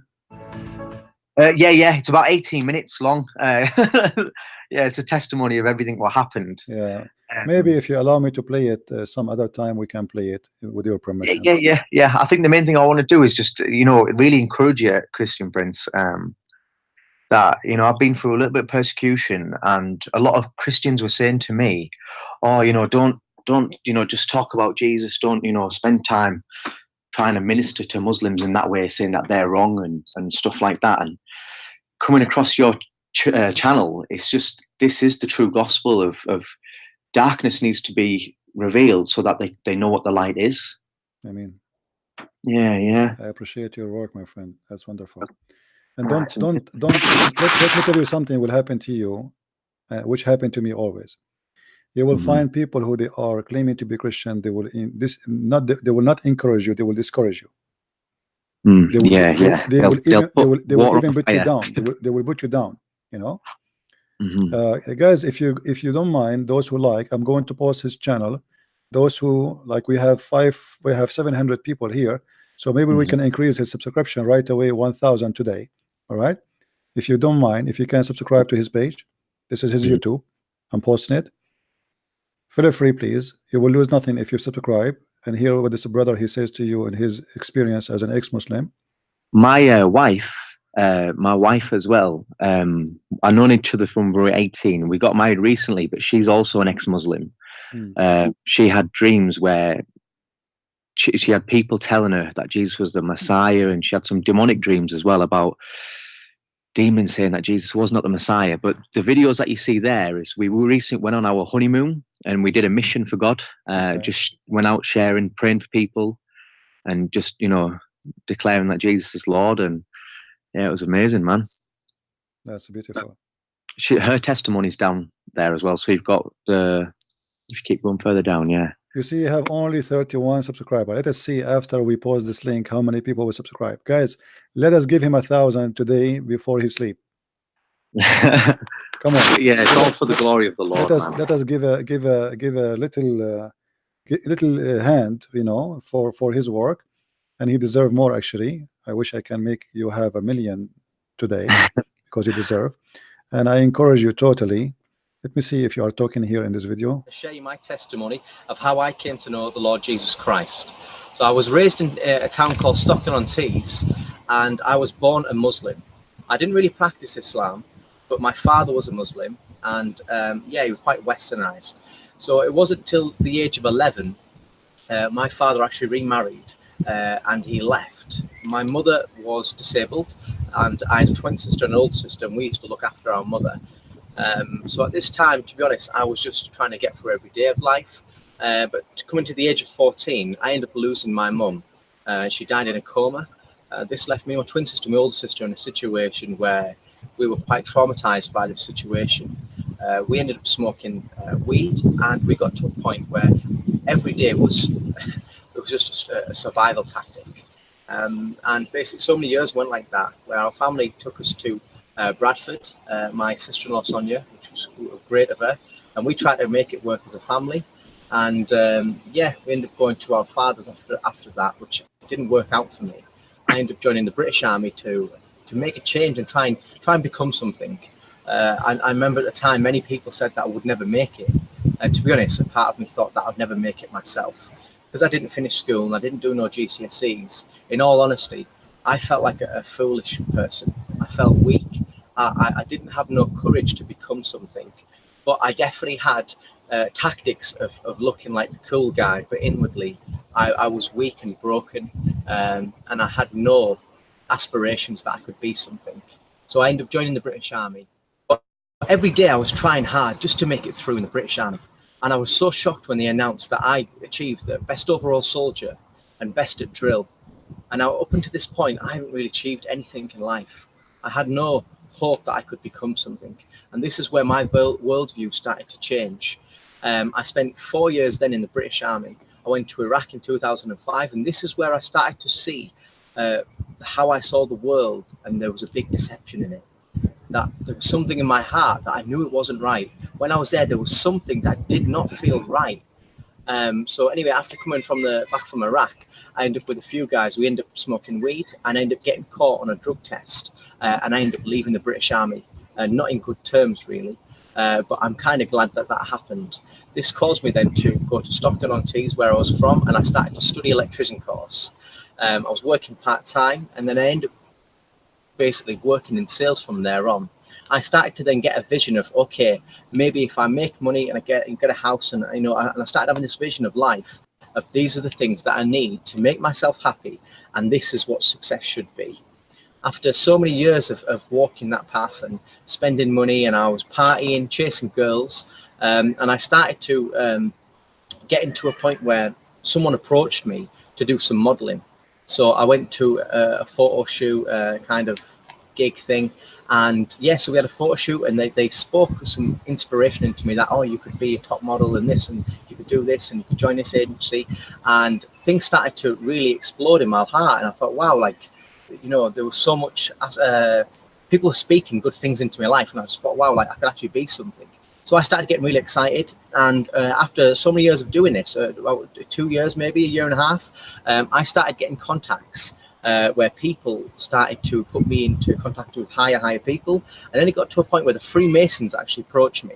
And to be honest, up until now, I all thought this was conspiracy theories. I knew about the Illuminati and all this kind of things that most people talk about, but this was the first time that this was becoming a real story. I remember going with Sony to film a TV pilot in the Canary Islands, and on there I met a Freemason. He ended up then introducing me to another guy in Batley. I ended up moving to Morley at the time, and I ended up interacting with these Freemasons there. After a couple of meetings with these guys, I had that same feeling when I was in Iraq. My heart felt a bit funny, and after I started to look into symbology and numerology and looking into what the Freemasons do, I started to realize that this could be how the devil's influencing the world. with riches and fame and popularity. So I came to a decision where I said no to the Freemasons. So after saying no to the Freemasons, a lot of negative things started happening to my life. In my house, things started breaking, and I got to a point where I actually. All right, we will. You know, the video is long. I encourage people to watch. Long. Yeah, but we, you know, it's good to have a brief about what happened to you, and look how the Lord, you know, he changed our life. You know, Paul himself, he was going after the Christians, and which means he was going to commit the crimes against Christians. He hate them, he want to kill them, he want to chase them, and then Paul, he became who he is. So my friend, the Lord, with his glory, he will make something good out of you, and for your family, for people around you, and for your country. I'm glad to have you, my friend, and call me always. Anything you want to say, any share. One thing I'd like to ask you to speak about, I think what would help Muslims, go ahead. Is about the spirit of truth, and maybe relate that to, you know, the Bible, to what they say the Quran is, because they believe that Muhammad's the spirit of truth. Yeah, well, the funny Muhammad, how Muhammad can be the spirit, but he's a man. Yeah, aren't you Muslim? You refuse the Trinity. Muhammad, sorry? How Muslim they refuse the Trinity, and then they agree that Muhammad is a spirit who is alive forever, you know, because that spirit will stay with us until the judgment day, correct? It's going to stay with us forever. So how Muhammad is going to stay with us? Well, one thing that I realized, Christian Prince, as well, is in Islam they only have a concept of the body and soul, because they think the soul and the spirit is the same thing. Yeah. So there's to live in a three-dimensional world, like, you know, there has to be more. You see that in Islam, the spirit is the soul. As long as you are talking about a creation, a creature, the spirit is the same as a soul. But they differentiate between a spirit which, like, they call it the Holy Spirit, which they claim it is an angel, and a soul, which is the soul of a human being. Yeah. At the end of the day, it's a soul anyway, and they have a lot of confusion when they ask Muhammad what is the spirit. Muhammad took him a few weeks before he gave them the answer. He says the spirit of the command of my Lord. What is the answer? They're asking you what is the spirit. They are not asking you it's a command of who. No, Muhammad, he have no idea what the spirit mean and what the spirit is about. Yeah, man. I liked what you posted about the Kaaba with the flooding as well today. That was that was the Muslim, they say to us that the Kaaba was placed there by Allah, and then how Allah he chose it in the wrong place. Actually, just today, not yesterday, you can go right now and search for flood in Mecca. Just search the last 24 hours videos, and you will find, if I go, let me search here, you will find tons of videos.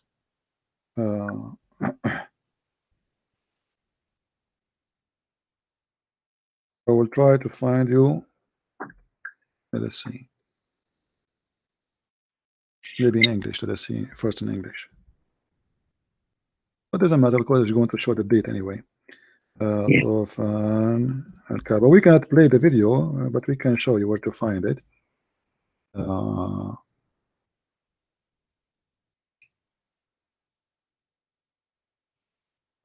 going to make it for the news for today.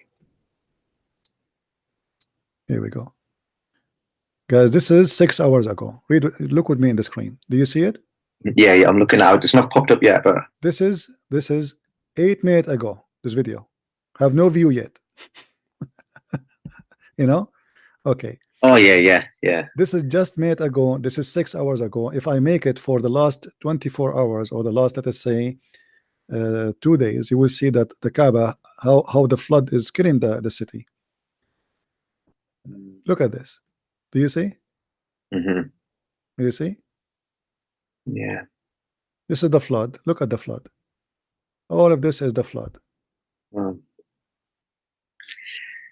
you not think it's funny that Jews now, they pray to the wall in Jerusalem, and also Muslims pray to the wall now as well, and Jews have the box on there.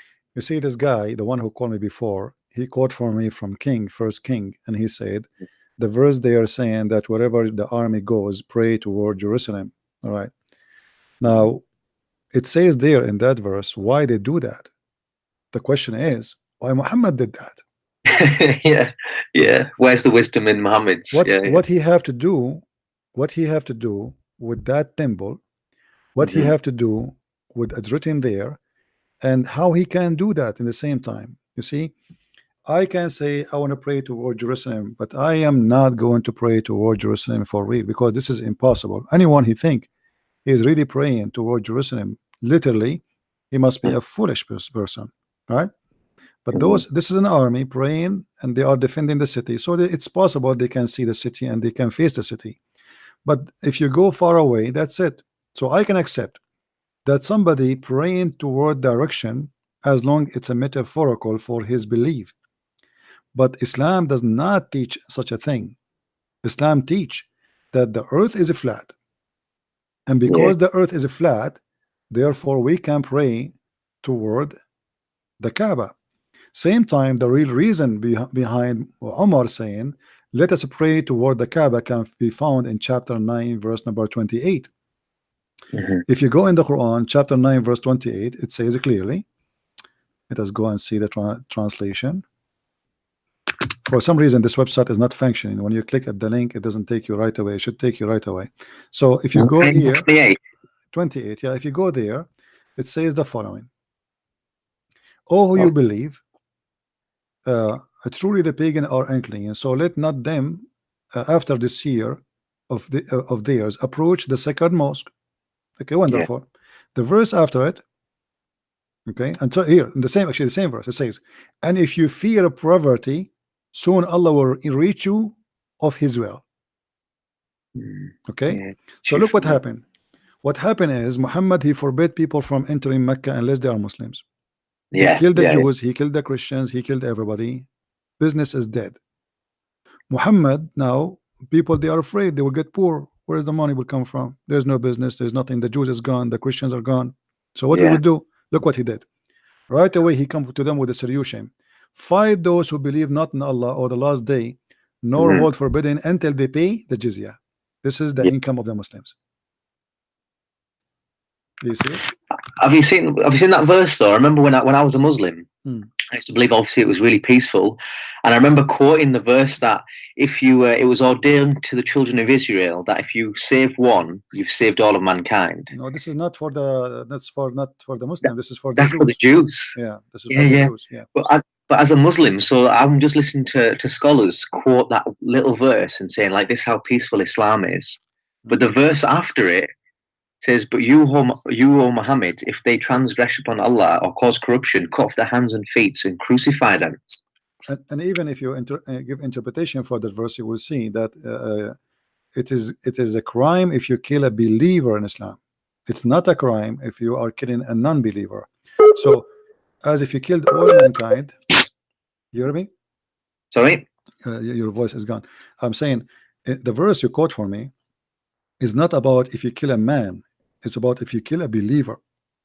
All right. Okay. Yeah. So if you kill a believer, as if you killed all mankind. If you kill a non-believer, that does not count. You know. So if you go to the interpretation right away, they will say to you, so if a Muslim man, he killed a Muslim man, as if he killed all mankind. But if he killed an unbeliever, that's okay. Right? There's no problem. But here you notice here, I'm quoting this. Here Muhammad, he made a decision. He took the Kaaba as a place of worship, hoping that will bring and generate money. But the Kaaba will not generate money unless we have a big population and we force them to come to the Kaaba at least once in their lifetime. So how we can do that? And now the people, they fear to be in poverty, and they have problems with money. So what we would do? We do jihad so we can make the Christians do pay jizya. If I change any Muslim to us to tell me why Muhammad accepted the Christian to worship other God, wrong God, if they pay him money. Yeah. You know, if this is wrong, I mean, he want to kill the non-believers. Okay, why you accept to fight them, but in the same time you don't mind to live and worship the wrong God if they pay you money? What is the ethic in that? If those people deserve to die for worshiping the wrong God, if they don't pay him, he will kill them. If you pay him, you will stay alive. You are fine. Pray to Jesus. Obviously, this guy is a gang leader, and he's trying to convince people that he is a prophet of God, but the purpose is to make money. So, have you noticed as well? You know, like in the Bible, when God creates Adam, the devil says to him that I'm going to make a throne above your throne, and I'll get your creation to worship me. But then in Islam, obviously, they believe that God asked the angels to bow down to Muhammad, to Adam. Sorry. Yeah, which is Have you ever noticed that? Which is very weird, because Yeah. how the Muslim, they say to us, we've been ordered to bow down only to Allah, when Allah Himself is the first one to commit shirk. Yeah. This is exactly it. Yeah. And I thought, what? How? Why is Allah, if He's God, asking the angels to worship Adam? And I thought this was really crazy. These are a few things that were coming up when I was. They say to you, He's not asking them to worship. He's asking them to, because they commit sin. They accuse Adam that he is going to do mischievement. But the fact, they are right. Allah, He is wrong. Here we have the story there proving to us Allah to be false, because Allah, He ordered them to bow down for accusing Adam of something false, which is that he will commit sin, he will disobey God. But later, just a few verses after, Muhammad report that Allah told him that Allah, He kicked Adam out of heaven. So which means the angels were right. So the story there alone is enough to prove Islam to be stupid and false religion. Yeah, actually, I'm trying to find you a hadith where it says that the livestock of Muslims is based on attacking the Christians and the Jews. I'll try to find it. There's hadith so that saying that the trees will say there's a Jew hid behind here, on the day of reckoning, or close to it. We can find it. It's not hard. That one is, but there's a hadith. I will try to find it. Let me line my screen so people will not get headache from me flipping the pages. Yeah, because this website is very hard to find. Like the search engine show you everything. It's not like doesn't show. What site do you use with all the six canon of hadith on there? Sunnah.com. Sunnah.com, yeah. So Christian Prince, what was your story then? How did you come to follow Christ then? Well, I am, it's a long process. It's not really something happened over a day or not. And I don't claim to be a priest. I don't claim to be a bishop. I don't claim to be anything. I mean, I'm like everybody, and I'm a person who claim nothing of my own. I try to serve people around me with the knowledge I learned. I believe, I have faith. I'm a believer, but in the same time, I'm a sinner, which means I am not proud to be a sinner, but I fight my sin, and I am very humble to say I am no one to be even close to describe to someone he is, let us say, like some people might think because you do what you do, that might think highly of you. I'm like everybody. I'm a person who do his best to be close to God, and it's a process. You live your life, and you fight your sin, you fight your fault, you fight your the temptation, you fight everything around you, and this is very normal for every human being. You see, when you live with the Christ, you have a process of a journey, and the journey you go through many things, the same as what happened to you. Like you went through many things, and those things make us stronger. Like there is something that's called iron, and there is something that's called steel. The difference between the iron and the steel is not really too much. It's just a process. So if you go through a certain process, the process can make you stronger and more powerful. But it's very important for us as a Christians not to be proud, and not to think we are better than others. All of us, we do sin, and we don't talk to Muslims because they are bad and we are good. And this is not the point. The point is you are following the wrong one, not the right one. You put your trust in the wrong God. Man, I think that's it. When I look at my family, when I look at my people around me, and just God's creation, like everybody needs a savior, man. Like everybody needs, like, if we can't stand before God and feel justified without Christ, man, and just getting that revelation of repentance of like, oh, you know what, my nature is not good for God. Yeah, it's, you know, because remember the Bible says there is no good but God, and anyone he think is good, yeah, obviously he is hypocrite. This is why I always I insist not to consider the word good does not fit for any human being unless that is God himself who came in flesh.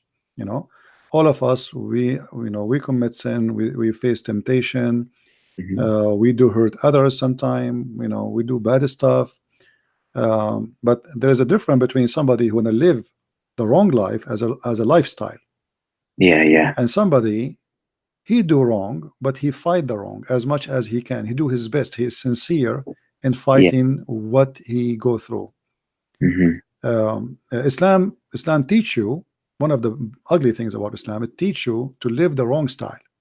As an example, Muhammad, when he taught the Muslims, when he taught them that anything I do you take from me, which means whatever, even action. So Muhammad, he married a child, she is 6 years old. So now Muslims, what they do, they marry children. You see old men marrying 9-year-olds, and yeah. So Muhammad, by doing that, he made sin a lifestyle. Muhammad, when he flirted with the wife of his own son, Zayd, well, this is not a good example for me to follow. You know, you see, when we speak about, like, as an example in the Bible, Muslim, they say to us, do you know that David was a sinner? Yes, David was a sinner. We are not proud, and he is not proud about his sin. Yeah. David, he cry asking God for forgiveness. There's a huge difference between somebody praise his sin and make it a best example to live, and somebody he admit his sin and ask God for forgiveness. And that, well, I think that's the thing as a Muslim though, because when I did read the Bible before, I was reading it and as scholars and all that would say, it's like, look, they believe the perfect prophets did these things. So I would look at it thinking, no, that can't be the truth. You know, prophets are meant to be sinless, and you know, so but when you read the Bible with an open heart, you can clearly see that these people needed God and depended on God. And it's such a real example today to inspire you to walk with God.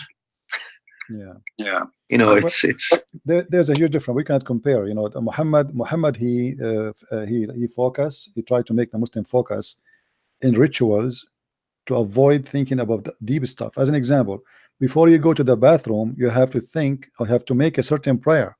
Otherwise, Shaitan, he will play with the anus of the Abdul. Now, not only this is stupid, but this is Muhammad is trying to occupy your brain with the stupidity, so you don't think about what he do. So definitely. And even like wuzu as well. Like, I remember getting to the point where if I would fart, I'd think, okay, right, I need to go and do ablution again. Yeah, so if you fart, your prayer is not accepted, etc. So you know, he come with rules. He put too many rules. So you cannot move, you cannot think. See, the more rules I put on you, the more I freeze your brain, because anything you do, it's haram.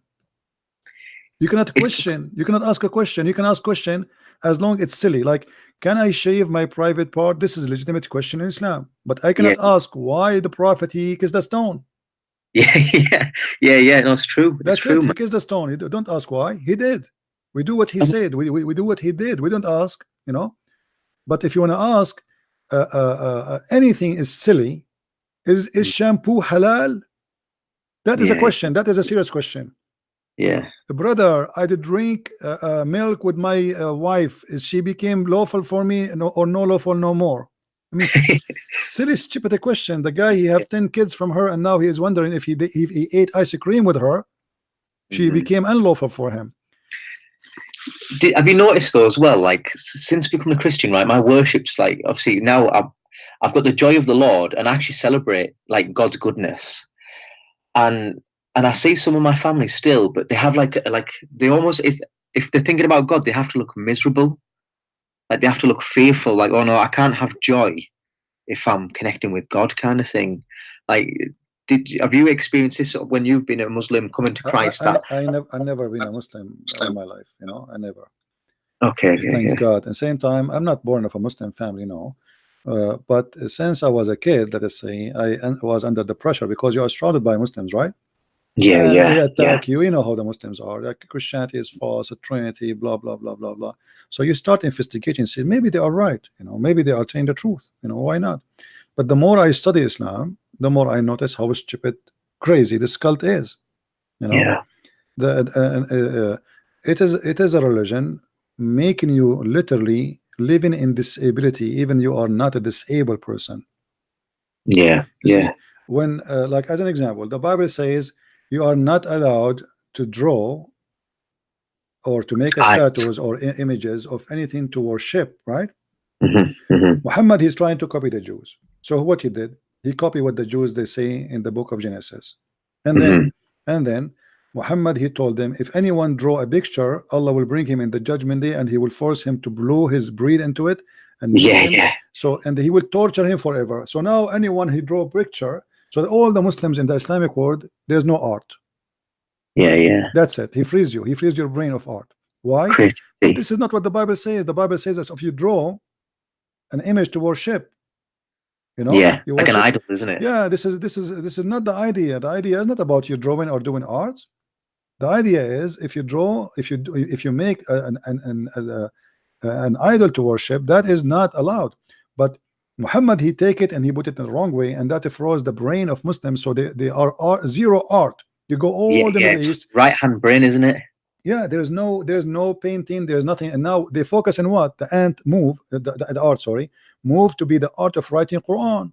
This is the only halal. That's why you see the Muslim they spend a lot of time to learn how to write Quran in an artistic way. This is the only art is okay. You cannot draw a rose, you cannot draw a flower, you cannot draw a tree. And the hypocrite, they have TV. You know, and they have pictures in their ID. I mean, if the picture is haram, why you have why you have the picture of the king? Yeah, that's a really good point. You know? Isn't it the picture a drawing of a person? But nobody there in the heart of Saudi Arabia, the picture of the king everywhere.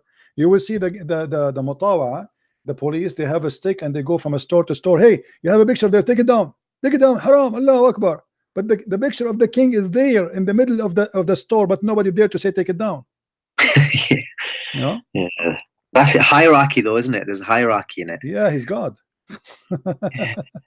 You know, so it's a hypocrisy they live in, and they force Islam on people to stay in Islam. But the second people they have their freedom, they leave. You know, most of Muslims, true. If you look at the Muslims, even those who they defend Islam, they defend it, but just because they feel it's an like identification for them, but they don't really believe. I remember once follow everything. Let me tell you this. Once I was with some friends, and there was a girl. We were talking about Islam, and then she came. She's wearing short skirt. Her clothes is very revealing, you know. And she sat with us, and I was talking before she arrived. And then she said, "Why you are attacking the Prophet Muhammad?" I said, "He is not a prophet." She said, "No, he's my prophet." I look at her almost her panty is showing, you know. I mean, suddenly this girl, she became aggressive, and she is angry because I'm talking about Muhammad. I said, "But you don't look like a Muslim." She said, "What look like a Muslim have to do with this? I believe in the Prophet, he is, etc." So here you will notice that she is wearing a skirt is not even 2 inches long, have 10 kilograms of makeup in her face, her breast is almost coming out of her shirt, but yet she jumped to defend Muhammad. And here you can tell that the Muslims do not know what Islam is about. They have no idea who is Muhammad. They jump to defend Muhammad just because you say Muhammad is bad, because they feel that you are insulting them. It's like an ID, you know. Yeah, definitely. So why a woman like this is defending Muhammad? How she can defend Muhammad? What is your relationship to Muhammad? Yeah. You know? I think it's one of them where I think what I started to realize when I came to Christ, I actually felt a demon leave me. And I've got some friends that are missionaries from America and who love to spend time with Muslims and, you know, like sharing each other's faith. And I remember speaking to them one time, and they were saying that, you know, these Muslims are praying to God. And I said, no, but Allah's not God, is a demon. And I said, when I accepted Jesus, my Lord and Savior, I felt a demon leave me, like actually physically in my body, leave my body. And I said, Jesus says that the only one that denies the Son does not have the Father, such as an Antichrist. And the Quran is the only book that denies Jesus as the Son. And yeah, even in the 10 Commandments, it says, do not bow down to anything in worship. But then, you know, the Quran, obviously everyone's bowing down to the Kaaba as well. So I feel like, you know, have you heard of Habal? From Baal. Hubal. Baal and Hubal. Yeah, Hubal and idols, yeah. So there's the Battle of Badr, and Muhammad's going at war to the Quraysh. Battle. Oh, okay. The battle. Okay. Yeah. Okay. And he says that that Habal is most high. Yeah. And Muhammad says Allah's most high. And then, but then when you look at it, because Habal was the moon and star god, and when you look at most Muslim countries, they have the moon and star as their flag. You see, the Muslims, I want to show you something. When Muslims, they talk about Tawheed, I want to arm you with something. Yeah. I will show you something in the screen. Who is the one who taught the Muslim Tawheed? Was it Muhammad? It was a Jew. Right, I didn't know this. Yeah, look.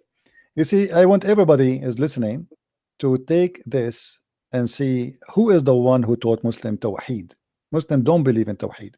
If Muhammad is a prophet, how this story can be possible? He is a scam. Look with me. Read carefully with me, guys. Does it say Muslim?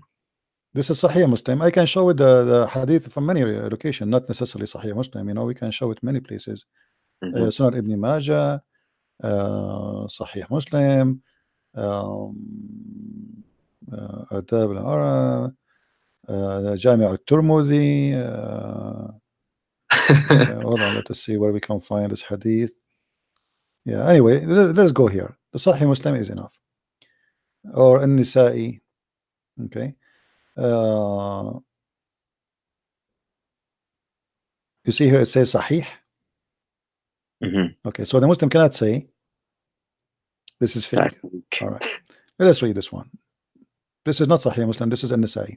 It says, it was narrated that Abdullah ibn Yasir from Qatada, a woman from Juhayna, that a Jew came to the Prophet. Who? A Jew. And look what the Jew, he said to Muhammad.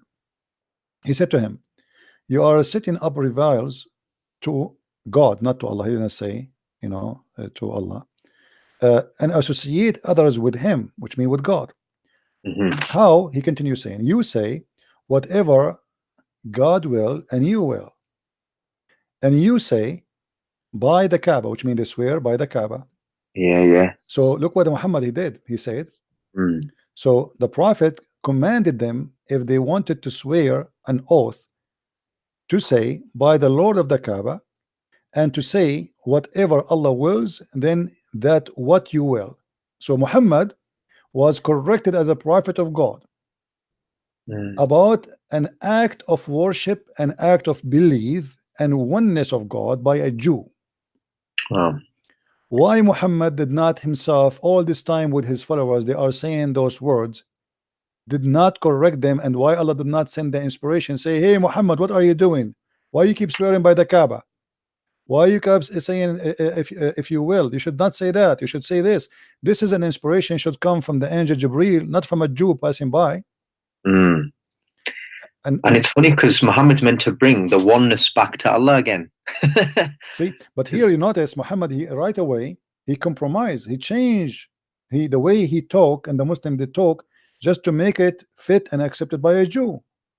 Yeah, and then say inshallah instead. Why Muhammad did not say to him, oh, you got it wrong, we don't mean this? Muhammad right away he agreed with him.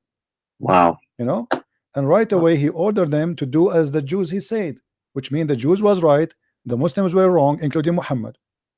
And as you see, this is a Sahih hadith. The Muslim cannot say this is need vitamin or some food, you know, because everything for them is actually there's a hadith where they swear by Allah. I will try to find it, but obviously Muhammad is just a person trying to present himself as a prophet, and he was trying to learn from people who are the Christians and the Jews what is God is about, how he can be a prophet, what will make him a prophet. So when a Jew he says something Muhammad, he take it seriously and he do what the Jew said, because the Jew he is from the people of the book, and obviously he knew better than me. I am just a Muhammad, I am no one. He's a false prophet. He knew that. If he is a true prophet, he will not accept the Jew saying that to him to correct him. He should ask God to correct him. And why God did not send him somebody, an angel, to say that to him? All this time they are swearing by the Kaaba. Why you swear by the Kaaba? You know? And the story repeated in many places. And obviously Muhammad is just a fabricator. It's so hard though when you're a Muslim to see past this. It's because of the fear of people, of your family and your friends, and that's the main thing, is a fear there. And CP, what do you think about? Do you know when Muhammad had his first encounter with Angel Gabriel? Apparently, well, the story there is obviously Muhammad is trying to copy something from the Old Testament. When Jacob he struggled with the angel of God. And then he's trying to be the same as him. The angel, he squeezed him 3 times, and but the story it's funny, it's stupid, But then the second time he sees him seated upon a seat in the sky, doesn't he? And he runs away from him in fear. Yeah, he always runs, especially when he received the chapter of Al-Fatiha where it says he ran away when he was doing poo-poo.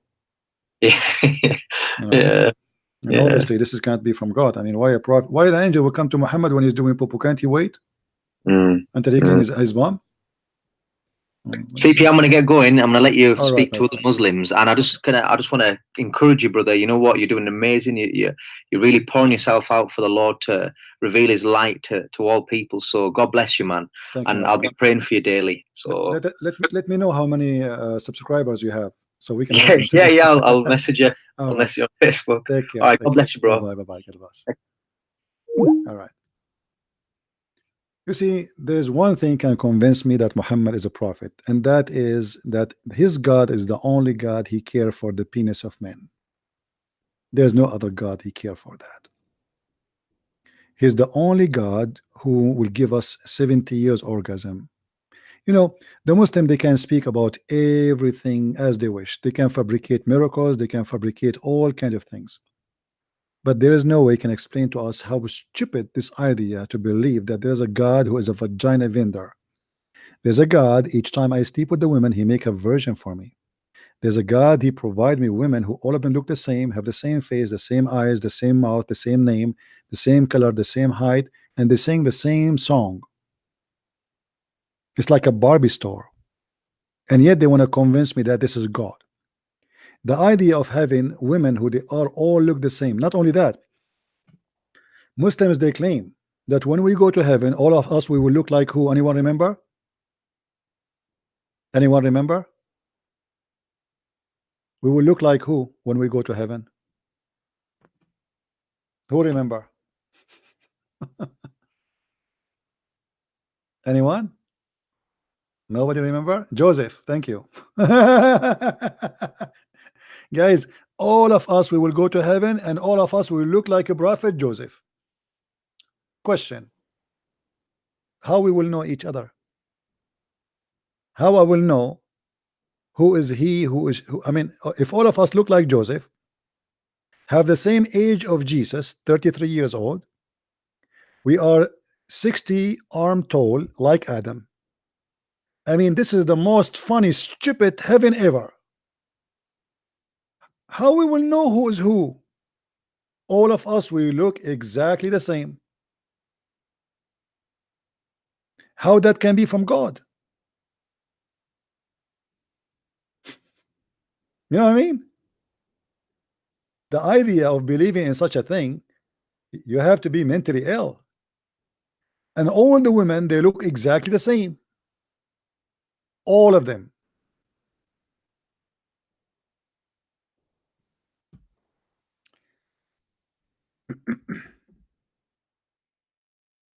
Imagine you sign in a dating website, and then all women there, they have one profile, one age, one picture. All the men there, they have one age, one picture, one height.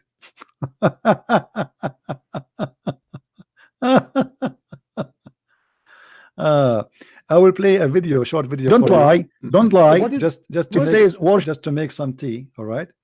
Give me a minute, guys, to make some tea. I will play this video for you, and I will be right back. Let us hear to this, and I will be back right with you. Worship is to take it as God. Do you see the Quran? Read with me. Read with me. The Quran says, "Take my mother as God." Do you see it? Okay. I'm read again. Beside Allah, take my mother for gods beside Allah. Okay. What is okay? What is God in Islam? What people do to God? My friend, don't tell me what's God. Don't go. I mean, what a game you are playing. God is God. God is God. So the Quran claim that there's in Christianity, those who they are Nasara, they worship three gods. One his name is Isa, one his name is Mary, and one his name is Allah. Okay, I will prove it to you from the Quran. Okay, that all the pagans used to believe in gods. Whoever they worship, that is their gods. So worship means when you're asking somebody help. So what does that mean? My friend, asking somebody help, that's worship. My friend, you are the one who said that if you ask somebody for help is act of worship. When I was saying that, you just cut me right in the middle. No, you were talking about Mary. You were talking about Mary. So if somebody, you are the one who said that if somebody asks someone for help, he is asking someone for help. He is doing an act of worship. If you don't do that, help me. If I ask my daughter to help me to get me a cup of tea, that means I'm worshiping him. Come on, don't play with words. Help, you know what I mean, help. What help? What does that mean? Okay, tell me what help. Tell me what help. Help is about what? It's about salvation. It's about going to heaven. When you ask this is about somebody, my friend, this is about religion. This is not about help to make zucchini. This is about religion. So help here is about you being saved from torture.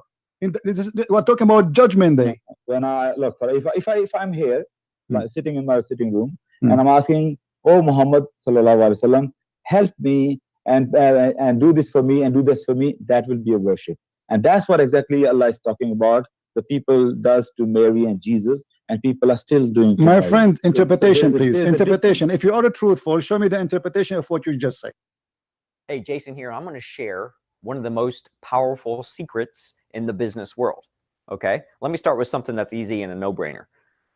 To be successful, a business needs to be able to find customers.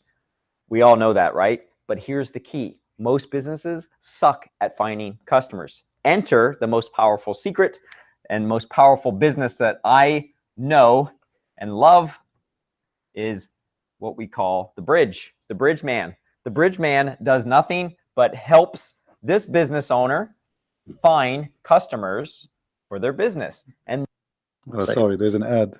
Catholics do. What's God? What's God? Okay, you're the one who said that if the Catholic they ask Mary for help, that will make her God, correct? If they know, in the eyes of God, that's a worship. So that is no problem. That's a worship. So if you ask Muhammad, to pray for you, that is an act of worship. No Muslim asked Muhammad to help. He's dead. When in his lifetime people ask him to help. And you can ask a good person in a lifetime to help or pray to God.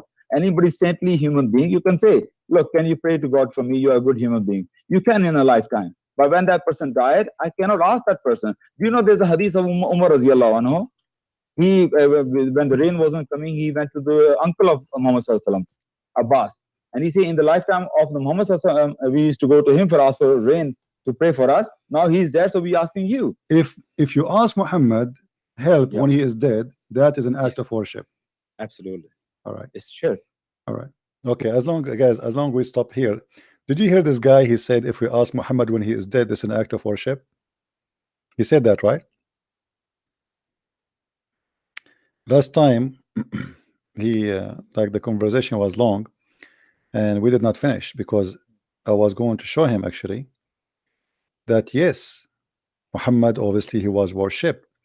Because Muhammad, he claimed that when he is dead, the prayer of the Muslims will be played in front of him. If we go a little bit here, that is an act of worship. Absolutely. All right. It's God. Anybody saintly human being, you can say, look, can you pray to God for me? You're a good human being. You can in a lifetime. But when that person died, I cannot ask that person. Do you know there's a hadith of Umar Raziyallahu anhu?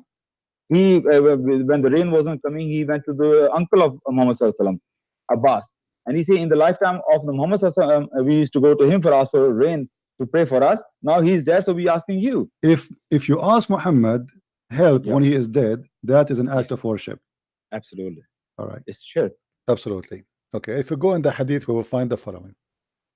Look what Muhammad he said.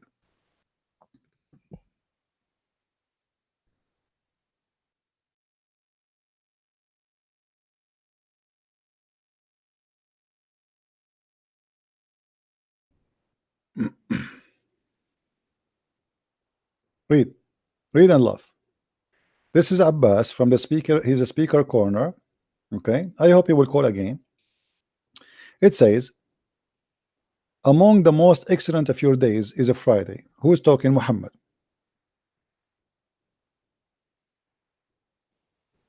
So invoke many blessing on me. By the way, it doesn't say blessing. Again, this is a praying on me on that day. So Muhammad is asking Muslim to pray on him in that day. Okay.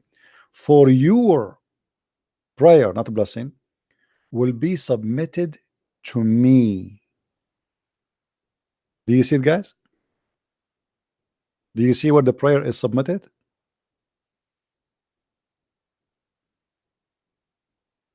To Muhammad. We just heard this guy in the debate, or if we can have a conversation, saying that if you ask Muhammad or if you pray to Muhammad and he is dead, this is an act of worship. And look what the Muslims, to confirm that this is Muhammad is dead now, look what it says. The companion, they said, they ask, O Messenger of Allah. I look like I have too many. I need to close some programs. Let us close this one. All right.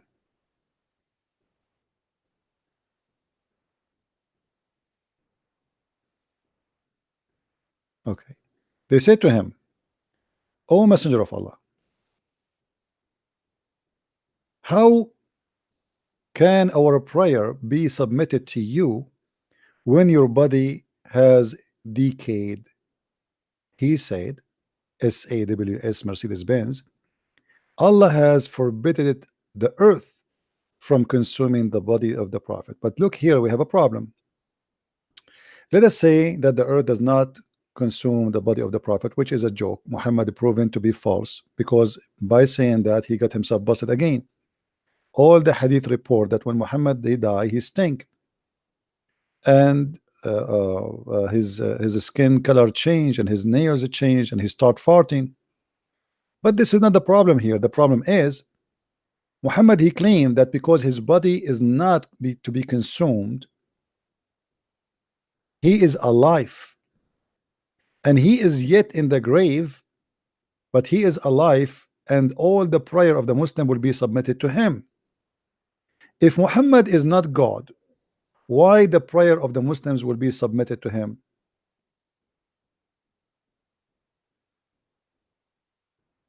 Do we have any Muslim have an answer?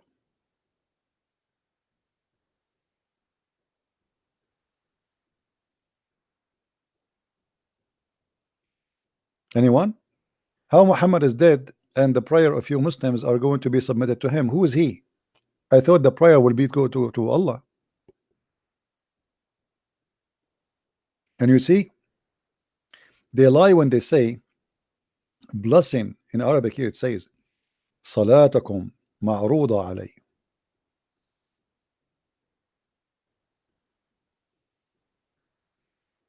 Salatakum ma'ruda alay. Your prayer is submitted to me. Why the prayer of the Muslims will be submitted to Muhammad? And they said to him, and how our prayer will be submitted to you?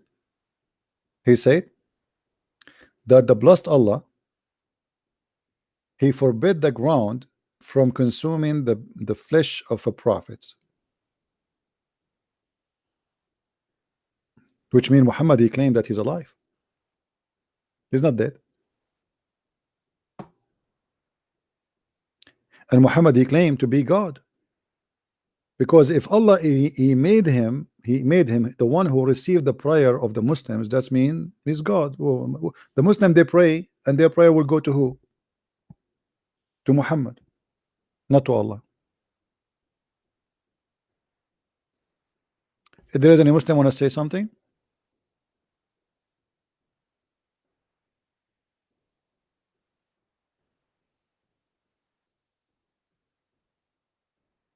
Any Muslim want to have a comment about this?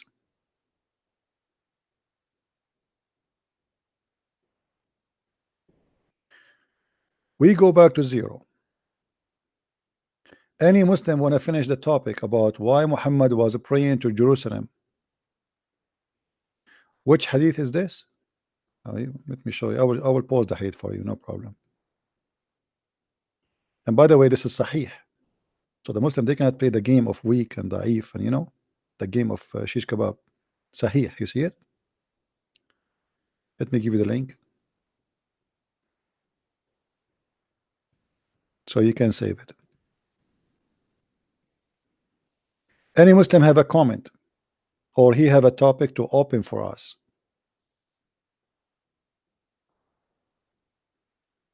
Who is a Muslim wanna call me to correct me?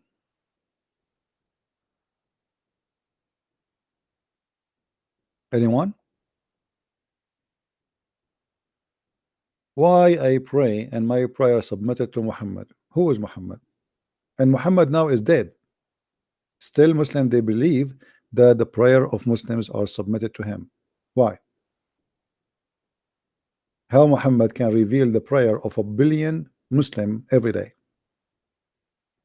Any Muslim can explain to me? In order to do that, you have to be God. Correct, people? If I send you 200 letters a day, you will not be able to review them. We are talking about 1.4, as they claim, billion Muslim praying to Muhammad now. How Muhammad he can receive all their prayer? Yet he is dead. Let us say he's alive. Let us say he never died yet. How a human being can review the prayer of 1.4 billion? Unless Muhammad is claiming to be God.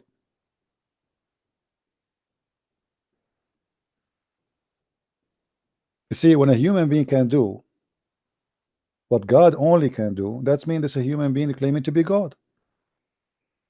One of the reasons the Jews, they crucify Jesus, the major reason is because Jesus, he does things only God he can do, or he say things only God he can say. As an example, he forgives sin. Right? And nobody should forgive sin except God.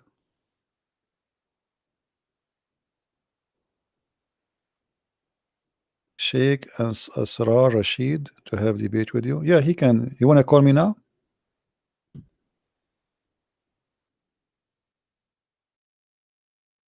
Look like we have a sheikh want to debate me.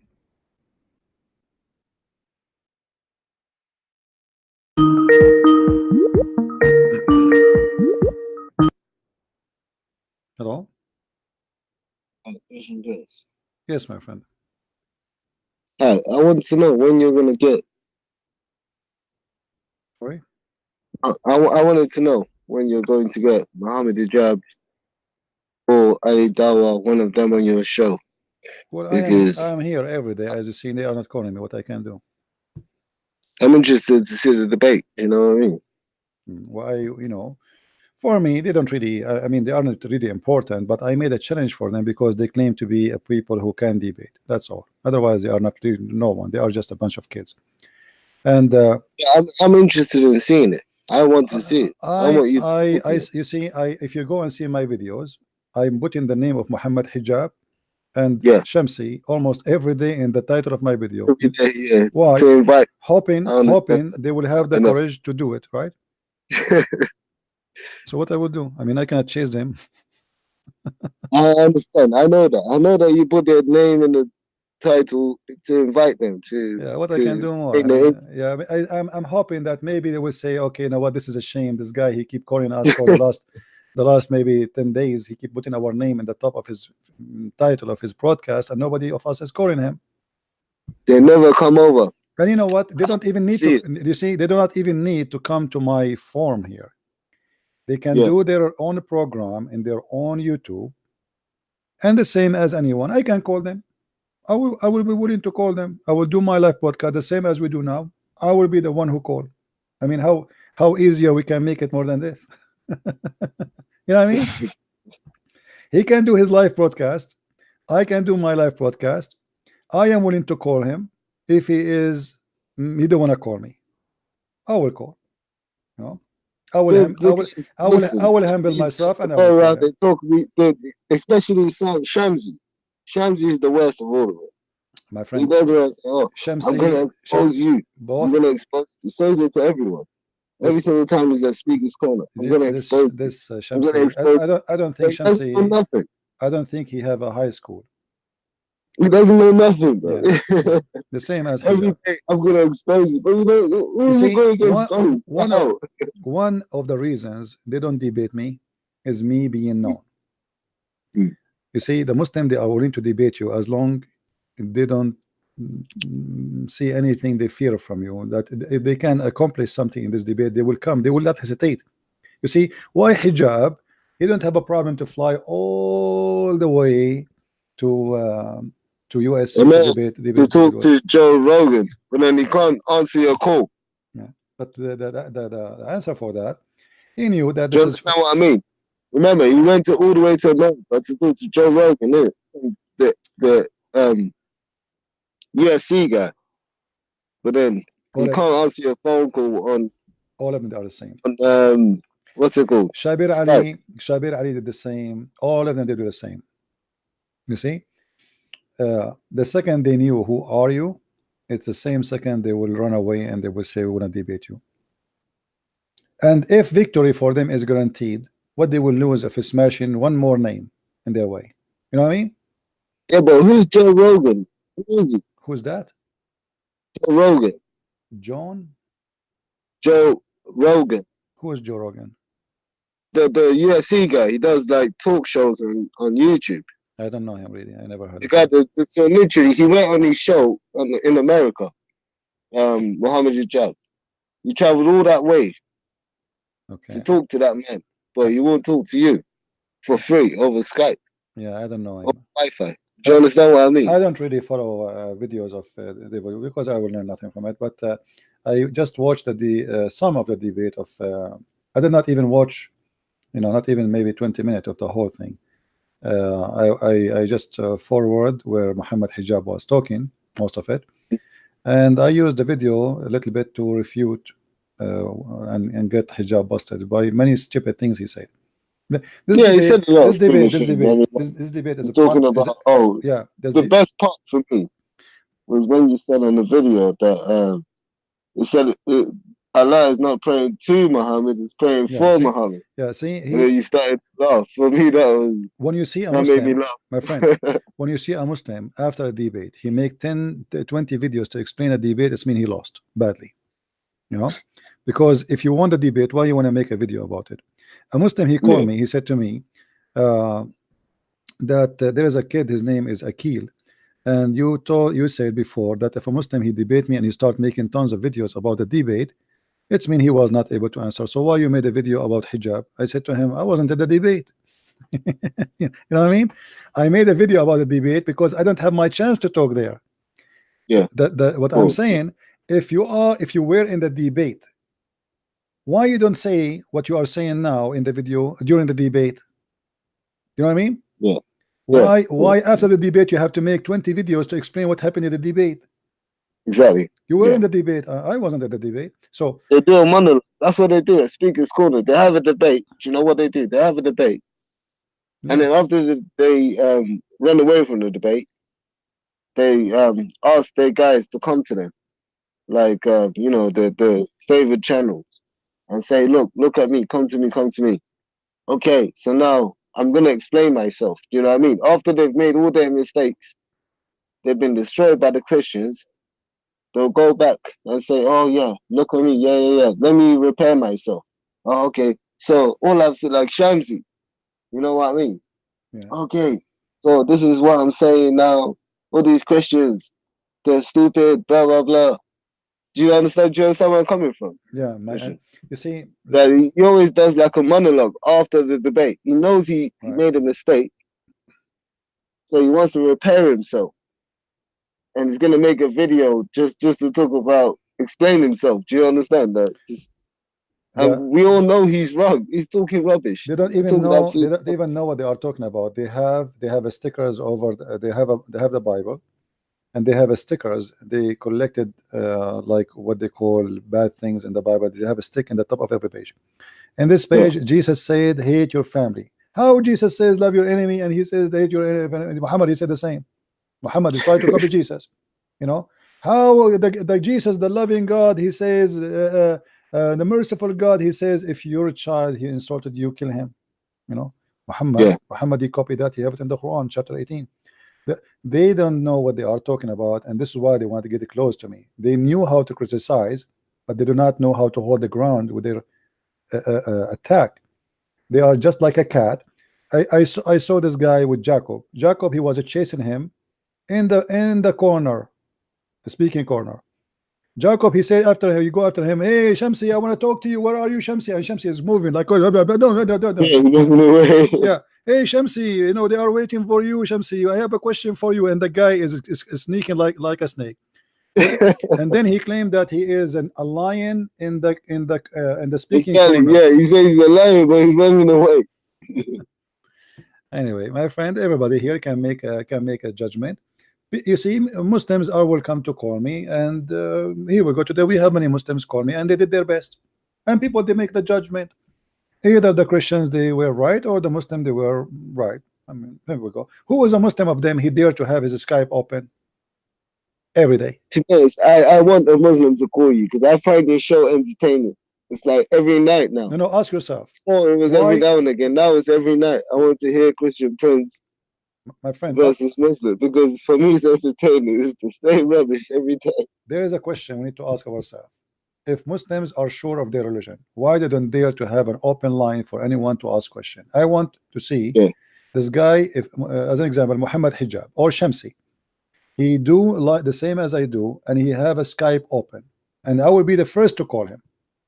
Yeah. Do he dare to do so? Or Muhammad Hijab? Nobody wants to call Ali Dawah. It doesn't make any sense. Ali Dawah, the nurse of Muhammad Hijab, you mean? Yeah, they are kids. Yeah, they are kids. You know, they and right away after they finished the debate with David Wood, they made a video asking people to donate for them £50,000 a month. You know, obviously it's I mean, okay, you finish a debate and you think you did a great job. Why you are asking for money right away? They will take advantage because Muslim, they thought they made victory, you know. So they are Muslim now, they are willing to debate us or to give us to us. So let us make a video. And they ask every Muslim, we want only, look how humble they are, only 500 people who give. I think I think Islam is a scam. No, listen. Money. A guy he is a speaker corner. Why he need £50,000 a month donation? What he will do with it? He starts saying we need a studio. Studio for what? You are a speaker corner. Sorry. You do what you do in the garden, in the backyard. What studio? You want to buy a computer? You do not need all £50,000 a month. No. Those guys, it's a great business. And you know, when you ask the Muslim to donate for you and you say we need only 500, are you going to stop by with the 500, or you would take, even if it's 1,000 donation, 10,000 donation? 500 is an excuse to make everybody donate for you, but still it's a lot of money. Hijab, he made a video, was saying, and I have it in posted. He said that David Wood is like Islam because he's making a living of it. But the coward himself, he have in the same video a big sign says, so sponsor this video with £50. How you are saying the guy is making living from attacking Islam, and you are asking the Muslim to sponsor this video with £50? Exactly. Yeah. You know. Hypocrite. You see, and why you asking for £50? I mean, you don't accept £1. You know, in the Middle East we say shahadum sharat, which mean you know the bigger, the one who big for money. Yeah. He is a beggar, but he put conditions. I don't accept less than 50 pounds. You know, I mean, if you are asking people for donation, first of all, okay, people to donate, but you don't need to say I accept from 50 and above. Yeah. Sponsor this video with 50. Why I need to sponsor this video with 50 pounds? Yeah, exactly. You know, why 50 pounds? What about 49? Is that okay? It's stealing. It's called stealing, isn't it? It's great. And the funny, he talked about David Wood, that he's making living from attacking Islam. Isn't it you who's making living from? But he's making living, and he's making not only living, obviously he's trying to be rich. You know, he's asking a lot of money. Like you see, people they donate for me. You can go and you will find somebody he donated $1. Okay, God bless him. $2. But the thing is, okay, Islam is pretty much a way people use to make money anyway. They don't join Islam because they feel like it's a spiritual thing. It's because they feel like it's a financial or economic and social. So it's like, if I join Islam, now I have my brothers around me. I have enough people surrounding me to help me if I'm in a problem. Or I have people who can give me help when it comes to jobs, for instance. Like if I don't have any money now and I'm jobless, maybe they'll put me in a shop, one of these Arabic, you know, shops, and I stand there, I work for them. I'm a black guy, bro. Do you understand what I mean? I love black people, my friend. So if I imagine if I join Islam now, that's the kind of thing they're gonna try and, you know what I mean, push onto me. For me, it doesn't make any sense. It's not. I just think this is what they did, because I look around and I see every single day what they're doing. I see how they corrupt the London area as well. Yeah, I've seen it every single time in the evening. I go somewhere, I look. It's always some sort of Muslim guy, Muslim people.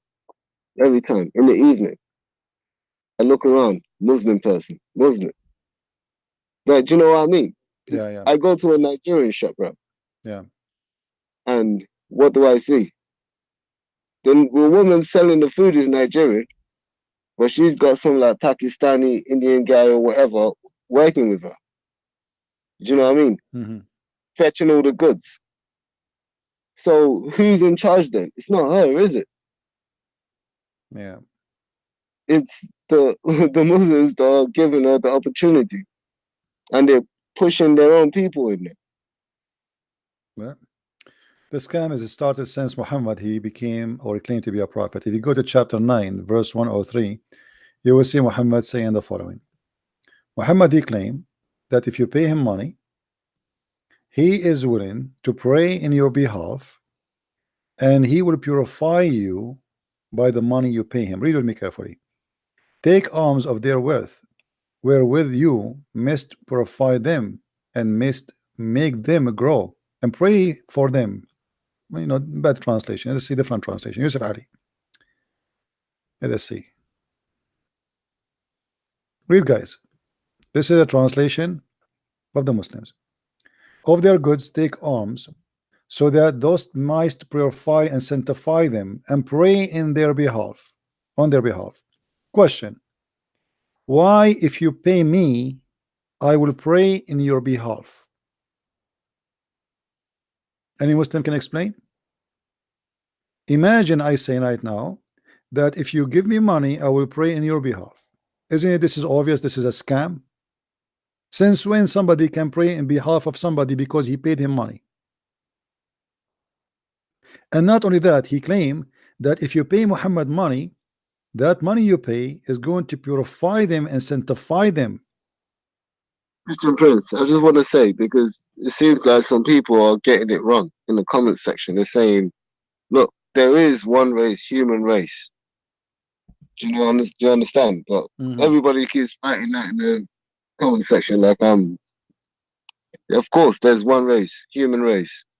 Don't worry about I don't care. I'm not trying to act like, oh, I'm black all of a sudden I'm so special. He didn't. Do you know what I mean? Nothing wrong with saying I'm black. I don't understand why they're writing. Nothing wrong with saying I am black. You're black anyway. I'm white. I'm white. So, yeah, I mean, Yeah, I don't care. Yeah, I know who I am. Yeah, this is not I don't want special treatment. You know what I mean? No, I don't care. No, we This is who I am, innit? the Lord, my friend, he said, you know them from their fruits, not from their names, not from their color, not from anything, from their fruits. Yeah. You I know? don't know why they're writing that in the comments. So one person was like, "Oh yeah, there's only one race, human race." Yeah, I know that. Yeah, don't be sensitive. Don't be I'm not sensitive. trying It's to okay. use anything. Don't you know what I be mean? don't be sensitive. I don't know. People are strange. People are strange. No, don't be sensitive. It's okay. You know, people sometimes, and sometimes, you know, we say something, people they can misunderstood what we are trying to say. It's okay. No problem. Anyway, Oh, it's stupid. I like the way you say it. Yeah, you're stupid. Yeah. Anyway, thank you, my friend, for calling. Let's take some more calls from Muslims. Yeah, of because course. okay. Yeah, definitely. Thank you, my friend. Oh, I'll talk to you now. Take care. So you Muslims believe that if Muhammad, we pay him money, he pray in our behalf and he purify us. How that can be?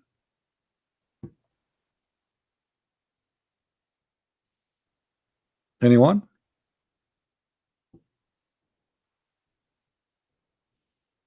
Do we have any Muslim?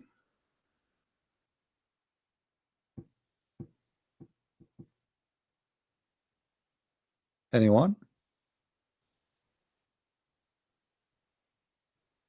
Who is a Muslim wanna call us? We can change the topic, no problem. We are here with you. Okay, Doris, you can call.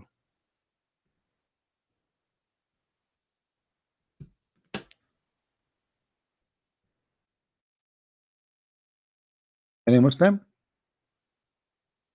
Who is next?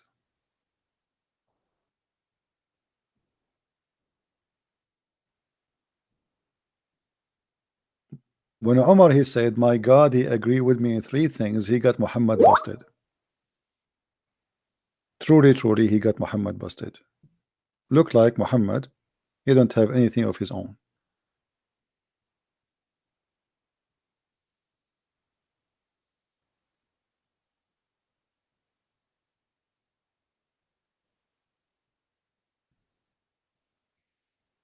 Anyone?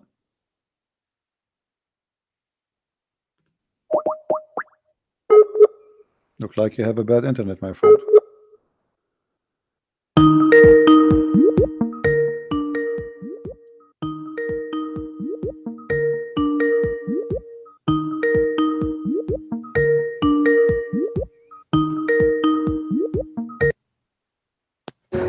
Hello? Hey, my friend, how are you? I'm okay, CP. How about yourself? I'm all right. Okay, I don't know what happened there. I tried to call a couple times. It kept dropping.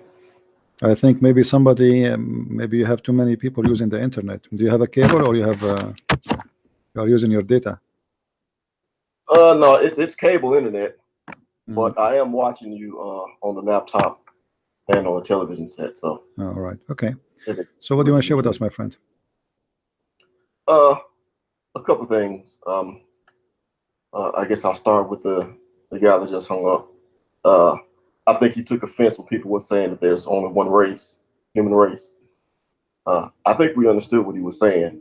Yeah, he's black, which in well, you know I'm black, and you can probably tell from my voice as well. You know, but there is a particular angle that Muslims take towards black people. Right. That we discussed before, and I guess they do the same thing in Europe as well. I guess that's what it's evident. They try to fool the black people, make them believe that Islam is perfect for the black people. When Islam is the most aggressive racist religion ever exist. Oh yeah, and there's literally lines in the Quran that justify slavery and make it lawful for all Muslims through all time. Not only slavery. I mean, the Quran speak clearly that Judgment Day, everybody bad will be turned black, and everybody good will be turned white.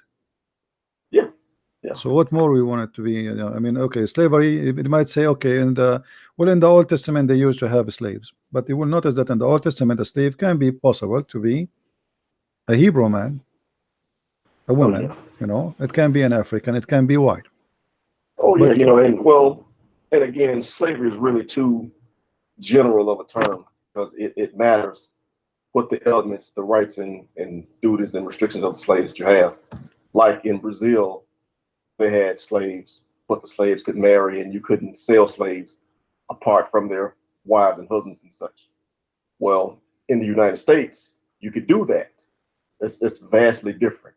So really, to really understand slavery, like anything else, you can get into the details and you need to know. Slavery is bad whatever it happened. It's bad and ugly. Right. It's not right. However, we have somebody claim that everything in his book is written by God. Yeah. Everything is coming from God. And this God says to the people, to Muslims, you can take people who they are free and make them slaves. Not about you own slaves, this is what you do with them. You can go and capture them and make them slaves, and then you can abuse them and you can do whatever you want with them. You know, when the Jews they have a war with their enemy, and they capture women. The woman, she shave her head.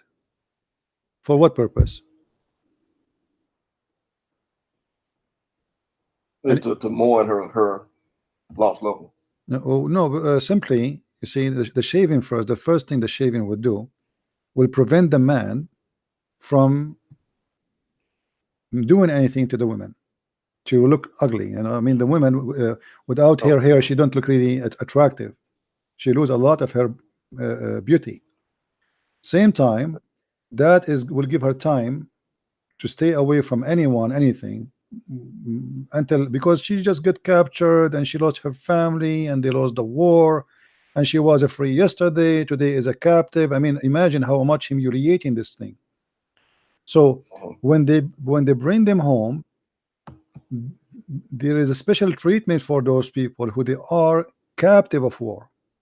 They will not go and rape them. And like, I want a Muslim to call me right now and show me where it says that we got a captive and we go and we take her to the bed and we rape her. Any Muslim want to show me? You know? Good luck with that. Yeah. But we can show you where Muhammad, he took a captive after he killed her father, her brother, her husband, and he raped her less than a few hours after the rape happened, after the slavery happened. Right, it's a completely different thing. Yeah, because where I was going with the idea is to create a buffer of time in between the time they're taken captive because they lost the war and the time that they begin to marry to the population. And if a Jewish man saw a woman amongst the captives, he did have to marry her. Yeah. That's it. It wasn't slavery. He had to take her as his wife. It is a wife, yes. You know, the Bible, if you go to the book of Deuteronomy, chapter 21, I believe, it says clearly that how you deal with them and how you marry a captive woman. You know, right?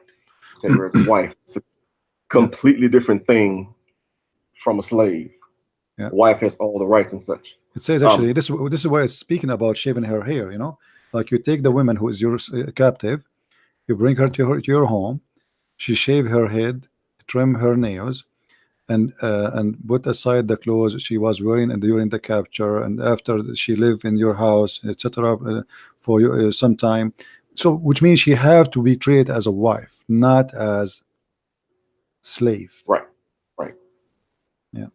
Right, and you don't have the prostitutions and things like that come with it, which you see in Islam. And you were talking about it yesterday with Umar and the captive women and the topless and all that kind of stuff. Yeah, and actually, it says it clearly in the Bible there that you must not sell her or treat her as a slave. That's it. Right. You know. Right. No, and I don't know the guy's name that just hung up, but the idea is, the irony of it in today's time is that you try to bring Islam to people who are directly affected by slavery in the near past, in the recent past.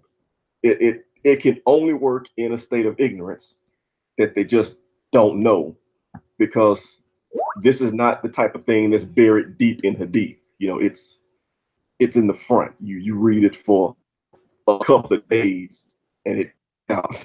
You read it for a couple of days and it jumps out. It's in the early stuff. But you see, the point is, the Muslim, they knew your pain as a black person, what history you went through, you know. So they try to use your history to conquer you and to make you believe in the God of Islam. You will notice that Muslim, when he speak to a white man, he will not say to him, "Oh, did you do what you do by the black people?" He will never say that, you know. But when he speak to you as a black person, he will say, "Did you know what the Christian did to you, the white man, the Christian white man?" Yeah. You know. But he will never say to a white man, "Did you remember what you did?" No, yeah. Well, but because it's kind of like, I don't know how much of a, well, I guess it is a focused approach that they have by now, because just by virtue of so many people. But to them, it's like Muhammad is like all things, because they'll say to a woman, you know, Muhammad was a feminist. He brought women's rights and stuff, you know. They'll say that too to a woman, and it's like they can completely discard what the Quran says. You know, there's actually a line in the Quran telling the man to beat his wife. I mean, it's there, but they just skip over it. Whatever angle they need to take to convert a person to Islam, that's what, you know, that's what they'll take, you know, which is, well, it's obviously it's not right. They try to speak to you in the let's say, based on your background. Who are you? Like, let's say you are a person like who's an atheist. He's an atheist. So we try to do what? They try to say to you, Quran have science. You know? Yeah. So it depend who are you. They try to fool you. If you are a woman, they will start saying Islam gave the women her right. Islam, to treat the women like a jewelry. The woman, she is treated like a queen in Islam. But the story is different. So depend who are you. They speak to you. You know. Yes. Yeah. Something else I wanted to comment. The agenda changed. Depend who is the one they are speaking to. The religion itself changed. Depend you are talking to who. Right. You know? Explanation change of a same verse. Depend who is the one we are talking to. Like today, the one who called me one after one. One, he said to me that the black stone is an act of worship. One, he said, and the same person, he said to me when Umar, he said that this stone is useless. He said he's wrong. He's wrong. The other one, he quote from me Umar saying that the black stone is useless. Tried to prove me wrong. The other person, he tried to say to me that Umar was wrong. You know what I mean? Yeah. Depend the person who is trying to talk and his logic, which means the Muslims, they have no agreement about anything, and they are like a person. They are in a ship, and the ship suddenly they notice there is a hole in the middle of it, and the water is coming, and everybody swim in different direction. Right. They do not know which direction will save them, and so they speak against each other in the opposite direction. Right. They need something on the other side to pull them together, so to speak. So you mentioned Jesus, they'll all argue reflexively against Jesus. But if you get them to talk about the Islamic texts and things like that, to try to get into the books to determine who was Muhammad and what Islam actually teaches, then they're all over the place, you know. You mentioned, actually, because I don't want to forget this.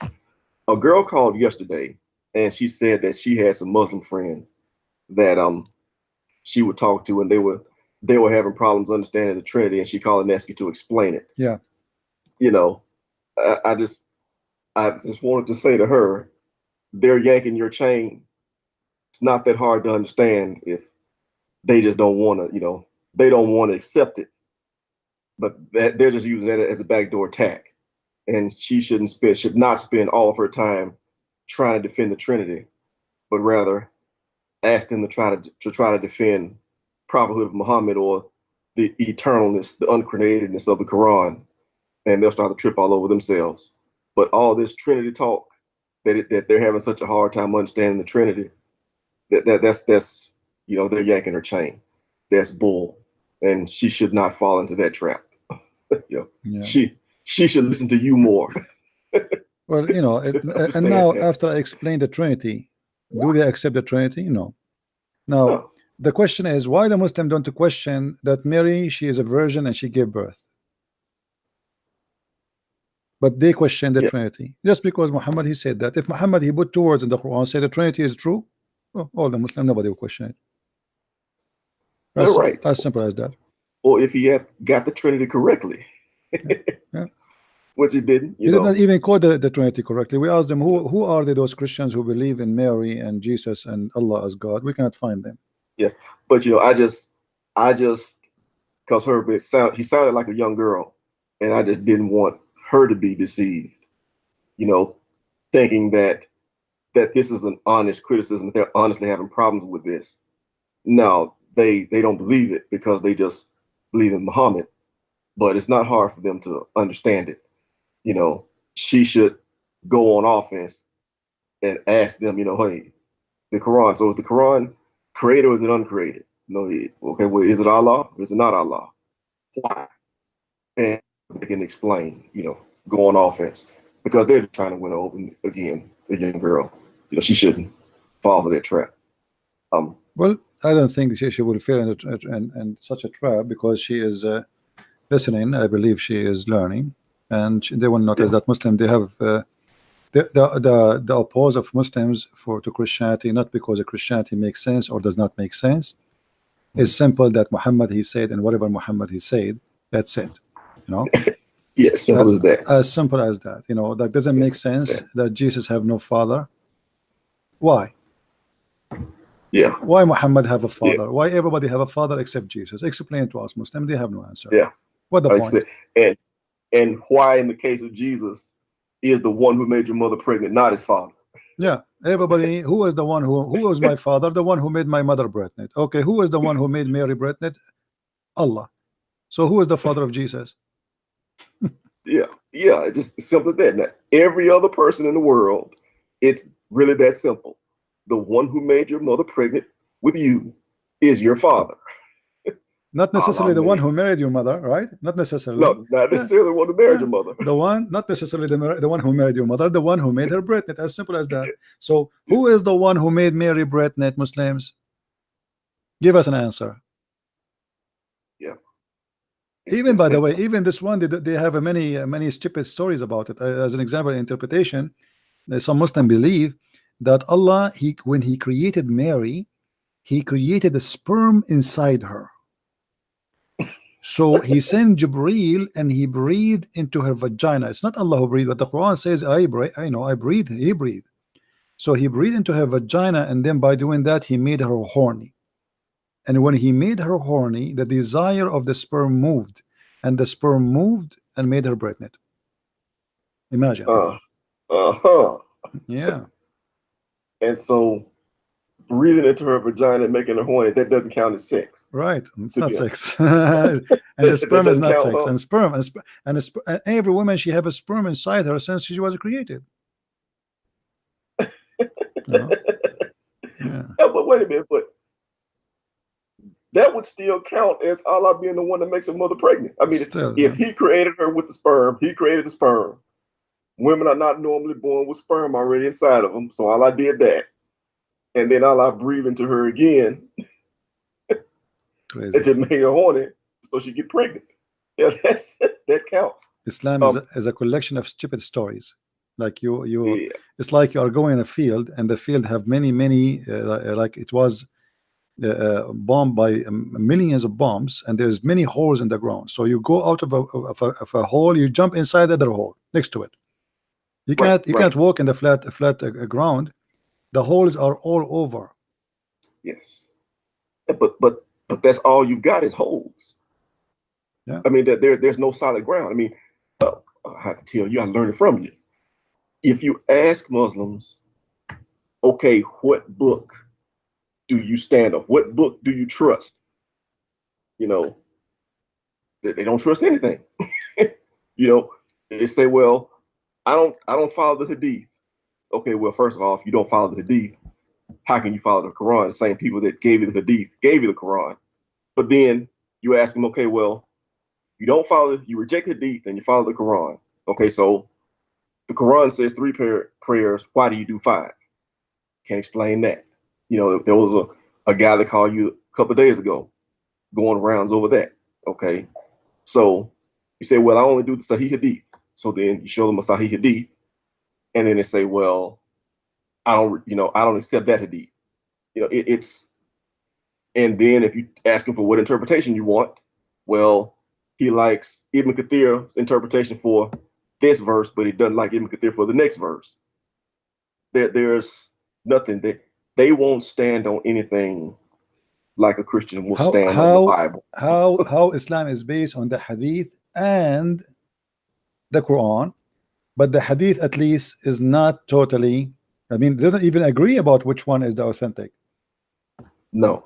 So how we can stand in Islam anyway? How Islam can exist if you are saying the only thing is preserved as the Quran, but Islam is based on not in the Quran only, it's based on the Hadith and the Quran.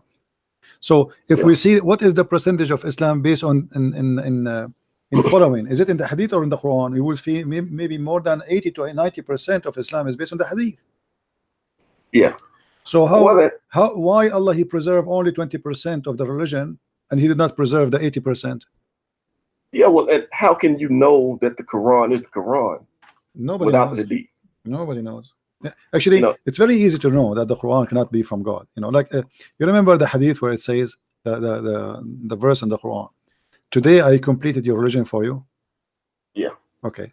How He completed the religion for them today, and if this is in chapter in the beginning of the Quran, and he he did not finish the Quran. I mean, this verse, in order to be true, have to be the first. The last verse in the Quran. It cannot be. Today I completed your religion for you.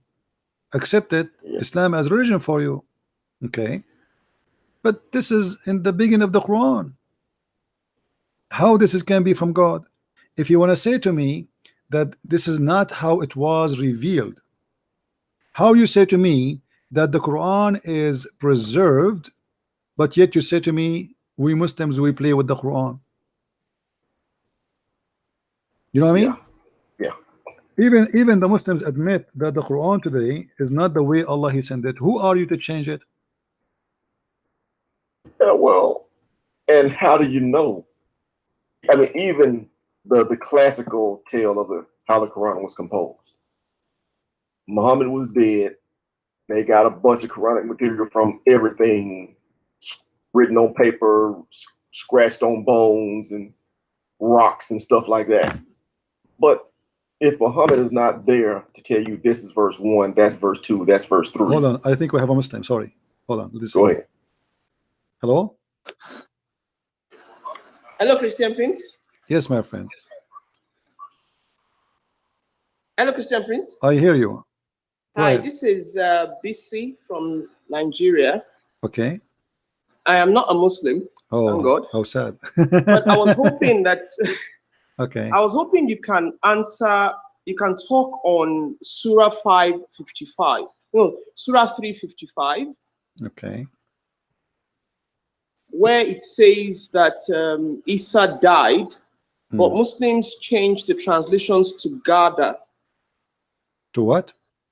To Gada, to, let me read it. Surah 3. I know what you're talking about, but I know you know everything in the Quran. Okay. But I don't understand what you are saying in English. Okay. No, I was hoping you can comment on it if you have time. All right.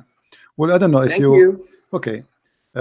If we go back, if you remember, just last week we have a Muslim who called us and he says no, that Jesus He died.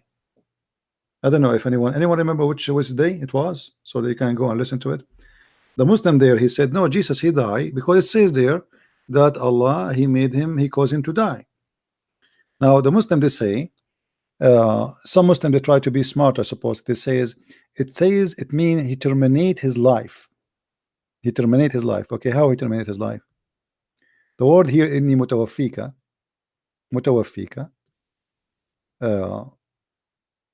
which mean I will cause your death. And when you try to be smart and you say to me, he meant that he is going to terminate life. Look at the translation here. I am gathering thee. What gathering thee? Like what? He was in the ground like seeds? What do you mean gathering thee? Is Jesus many people? How we can gather Jesus? I'm gathering thee. Allah saying to Jesus, I'm gathering thee. What does that mean? Collecting him? False translation. If we click at the translation here, let's see how this thing here work. Okay, let us see if we can highlight all the translation just to show you how Muslim they play with the translation. I'm going to use all the translation which is available in their software.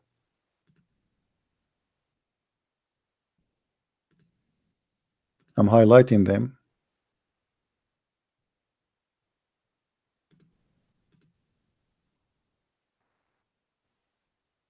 Okay, if you read all of them, look at this.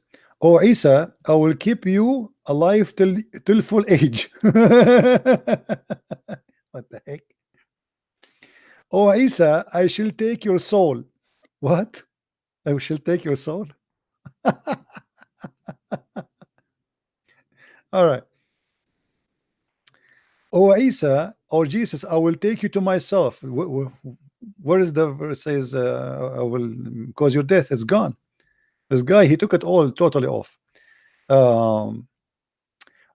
Isa, verily shall I make you thee die. See, here there's a different story. Every translation is different. The same sentence. Isa, verily I shall make thee die, and I am lifting thee to myself. So this guy, he is trying to be more honest that Allah will cause Isa to die and then he will take him to heaven. Continue. O Isa, Jesus, I will take you and raise you to myself and clear you of forged statement. What is the statement of Jesus will mutawaffi is gone. It's not in the verse no more. This guy Maududi, when Allah said, oh Jesus, I will recall you and raise you to me. See, here we go, another false translation. I will save you from your enemy, I raise you to myself. Save you from an enemy? What is that? Where this guy he came with this translation from? Oh Isa, I'm going to terminate the period of your stay. Hey Isa, you are fired. I'm going to terminate your contract on earth, okay? Your mission and contract, mission impossible, and I am going to terminate your contract. What a joke. If the Muslims are truthful, why the translation is far from each other? How come they don't even close to each other in the meaning? What terminate your period of stay? What is that? Is in a hotel? When Allah said, oh Jesus, I'm gathering thee and causing thee to ascend to me. Wow. Oh Jesus, indeed I will take you and rise you to myself and purify you. Wow. Where is the death? It's not gone. I am terminating your life. This is the only one who is saying the truth. Do you see it? Oh Jesus, but he's using the word terminating. God said, oh Jesus, I am terminating your life and rising you to me. Question: why this Muslim he have terminating your life, but the rest of you Muslims translation don't have it? Why Yusuf Ali don't have it? Somebody is lying. Why this guy don't have it? Sahih Intel. Where is the life? Where the word life is gone. Where is the word death? What happened? All those translation. Look at this guy. I will terminate the period of your stay. What stay? On earth? Really? It says that? Where? I will save you from your enemy and raise you to myself. Where it says that? Hello? Hello? Yes, my friend. SCP. I just wanted to, make a contribution on Surah 3, verse 55. Okay.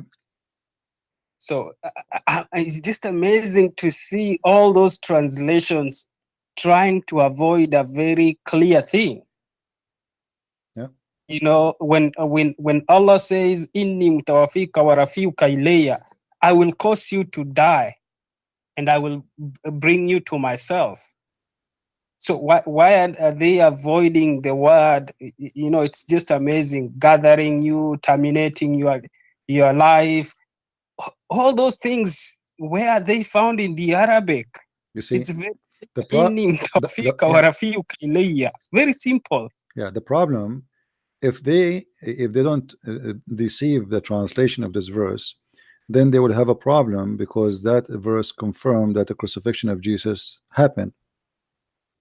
You know, the death of Jesus happened, and that would destroy all of Islam, because Islam based on what? That the Muslim, all of them, they say that Jesus was taken up to heaven, and then he will come back at the end of the time, and then he will die. You know, that is very funny, because if you say he was taken up and then he'll come to die, it means you are rearranging this verse, because this verse says, before I bring you, I will cause you to die. Right. See, now the Muslims, they try to explain it. So they say the word mutawaffika, tawaffa in Arabic, you can ask anyone. The second you say tawaffa fulan, which means this person, he died, pass away. That's it. He died. Yes. So they say to you, oh, here he mean that he will take him in a sleep. So when you are asleep, you are dead. You know. Yeah. But this is not what the verse is saying. In the mutawaffika, you know, I never heard of somebody saying that you are you know, we use the word mutawaffi to say somebody is dead. You know, I think they point to the verse of the Quran where Allah says that He's the one that causes you to die and then causes you to resurrect in the morning, you know, during sleep. But if you look at the way Allah has used the word, it means death. And that's why the other verse that you were discussing, Surah Al-Ma'idah, verse 116 and 17. Hold on, we have a Muslim. Hold on, forgive me. Okay. Hold on. Hello? Oh, we lost him. Let me call him. This is the same guy.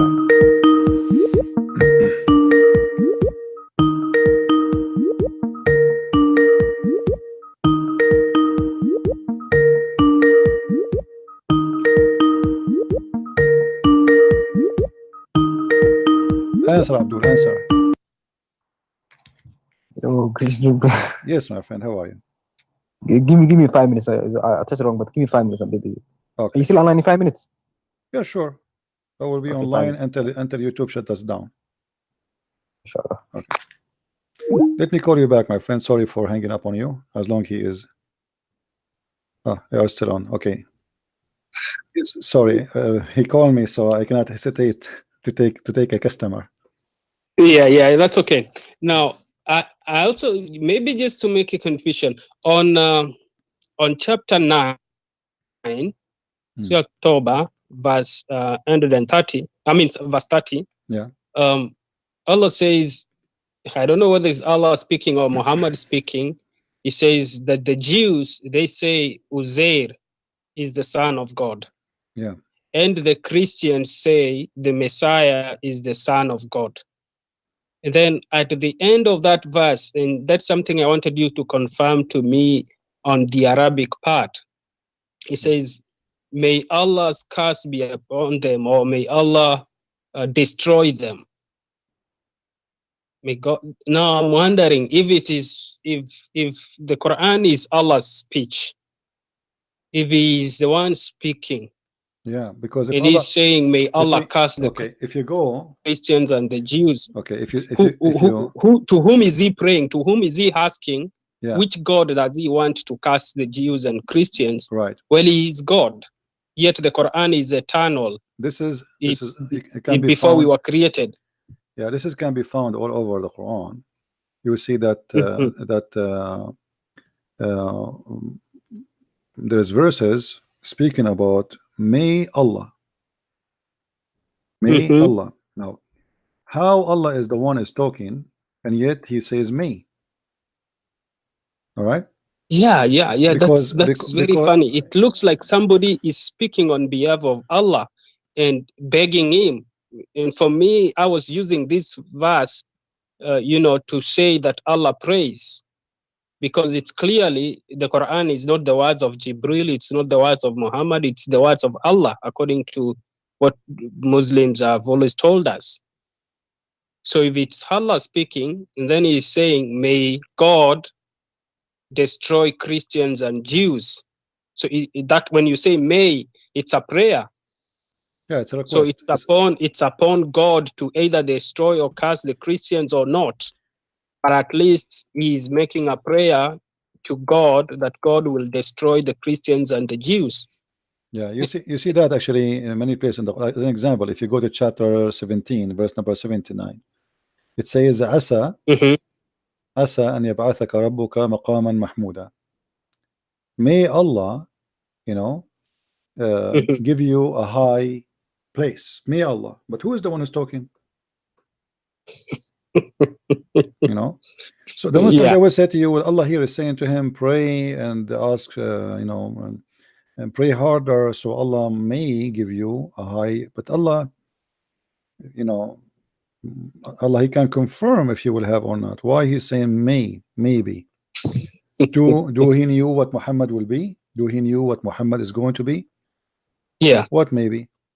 If you go to any Islamic translation, if I change now, if you go to Yusuf Ali as an example, and I type the word maybe or may, may, you will find that how the Quran is full of may.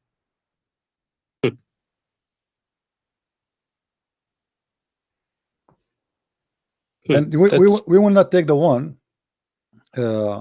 We will not take the one where it says like you may to people maybe you fear something or etc. We will talk about Allah. He is always saying may, you know. And look here, and that I may complete my favor on you. Yes, that is 5:3. You know, this is 150. All right. Okay. Yeah. So what do you mean I may complete my favor on you? Is it I'm going to complete, is it completed, or maybe I will complete? What does that mean? Okay.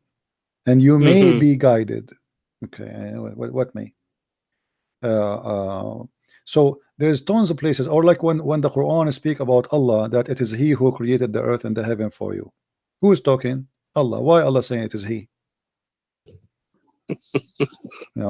And even swearing by He, you know, when He says "Waman khalaqa dhakara wal untha," so he's actually swearing by another one who created male and female. Yeah, you know, Allah is all knowledgeable. Anyway, let us give a chance for the Muslim Abdul to call. Maybe we can find some. Maybe we can find an Abdul. Yeah, thank you. Yeah. All right, my brother. Thank you, my friend. Thank you. Take care. Call me, Muslim, the Muslim guy. Oh, we have this guy when I call. Or he is just trying to send text.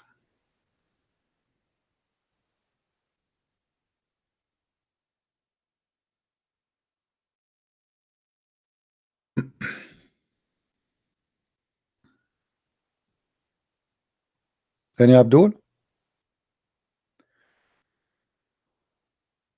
Who is Abdul is going to give us a call?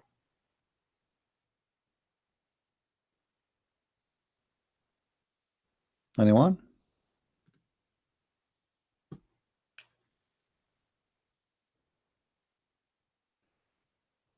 The Muslim who said he will call me in 5 minutes, please don't be late more than 5 minutes. Any Muslim?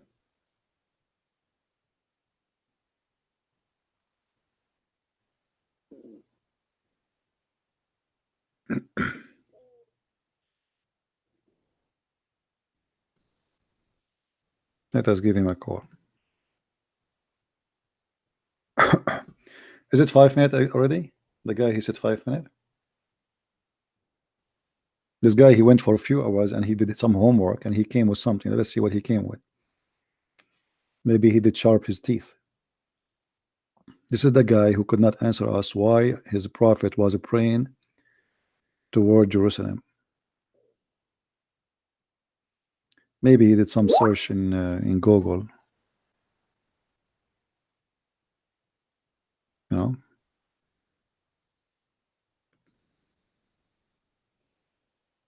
Any Muslim?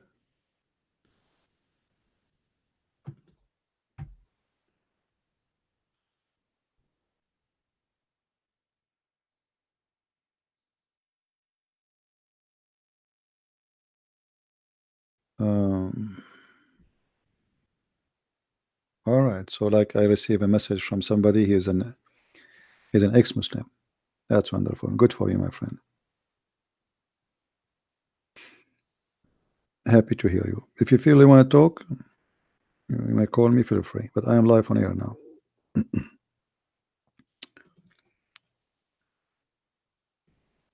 Islama, are you there? It's 5 minutes already.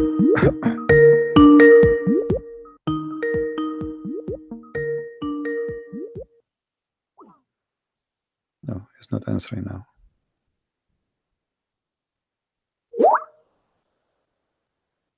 Okay, he will call me right back. Maybe he is calling his friends Shamsi and Muhammad Hijab.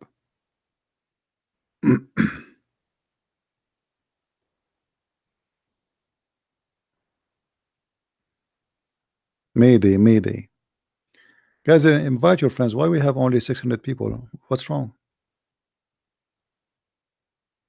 Those who attend our program, Allah will provide them with a lot of virgins. And the women, Allah will make them 70 times more pretty.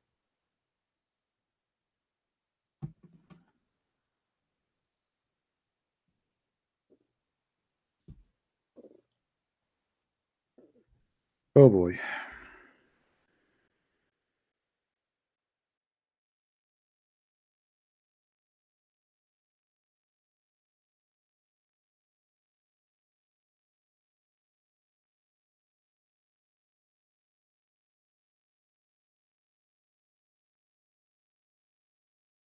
And Abdul, I'm waiting for this guy to call. They will call me.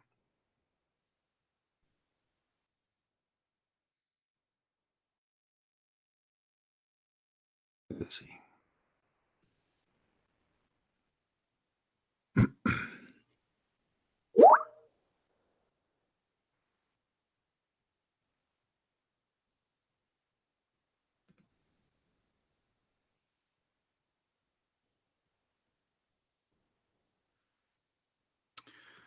Where we can find, okay. I advise you, my friend Nathan, you are asking me to get my book Sex and Allah. You'll find tons of reference about those things. Sex and Allah, value number 1 and value number 2. You will have a lot of handy resource. However,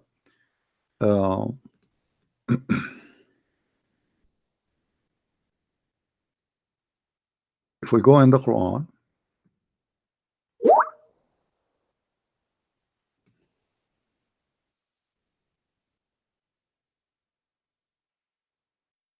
we will find the following in chapter 55 verse number 74, in chapter 55 verse number 56.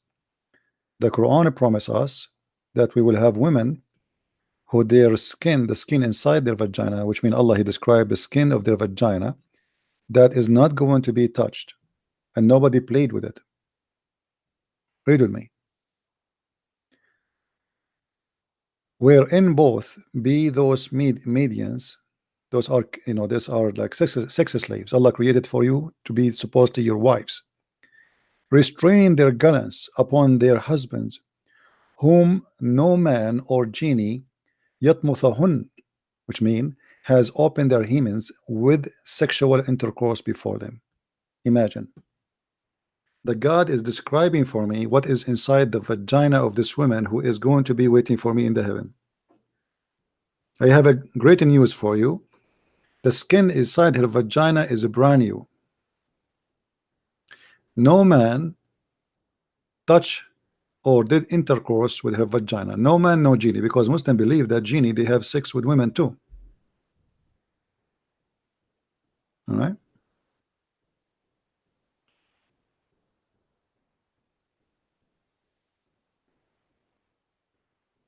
And Abdul?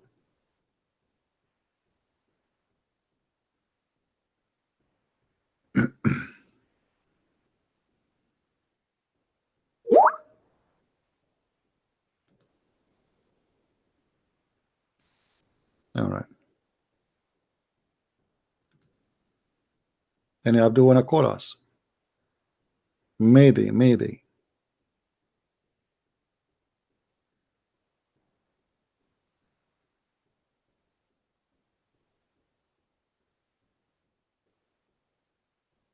Nobody?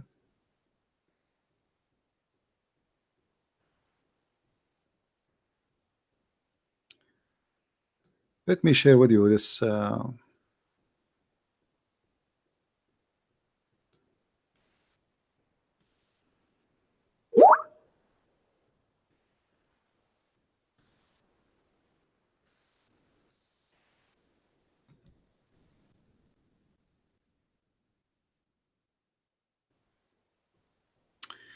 An example of the Muslims lying when they translate their hadith. This hadith here, you will see it says that Allah will ask the Muslims, what do you want me to give you more when you go to heaven? What else? What are you asking for? The Muslim, they will answer and they will say, hasn't thou not brightened our faces? It doesn't say that. It says, didn't you made our faces whiter? What more we want? It doesn't say brighter. And those who speak Arabic, they can call me right now, and I challenge anyone to say to me I'm lying. Allah is asking the Muslims, what more I can do for you in heaven? And you say to him, didn't you make us whiter?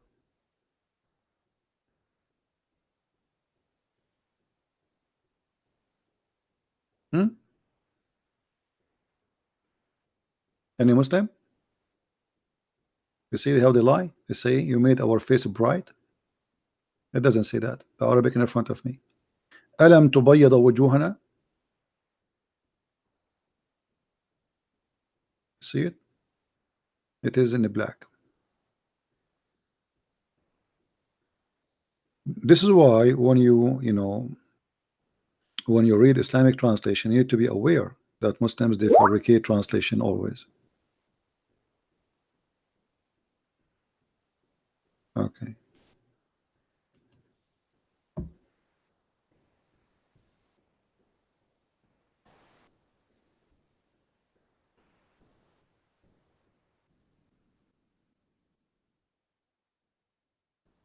Any Muslim have a comment? And by the way, one of the funny things about Muslims, when they go to heaven, they will have no hair, and they will have eyeliner over their eyes. Why? I mean, how that can be? I mean, how ugly that is.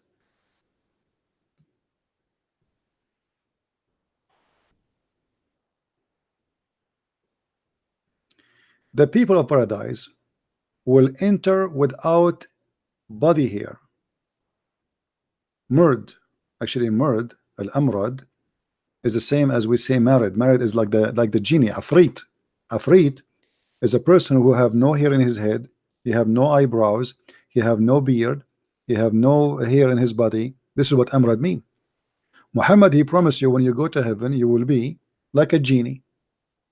And you will have kuhl in your eyes. You will have eyeliners in your eyes. And you will be 30 years of age, or 33 years, same as the age of Jesus. Who is a Muslim will tell me why Allah will not make me have hair in my body? What the problem? Why I will not have eyebrows? Why I will not have mustache or a beard? Why?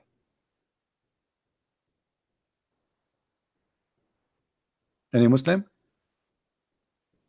What is the wisdom behind this? I mean, why the man will not look like a man no more? Because simply what you are saying to me here, that in the heaven of Allah, all men, they will look like a female. They will have eyeliner, and they will have no hair in their body. What is that would do? Will make you pretty? Why eyeliner in the eyes? Any Muslim? Allah is going to put eye makeup on us. Who is going to do the eyeliner for me when I go to heaven?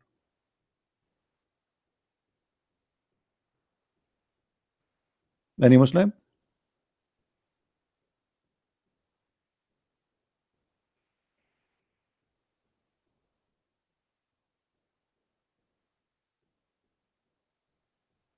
Who is a Muslim have something to say?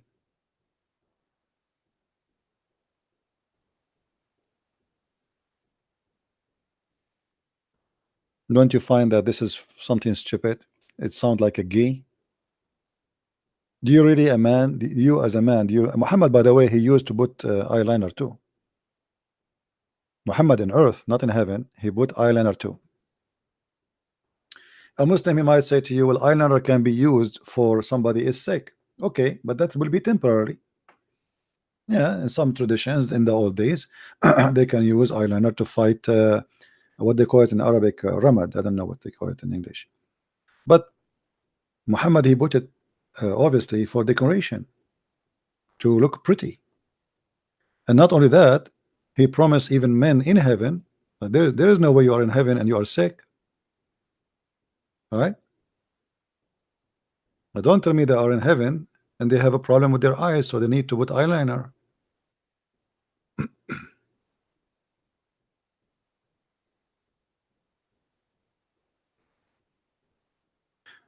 As an example, Muhammad always speak about you getting pretty in heaven. There's a hadith where it says that in the heaven there is a market, and you go to the market. You see, remember the hadith about the market where you go and you find images of women and men to have sex with them? You remember it, right? There is a different hadith about different market. Look like in this heaven there's many malls. There's a mall for sex magazine. You look at the pictures, you like the picture, you get inside the picture, you have sex with the picture. And there's other market. In this market you go, and when you go in the market, right away there is a wind will come from the north. Wind will come from the north, and this wind, when it come to you, it make you more pretty. Anyone knows why? Every Friday we go there. Allah make us more pretty. The wind from the north will come and we will get more pretty. Non-stop, every Friday. So every Friday, the more you stay in the heaven, you are getting more pretty.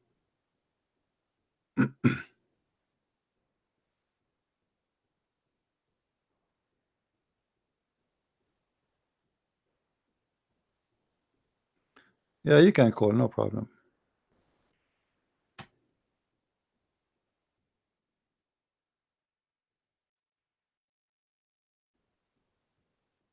Any Muslim want to say anything? Is it true that in the heaven there is a mall, and this mall provide us with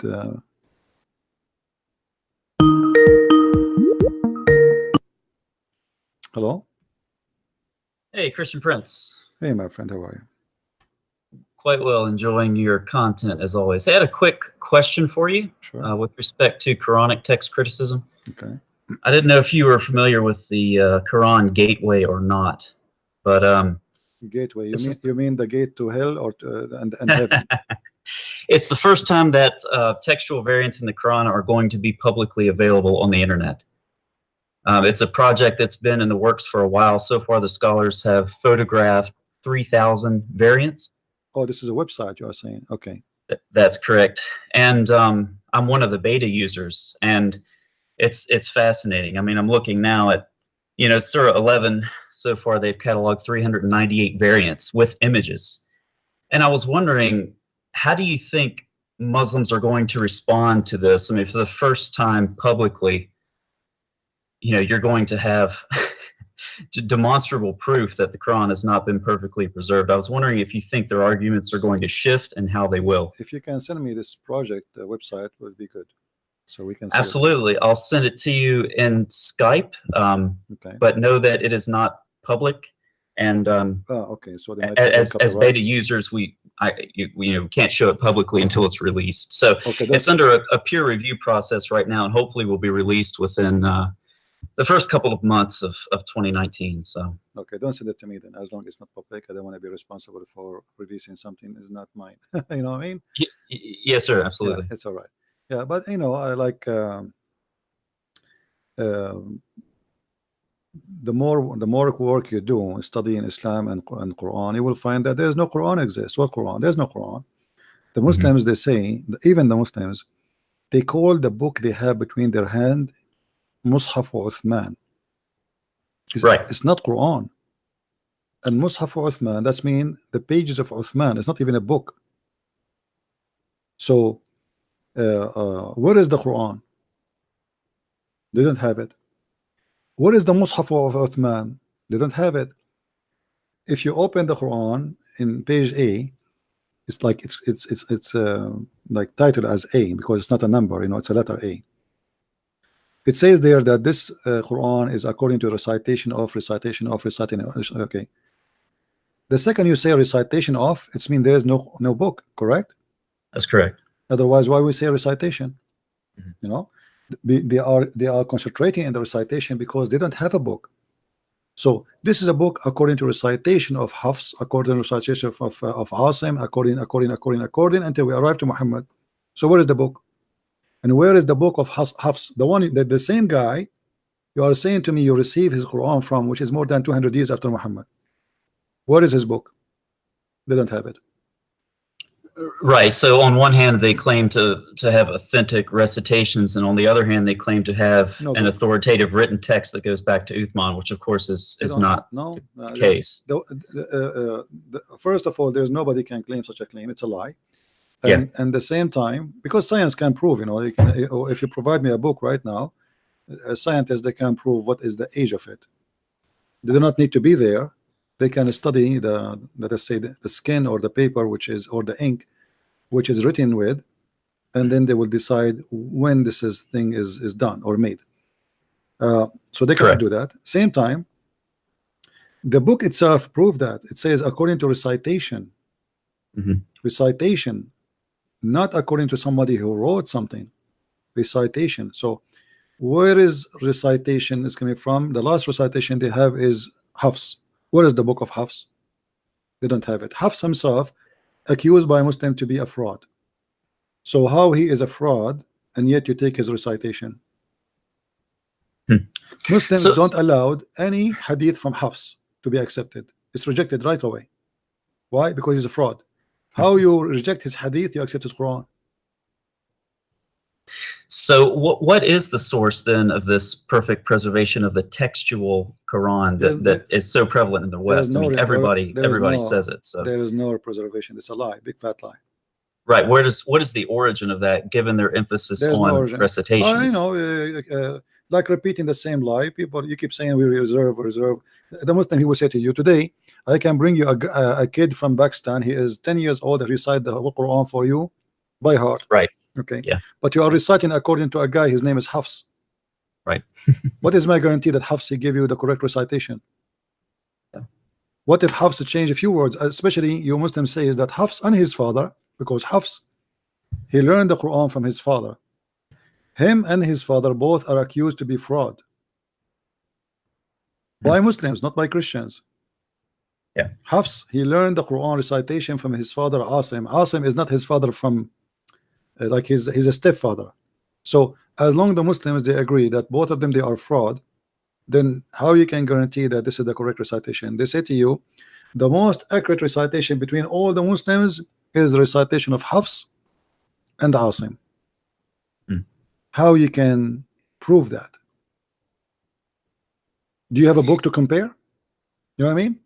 Because in order to compare between what is written and what is said, or let us say what is said and what is true, we have to have an original book. Where is the book?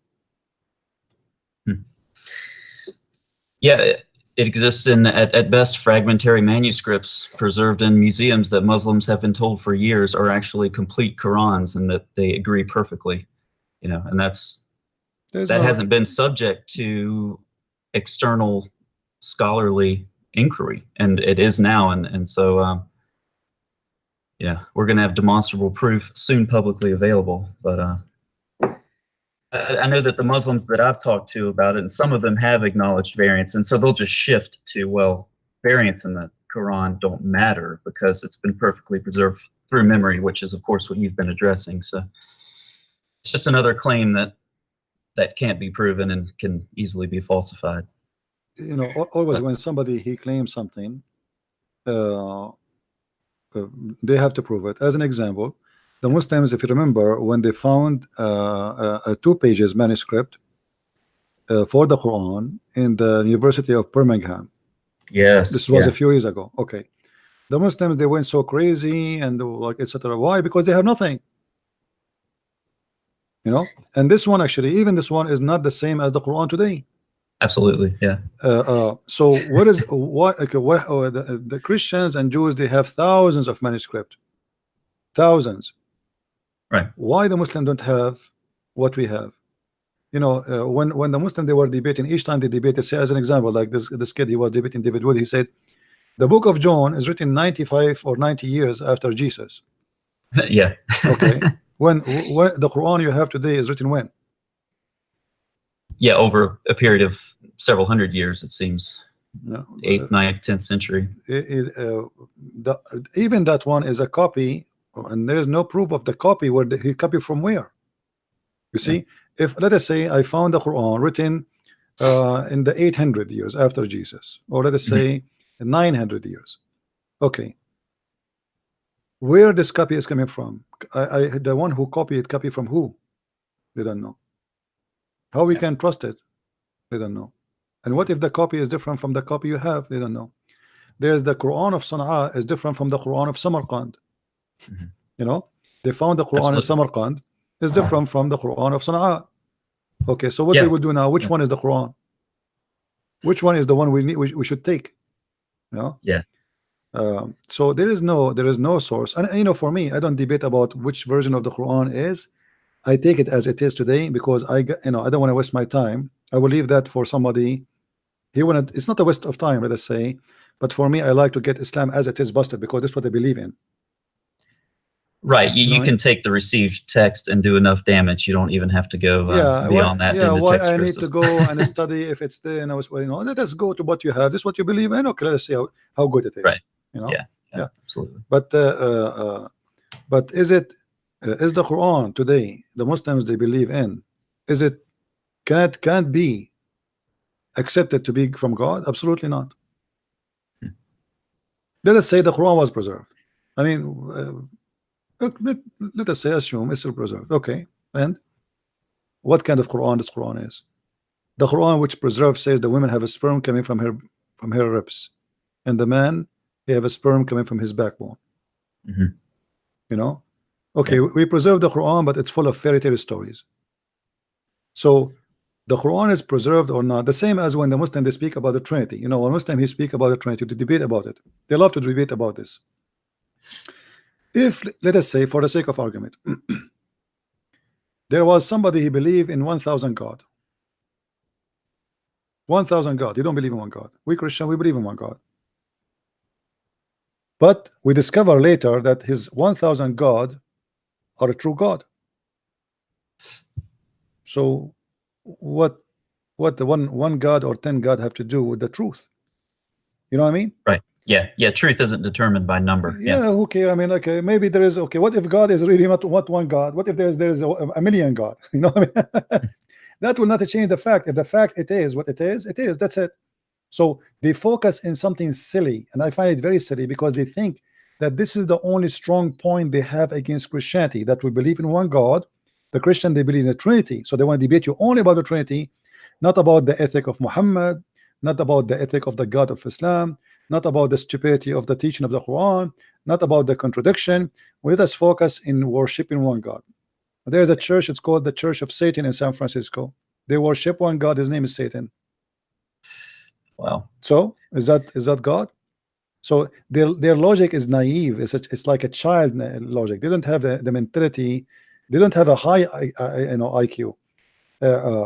If somebody is a Hindu and he have 4,000 gods, and later we discover that yes, his God is a true God, that means he's the winner.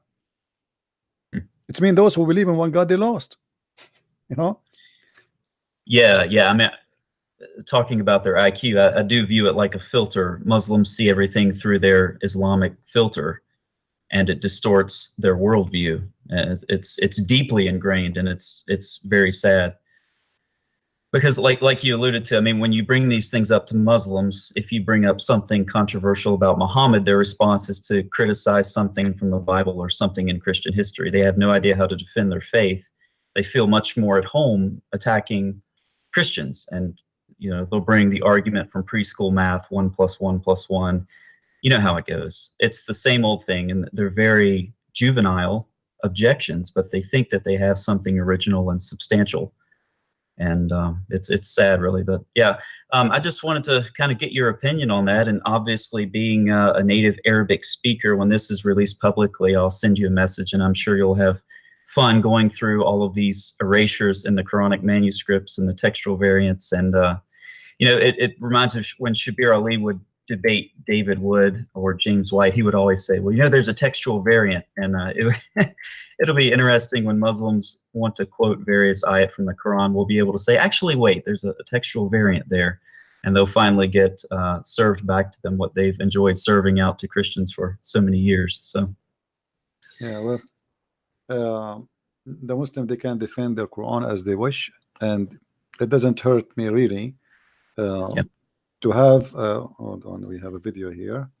To have a Quran is preserved. Actually, I wish, and truly I wish, the Quran is preserved, because that will help us more to expose Islam. As an example, you remember the story where Aisha, she said the goat ate the Quran, and she absolutely ate, and ate the verses of 10 adult breastfeeding. I wish the goat did not eat that one. Like if I can speak to the goat now, if I can feed her, I will volunteer to feed this goat for the rest of her life. But just for the sake of leaving that verse in the Quran, I wish. I will give her 1 bedroom, free cable, free internet, free zucchini and cucumber every day. That's comical. I've never thought about it like that. I told a Muslim about that recently, and his response was, where do you come up with this stuff? And I said, it's in your own sources. It's amazing how many Muslims don't know about this stuff that's in their authentic narrations. But yeah, that's a unique way of looking at that. Yeah, I wish the Quran were preserved. He said, Umar al-Khattab, he said the Quran was 1,025,000 letter. Okay. What is left today? The Muslim, they say, I think it's 260, 270,000. That's mean more than 80% of the Quran is gone. Yeah. So imagine we are exposing Islam with the 30 or 20% of it. It will be a lot nicer if we have the rest of the 80%, because you will find a lot of poo-poo more. Yeah, I'm sure it's a lot of good stuff in that 80% that dropped out, for sure. Yeah. So I wish time will come and we will discover more chapters in the Quran. Somebody would dig somewhere, will find the more stupid things, so we can love more. But what we have now is more than enough to prove to us that Islam cannot be from God. Yeah. Yep, you do a great job exposing that. So thanks for taking my call, CP. Thank you, my friend. Thank you. I enjoy listening to you. Feel free always to text me and update me with your project. Absolutely, will do. Okay, Take care. God bless. Bye-bye. Where is the guy? This is the Muslim guy wanna call me. What happened to him? Did he take a nap?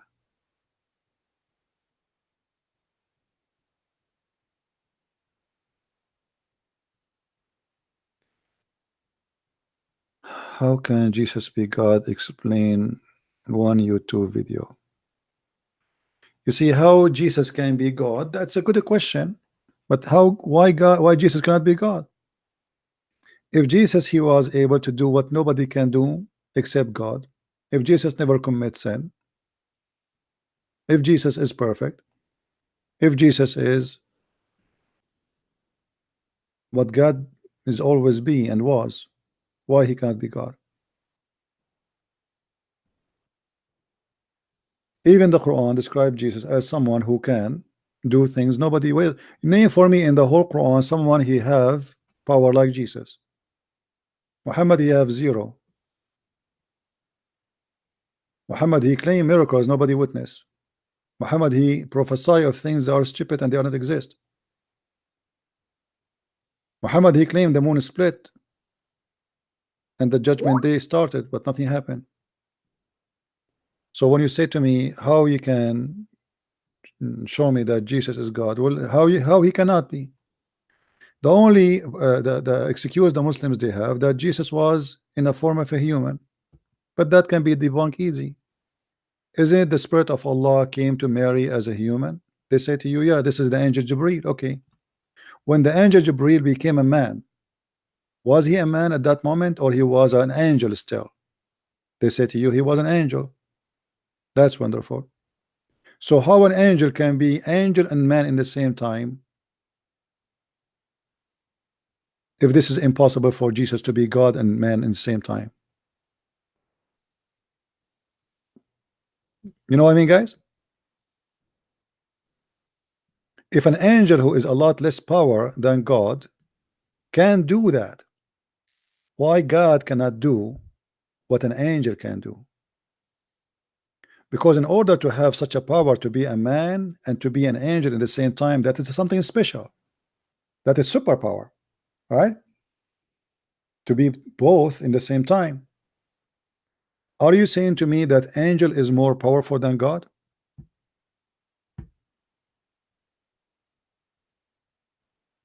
Okay, gamer, you can call me. Guys, you understand me?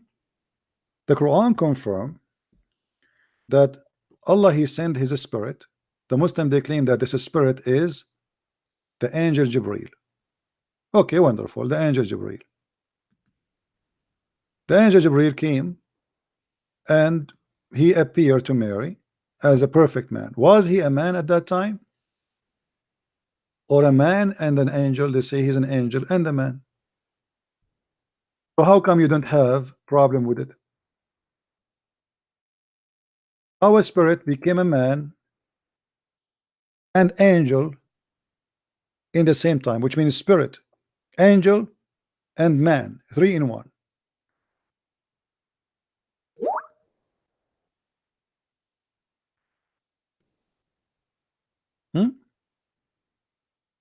Chapter 19, verse number 17. And this is the interpretation of the Muslims.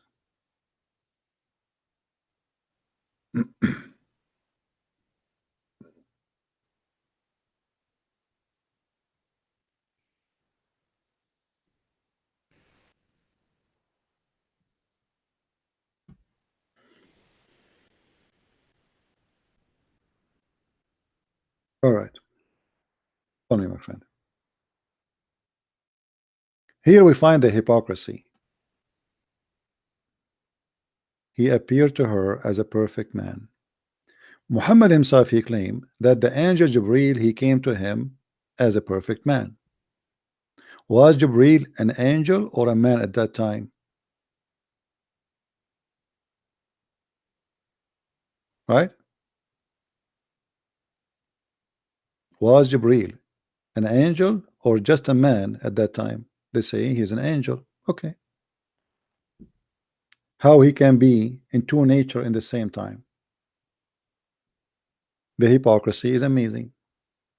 They accepted that one being can be in two nature in the same time when they want, and they reject when they want. Hello? Hello, my brother CP. How you doing? Hey, my friend. I'm not a Muslim. Sorry, I know you was. Don't be sorry. I'm just joking with people when they say. Don't be sorry, my friend. I'm happy for you. Go ahead.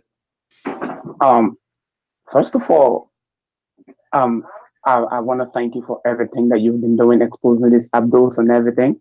Right. And you know, the environment, me myself, I'm living it, is infested with Abduls. Like, whenever this is my problem, right? Whenever you say something about Jesus being God, they're always like getting ready to, like, they just want to tear you open. I just don't know. And then you ask them questions they cannot give you the answers to. Well, you know, because a human being, when he tries to answer with his own logic, he fails. If they use the logic of their God, it's going to be horrible. So what they do, they try to go in denial stage, avoiding the question and the answer. That's true. You know, if the Muslims answer me based in their teaching, they will be in trouble. Here we go. As an example, Jesus cannot be God. Why? How God can be man and God in the same time? Okay, I will go with your logic. How Jibreel is a man and an angel at the same time? And can be God. Yeah, I think can be angel at the same time.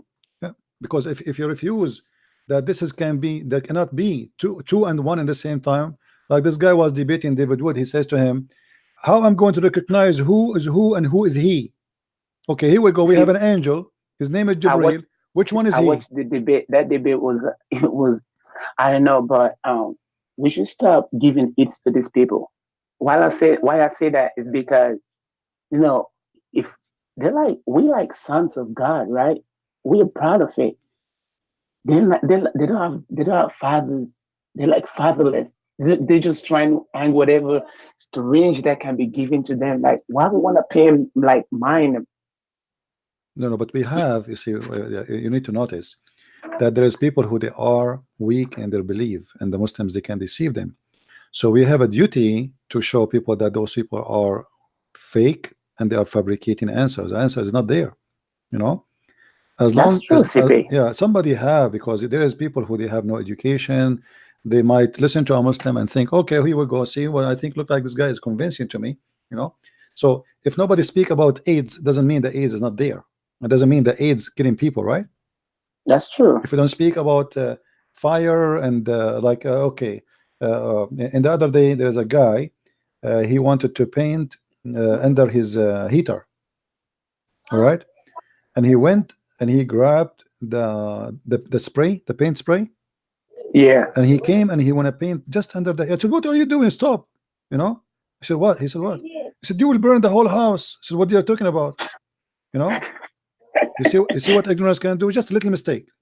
You think you have to turn the heater off. The spray is a flammable, is crazy flammable. You know, you will burn yourself, you'll burn the house. So little mistake can destroy you. And some people, not because they are bad, but because they are naive. They don't know. They don't know better. He think he's doing good, he ain't doing bad. And the Muslims, they use you being naive or me being naive to take advantage of us. They always want to prey on that. That's for sure, CP. You're right. They always want to prey on that. Like, if for example, right, if you want to use their logic against them, they're like really quick to go up in flames. They'll be like, you don't know what you're talking about. Like, it's there in your box. It's not there. And then at the end of the day, you let us showing it to them. They'll be like, you don't know, like, really? You deny, they're just being in denial. They just want to like prey on like the people that they don't know about, like what they're talking about.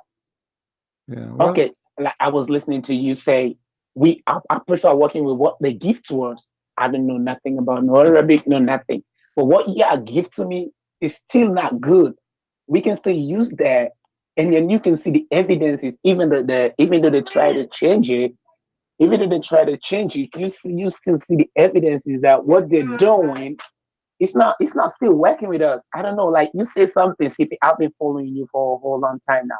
You say something. When we read something, like when I'm reading their book, that their sources, and I'm seeing things that I have to be like, is this for real? Are they really seeing this thing, to ignoring it, or they just want to like care? They just want to like lie to the people to their faces and be like, this is there. And if you can be bold enough and search it for real, you can never find something like that. And then I would be like, if they can be bold enough to lie to people like that, what would they not do to get people? At times I just feel frustrated. No, don't feel. The Muslim, they try actually to make you give up and to make you feel you are accomplishing nothing. You see, when I do my live broadcast, like now I am here for almost 7 hours. My voice is gone, you know. I did not eat since yesterday. But I know that people, they will watch the video, and people are copying my videos, and people will see where is the truth. You know, the same as the Bible says, you know, you put the seed, you don't put them in the rock, you put them in the right place. So always there is a right place for the seed to go, and they will grow. But you don't know who is going to collect the seed and who is going to take care of it. So we do our part, and we will never give up, and we will never feel frustrated. Sometimes I feel like angry because I have to shout. It's a lot of.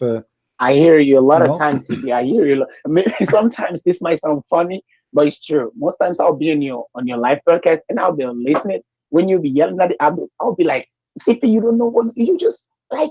because I can feel what you're going through at that moment. I've been dealing with these people for like some time now, and then I feel to myself, I'll be yelling to my be like, brother CP, don't just drop the call, because it's either they know what you're talking about, they're still trying to lie to people, or they don't know nothing about what you say, what you're telling them. Instead of them like being open to themselves and be like, okay, I'm willing to learn, they're not willing to do that.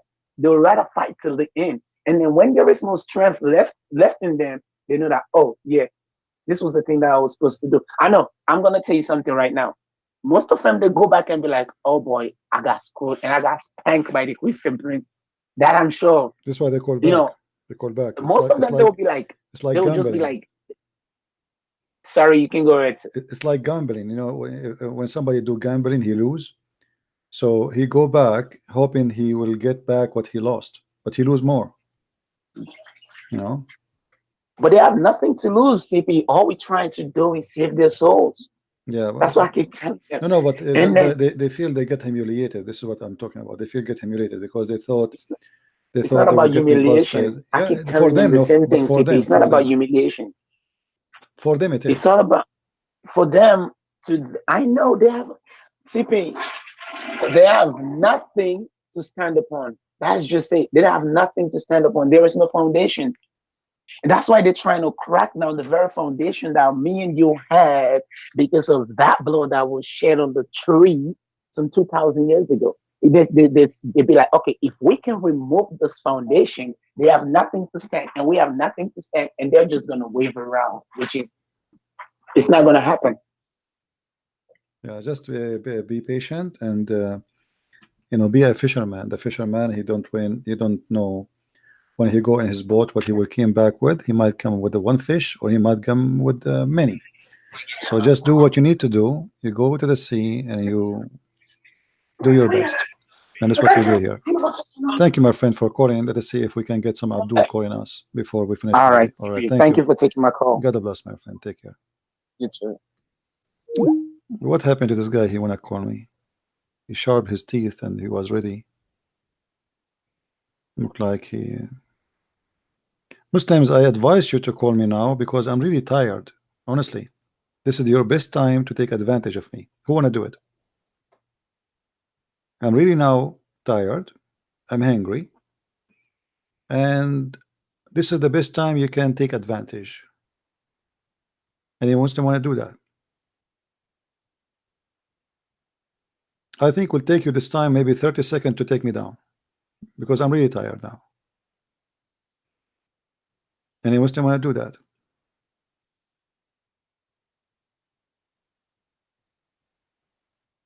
Anyone?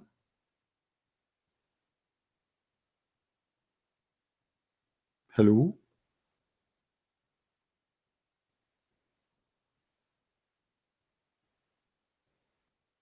Answer your question. What is your question, Sin? I don't see your question. Type it again, please.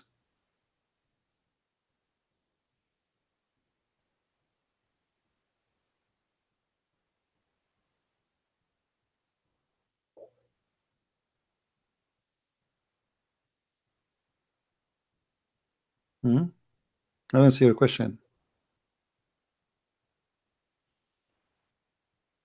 Let us go sleep. My friend, who is holding you from sleeping? It's me? That's a good one. Once I received a message from a lady. She was using the name of her husband. She said to me, I hate you. We are going to divorce because of you. I said, who are you? What are you talking about? She said, because of you, my husband, he sits in the front of the computer for 10 hours. He don't even talk to us no more. So at that time, we are in Paltalk. So I told the guy, I will give you maximum 2 hours to stay in my chat room. After that, I will throw you out myself. He said, don't listen to her. She complained. I already sat with him. I said, I don't care. 2 hours maximum. After that, I will throw you out. And honest to God, after 2 hours, I see his name coming. I watch him because his wife, she said, we're going to divorce because of you. I don't want that to happen to the poor guy. You know? So after 2 hours, I bounce and boing, he's out. Yeah. Where is the Muslim now? Where is the guy when I call us? Hey Jacob, how are you, my friend? So as you see, guys, here the Muslims here always they have a double standard. They don't have a problem. They don't have a problem that Allah Himself He have two shape. Correct? You remember the hadith where Muhammad he said that Allah He will come to them in a shape other than the one which they knew. Okay, how you accept Allah to be two? Because if Allah have two shape, was that two Allah or one Allah? They will say one Allah. So how Allah can be two physical being?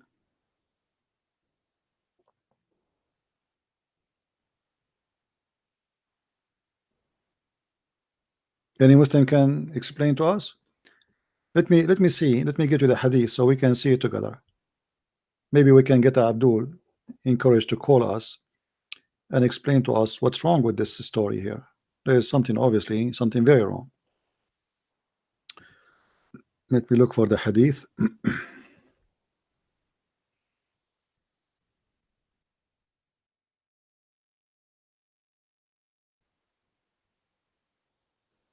All right. Hello.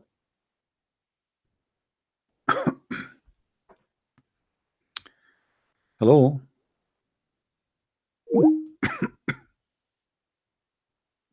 Let me call him back. This is the Muslim guy.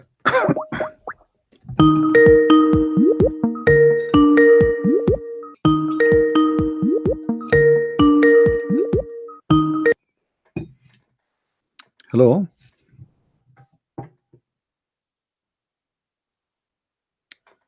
Are you there, my friend? I don't know what's happening.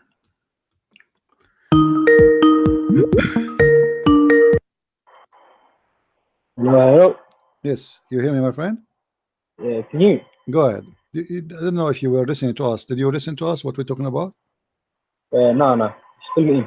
Okay, we were talking about Allah. He have a shape, and Allah He changed His shape. What do you think of that? Oh, I thought we were gonna go back to what we were talking about earlier. No problem. But we can talk about this and we can go back to that earlier. No problem. Okay. So what's your question? What do you think about Allah changing His shape? Changing His shape. Yeah, Allah could do what He wants. Okay, see, here we go. You see, guys, Allah He can do whatever He wants. Okay, can Allah be a man? No, He can't. See? No. Why laughing? Okay, you just said Allah can be whatever He wants. The second I said to you, Allah, can Allah be a man? You said no. Okay, anything that befits His Majesty. But I have to put that in now. What? Anything that befits His Majesty. What fit? Does it fit Allah His Majesty to have a foot? No. Befits His Majesty. Coming down as a man, becoming finite, becoming reducing himself to time on a specific location that doesn't befit His Majesty. You feel me? Who said so? No. I'm telling you. No, you are telling me. Who is the one who said to doesn't fit His Majesty? What does that mean? Okay, read with me the hadith. Read with me. Okay, hold on. I have. Okay, I want you to confirm. I want you to confirm to me. Okay, are you saying if Allah took the form of something, and that will not be in agreement with His Majesty, you Muslims will not accept Him? Becoming the form of a man goes against the rational mind, logical mind, your brain, your intellect. Let us say not necessarily a man. What if Allah He come to you in different form, but you don't like it? Don't try to trick me. Why I don't? I want to trick you. I like to trick Muslims. Why not? I love to trick them. You're trying to corner us and say, yo, why did you do this? Oh, your God did this. Oh, wow. I'm asking you. I want you an answer. Allah, He cannot be only as a man, or He can be in other form. Can He come in other form? Can you hear me? Can He be in other form, or only the one as a man He don't like? Okay, let me give you the criteria. He cannot restrict himself within time, within time. You feel me? He cannot be finite at the same time be infinite. He cannot be what? He can't be finite at the same time be infinite. That's a contradictive of nature. His nature is contradictive. He cannot be carnite, incarnate. What does that mean? Explain to me. Finite and infinite. Infinite and finite. Can't be both of them together. Okay, so explain to me, please. My English doesn't help me. What does that mean? What do you mean? What does that explain to me. What is that term you use? He cannot be this and that. What is this and what is that? Finite. What does that mean? Come on, man. Be stupid now. No, I do not know. I'm asking you. I want you to explain to me what does that mean, so to understand you. Yeah, limiting yourself, finite. Okay, so if mission. you are inside the physical body, you are limited, correct? Okay, guys, did he say that? If Allah is inside the physical body, he is limited. Do you confirm that again? No. You heard what I said to you. You see, after 2 seconds, because I repeated what he said, he swallowed it again. I never. I just repeated what he said. He swallowed it. He don't want to. You just said that to me. Why you want to swallow the words? Isn't it you who just said to me, if Allah is inside a physical being, he is limited? No. You heard what I said to you. Don't try to throw man what I said to you. You heard what I said to you. Let me repeat myself. I said to you, he cannot be finite and infinite at the same time. That's contradicting his nature. His nature is contradicting. Okay, itself. so if Allah is inside the physical being, he cannot be what? Oh, you can't hear me. He can't be what? Did you hear what I said to you again? Do you want me to repeat myself like a parrot again and again? You need to explain to me because I don't want to misunderstood you.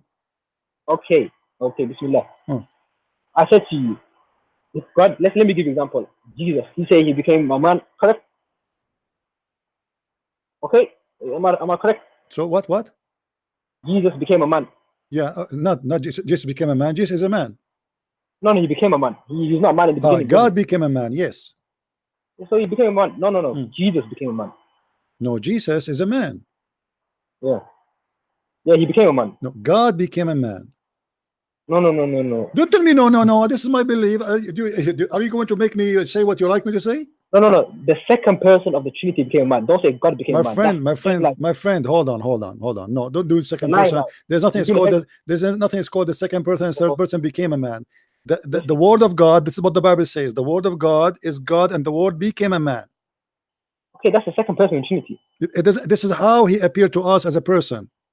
Yeah, that's the second person in Trinity. But Jesus, it is not the man became God, it's God became a man. Yes, that's what I said to you. Jesus became a man, whether he was God at the beginning. God became a man, not Jesus became God.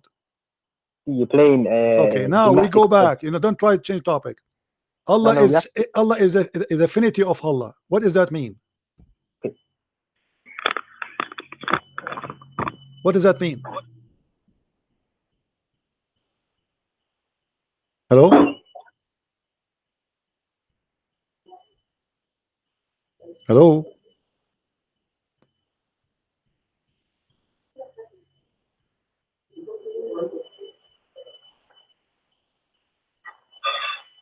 My friend, if you want to call me, if you want to leave the microphone and stay away, at least apologize, say I have to go. You see, guys? God, he can be whatever he wish. Can God be a man? Suddenly he said no. God, he can be whatever he wish. You see how hypocrite they are? How a second ago you said to me, God, he can be whatever he wish. And then you said to me, it doesn't fit with his majesty. What will happen to his majesty if he become a man? What does that mean? God will be insulted? His majesty? And what majesty?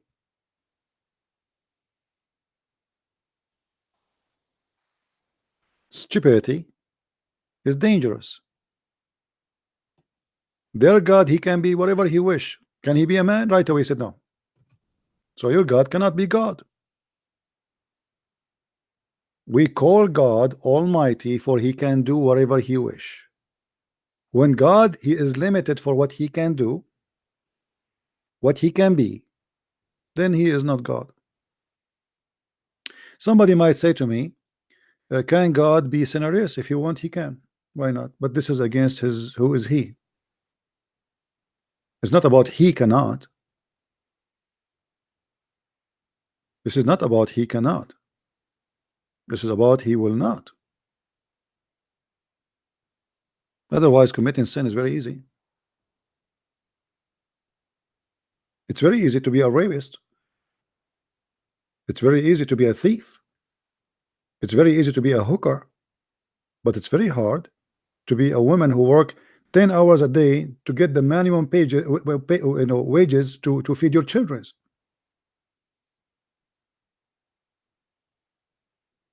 Right? Always bad things is very easy. Not only, you know, I mean, for even us as a human.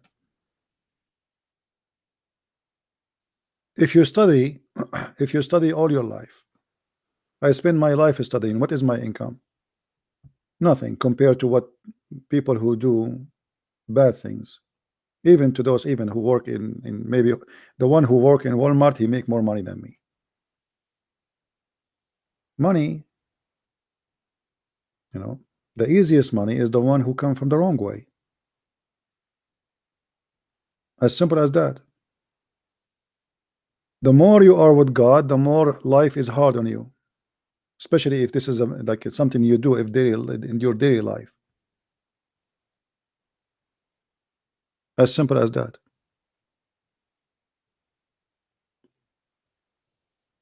If a woman, she is 18 years old, she want to make real money, all what you need to do is just to take off her panty and you will see how the money come. A decent woman who work all day behind the cashier machine, dealing with all kind of crazy people, to make $7 an hour. Before she arrived home, she spent what she made in the whole day to feed her children.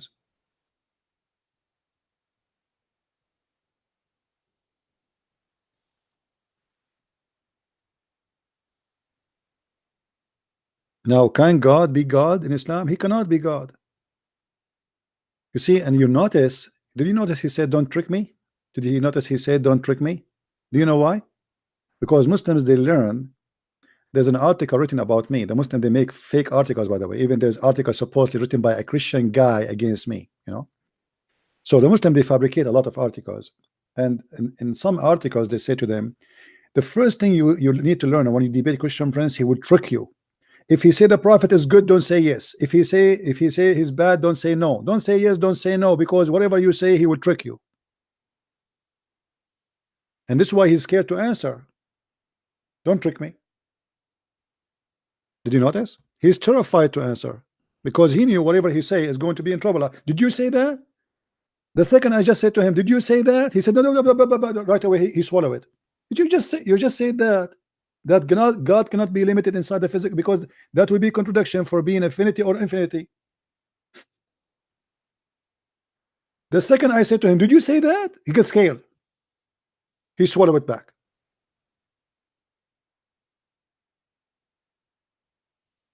Because he's terrified. Okay, what is coming next? What this guy here for me? Uh-oh, he's digging a hole.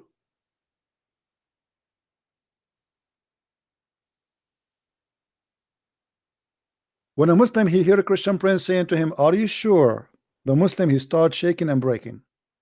Uh-oh, he just said the magical word for me. Are you sure? Did you say that?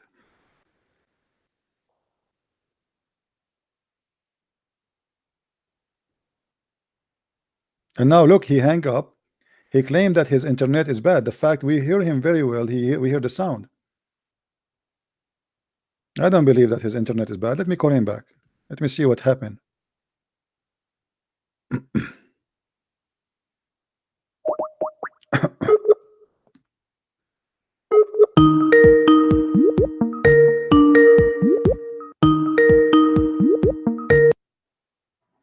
Hello? Hello? Hello? All right, my friend. So let us go back to zero. Can Allah be inside the physical limited space? Can Allah be in limited? I told you my criteria. No, I'm asking, my friend, I am asking a specific question. Can you give me a specific answer, please? Okay. Okay, can he be inside a specific limited space? Yes or no? Can you be in a specific limited space? That's too vague. That description is too vague. No, I'm saying to you, no. Well, it's not too big. It's not too big because as long Yes, as long it is limited, as long it's limited, it's mean it's limited regardless of the size. It can be limited in what? Limited in what? Limited in space. what? Space. In what Space. You know what space? Dimension. Space and dimension.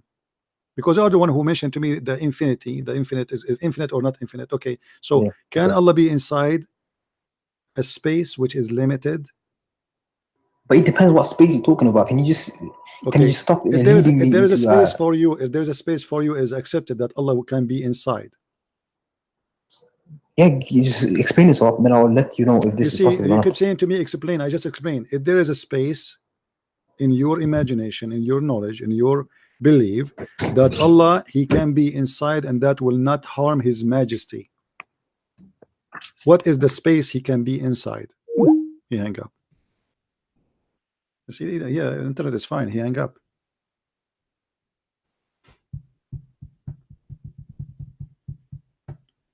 Unbelievable. Let me call him again.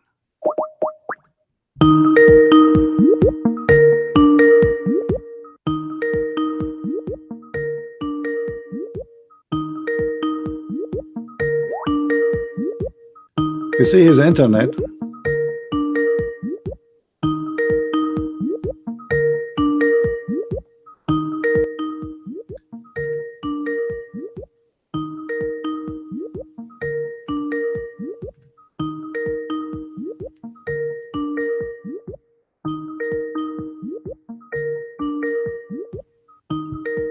So your internet is working because this is why.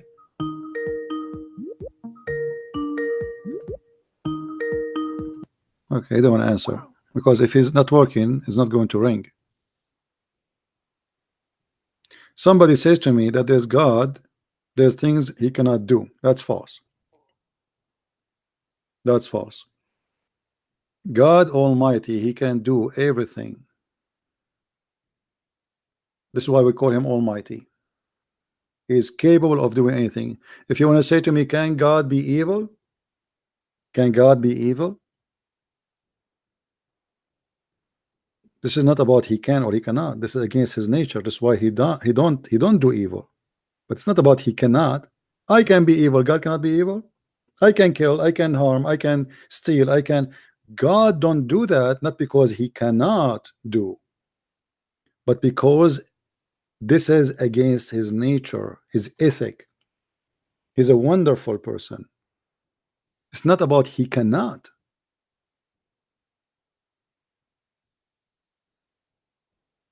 God cannot lie. This is not about Him. He cannot. That's because this is against His nature. It's not about He can or He cannot, because anyone can tell a lie. You know what I mean? When we say God do not lie, that's because this is against His nature. He's always decent. All right? Yeah, you see, you are misquoting the Bible. My friend says that God, it's impossible to God to lie, not because He cannot, that because His nature is the truth. He is the truth. So how are you expecting the truth to lie? Do you understand me, guys? If He is the truth, then how do you expect from the truth to generate lies? Isn't it Jesus said, I am the truth? The truth provides the truth only. But it's not about Him able or not able. This is not about the ability. This is about the nature. Yes, my friend. Hello. All right, we go back to zero. So can God be infinite and yet He's inside a space? Can He be infinite? Oh no. Okay, so if Allah cannot be inside a space, why Allah is a physical being then? No, that's beyond. That's not what I said to you. I said to you. Let me explain myself to you again. He is not bound by time. On the other hand, time. What time? I'm not talking about time. Did I mention time to you? Yeah, that was my criteria. No, I'm not talking about time. I'm talking about physical space. Is Allah is inside the physical space? Physical space.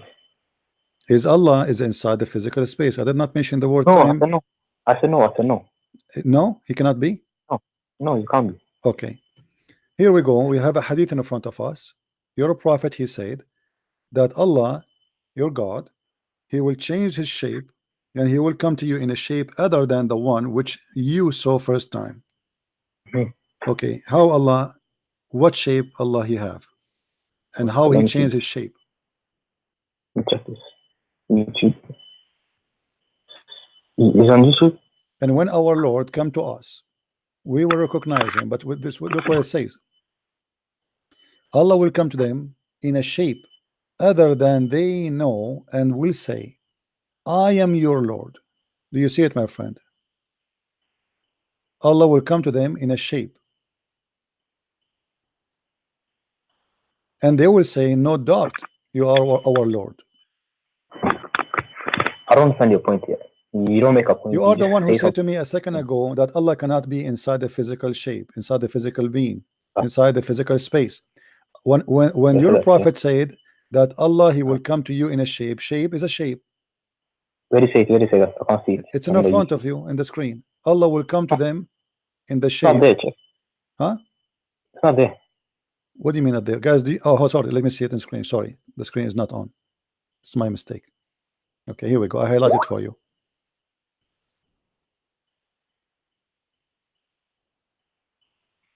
Allah will come to them in a shape. They, not there. It's not, okay. Okay. It's there now. They knew Yeah, and will say, I am your Lord, and they will say, no doubt you are our Lord. So Allah have a So shape.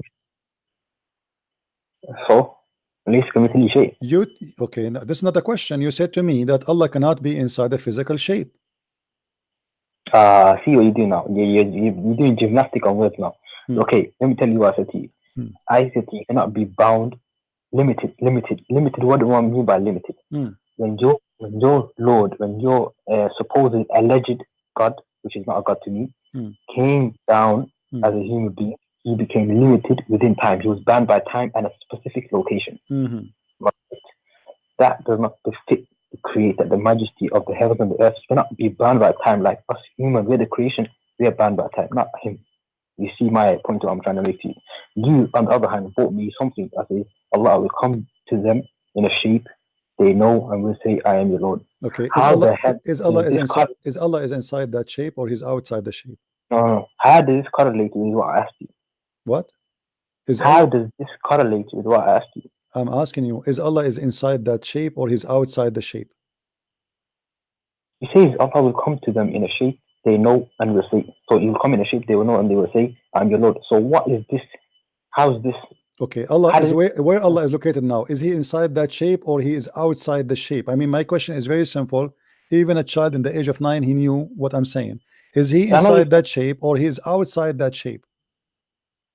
The word shape has the shape, whatever that shape is, whatever, it's a shape. Your prophet, he said a shape, so we have to respect your prophet. Well, your prophet, he said it's a shape. So is he inside that shape or he's outside the shape?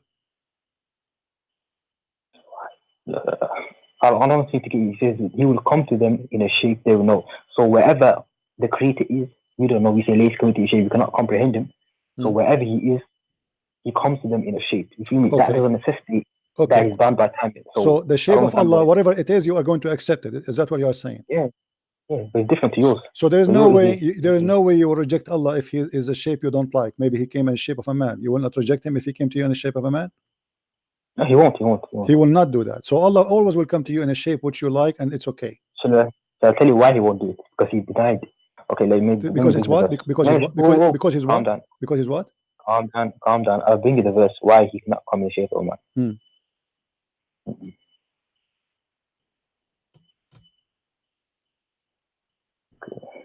Let me just show you what he says about Jesus being God and being a man.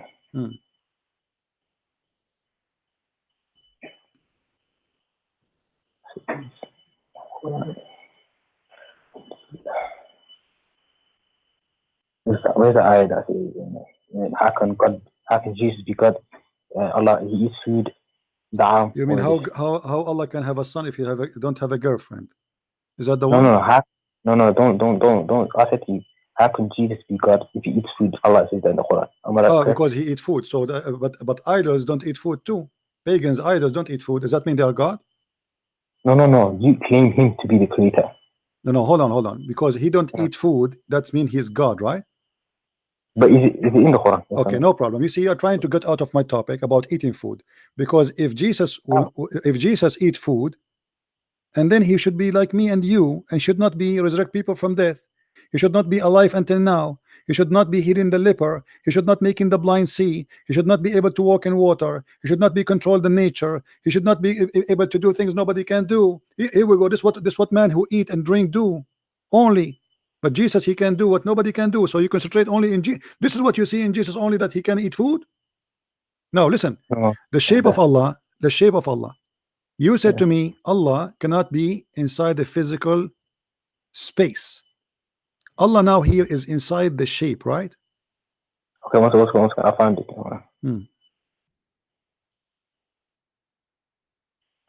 يا أهل الكتاب لا تغلوا في دينكم ولا تقولوا على الله إلا الحق إنما المسيح عيسى بن مريم رسول الله وكلمته ألقاها إلى مريم وروح منه فآمنوا بالله ورسوله ولا تقولوا ثلاثة انتهوا خير لكم إنما الله إله واحد سبحانه أنه يكون له cycle. So the Messiah, son of Mary, was but a messenger of Allah, and his word which he directed to Mary and a soul created at a command from him. So he's nothing special. It says there that is it's a soul created from him. It says there the word created. It's in brackets. Yeah. It says there the words the soul created from him, or you are adding things up. No, it's in the brackets. I can show you. It's where? It's where? It's where? It's in the brackets. In the brackets, so there's a lie. It's not, doesn't say that. So this is the fabrication. Thank you very much. Now we go back to zero. I want to say thank you for quoting for me this chapter in the Quran, chapter 4, verse 171, because this is the same verse proving to us that Jesus is God, and we will go back to that. You will see. Hold on. We will go there, but let us finish this one. All what you are trying to do, you're trying to escape the problem that your God Allah is coming to you in a shape, and you are saying to me that the shape of Allah always is going to be holy, correct? Yeah. Okay, and Allah will not come in a shape which is not accepted. Is that correct? Yeah. Allah will not be in a shape, any shape you Muslims don't accept. No. Did you say that there? Let me read that again. Okay, Allah will not be in any shape which is not fit with His Majesty to the point you Muslims will reject. No, I didn't say that there. Okay, what you will say is tell me, you blah, blah, blah. Okay, make it clear for me. Allah, when He come in a shape, do He come in a shape fit with His Majesty? Yes or no? No, He comes in a shape that people recognize. Okay, sheep recognize. Does it fit with His Majesty or doesn't fit with His Majesty? Yeah, obviously it fits His Majesty. It's fit with His Majesty, which means there's no way you Muslims will not accept His shape, because if you don't accept it, this means it does not fit with His Majesty. You're confusing yourself. You see, you are trying to escape away because you are terrified and you are scared to answer. Allah come to you in a shape. Is that shape always fit with the majesty of Allah, which will make you accept Him? No. Yes. Okay, so you are confirming to me, because maybe later you will say I did not say that. You are confirming to me that Allah will never come to the Muslims in a shape which they will not accept. The Muslims will never accept. No, you didn't say that. A shape that we will recognize. This is another question. The shape which you will recognize, is that the shape of Allah or it's not the shape of Allah? Yeah. Okay. If somebody come to you in a shape you don't recognize, are you going to reject him because he is Allah or because the shape is not true? No, you can't reject. He says that we will recognize him. This is a prophecy. You cannot reject the shape of Allah, correct? Correct. Okay. So as long it's Allah, it doesn't matter what his shape is going to be, you accept, correct? Yeah, correct. Yeah. Correct. Thank you, guys. Be my witness. He said that. So what we learn from you, that as long it is Allah Himself, even if the shape is not the way you want it to be or you expect it to be, you will accept it whatever it is. See, that's your trickery coming again. It says they know and they recognize it. So why did you just lie to me? I said that. Okay, so how you can recognize the shape of Allah if you never saw Allah? See, the prophecy. So what prophecy? Okay, describe for me Allah. As long you just said they will recognize. Everybody heard you. They will recognize the shape of Allah. Do you know the shape of Allah? No, this is a prophecy that my friend. This is another question. There's another question. I know it's a prophecy, but in order to this prophecy to fulfill, your prophet already he died, which means there's no more information to come. Did your prophet told you? Did he told you how the shape of Allah look like? I don't see in the afterlife. My friend, this is another question. This is another question. This is another question. If your prophet already is dead and he told you his message and it's gone, if there's any more prophet to come and tell you about Allah, if there's more prophet to come and tell you about Allah, or that's it, Muhammad is the last prophet. Jesus is coming back. This is another question. Is there any prophet will come and tell you about Allah's shape? No. Okay, so how you will recognize the shape of Allah, which you will recognize in the judgment day, if you do not know how he look like?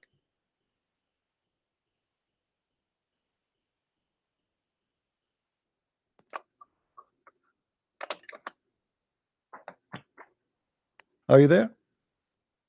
Yeah, I'm here. Can you hear me? Yeah, sure, I hear you. Actually, put the my voice is headphones better back in. now. Give me 2 Okay. seconds. So how you recognize the shape of Allah? What is your criteria to recognize the shape of Allah? Is that the fingers, the foot? What?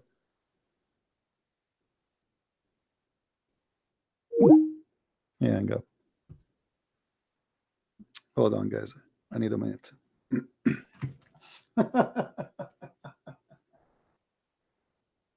Oh boy.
All right.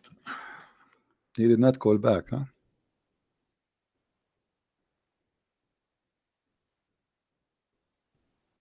Let me call him back.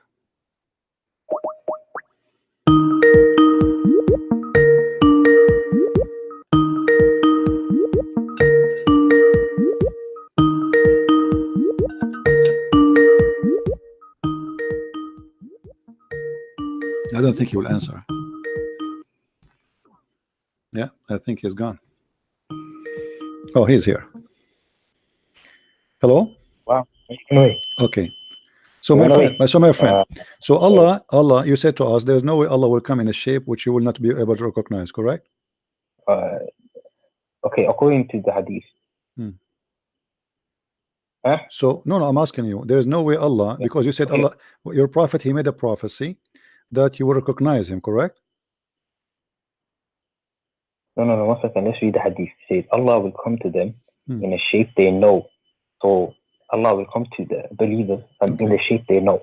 So this is a prophecy about us knowing the shape of Allah. How you know the shape of Allah? What do you mean, how do you know the shape? Well, obviously we recognize him. He's the creator. How? What is the shape of Allah? Because once we see him, obviously we can recognize he's the creator. Okay, but he's coming in a shape. So there's no way you are going to be confused that this is him or not. Right away, when you see it, you will accept. Obviously, he's not same as us. He doesn't look like us. Okay, so this is mean that Allah, he will come to you in a shape, and the second you see him, you will be able to recognize him. You will not have a doubt. It's about him. It's him or not.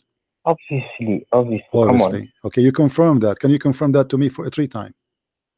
I'm telling you right now, you will recognize it. Yes. 100%. Okay, so you confirm to me there is no way, there's no way that you, when you see Allah, you will not recognize him. No way. No way. Okay, no way. Why is that? Why you are sure? Because he doesn't. Okay, let me give you an analogy here. In the time of judgment, we come there and we all lined up, and there's a creator there. Once we see the creator, we will know this is the creator because it's not different from us. He's different from us. He doesn't look like us. So when we look at land, we all look the same. And once we look, when we look at that shape you're talking about, we will be able to differentiate ourselves from the creator. So it's impossible. So it's impossible for you that Allah will come to you in a shape you don't recognize. It must be a shape you recognize always. Yeah, dude. Yeah. But you see, I understand what you are saying, and you said there's no way, and you confirm that 3 times, which is enough for me. But now I'm asking you, but how you will know his shape? So how? See, the question is how and why. You need to stop these questions. It's not Okay, good. I have a surprise for you. In the same hadith, it says that Allah come to you before He come to you in that shape. If you go a little bit, a few lines, it says Allah He come to them in a shape, and the Muslims they say to Him, "We seek refuge from you, from you by Allah," and they consider Him shaitan. Allah will come to them in a shape other than they knew, and will say, "I am your Lord." They will say, "We seek refuge with Allah from you." Do you see it? I can't see it. And you are the one who said to me, "There's no way, no way," and I made you say that 3 times, and you confirmed that to me, that because Allah is a glorious, amazing, there's no way you will not recognize His shape. So how the Muslims were not able to recognize the shape of Allah here? What's wrong? Okay. Say Allah, yeah, I can't see this. What you're talking about? It's in the front of you. Okay, I don't know.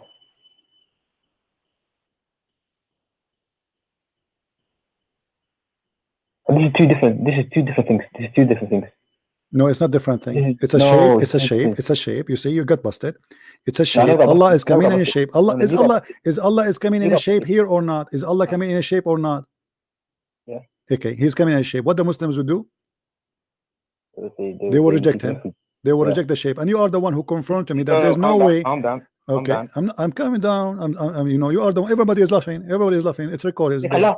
laugh. That's your entourage. They can laugh. No, you are the one who said that. I'm not me. I asked you but- 3 times. no, no. You confirmed to me No, that no. there's no Yes. way Allah will not be recognized because His shape is glorious. Yes, I told you Okay, once. I so told what you. is the I gave shape you- I said, Allah? "Bro, Okay, calm what? down. So now, no Calm problem. down. No Calm down. problem. Listen, calm What down. is the Calm shape down. Allah now is coming with, which you Muslims will not Calm down. recognize? Let me explain myself. Let me explain. Explain, explain. No. I will reiterate what I said to you, so everyone can hear what I said to you. I will not even backtrack. I said to you, I gave you an analogy. I said we're all in the day of judgment. The believers, the non-believers. We look at each other. We all know with the creation. But once we look at the Creator, we'll be able to differentiate ourselves from Him. Didn't I say that or not? What's so wrong about that? What I said to you. What's wrong with that? You said to me So that the shape. What's wrong with that? You asked me to. Did you say something to me? Should I say to? Why you are asking me to calm down? Are we fighting? Hold on. Don't you want me to answer you? You said something to me. Shouldn't I answer you? No, you said I got busted in terms of what I said. Unbelievable, my friend. You are the one who confirmed that there is no way Allah will come to us in a shape which we will reject. And I asked you that 3 times, and you confirmed that 3 times. Now you see it in front of you. Okay, now let us go. You got busted. Everybody's laughing. Now, why you will reject the shape of Allah? What's wrong with the shape? No, calm down. What's wrong with this shape? What's wrong with this shape? No. You said I got busted. I'm saying I never got busted. So okay, well, people will judge. No problem. No, they can judge their offense. No problem. Okay. Now, why Allah shape the Allah of Allah is coming to you with this shape? You Muslims will reject Him, and you consider Him shaitan. Can you show me? Can you give me the book of the hadith? And then, you see, a second ago you never asked about the hadith number, but now because things is getting really bad for you, here we go. This is Sahih. This is Sahih al-Bukhari. This is authentic hadith number 6573. Can you scroll up as well so I can read the context? So you just highlight. Yeah, no problem. Here we go. Let us go. No problem. And after this, I have to ask you a question as well. I want to ask you a question. No problem. Here we go. The people, they ask Muhammad, can we see Allah? Can we see Allah? They are talking about seeing Allah literally. He said, well, and he's talking about day of resurrection. He said, yes, you are not going to have hard time to see Him the same as you look at the moon and the sun. And then here he's talking about, he's telling them a prophecy, as you said, that Allah will come to you in a shape other than the one which you know. And then the Muslims will say to him, we seek refuge from thee by Allah, which means they consider him shaitan. You confirm to me that there is no way the Muslims will not be able to recognize the shape of Allah because His shape is holy. Obviously, you're going too fast. Obviously, the shape is very ugly to the point Muslims. No, you're going too fast. Too fast in what? I never read it. You just skipping. Oh, okay, let me give you the link. Let me give you the link. You can read it on your own. Okay. Go. Here we go. This is the link. Inshallah. Today I will show you how you're busted. Let us see. Already we are busted. Already, my friend.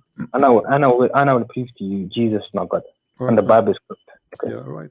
You know, you prove to me Jesus is God from the verse you quote me from chapter 4, verse 171. No, I never. You will find out. Okay, I will show you. I will show you. Okay, I will show you. Inshallah.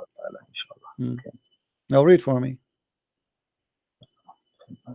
Allah turned to be the devil. Oh, this is long hadith. It doesn't matter. It's going to take you a few minutes to read it. Who cares?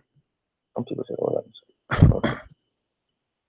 Obviously, Allah is the devil. No. Your book is the devil, not us. Okay, let us see. Excuse me.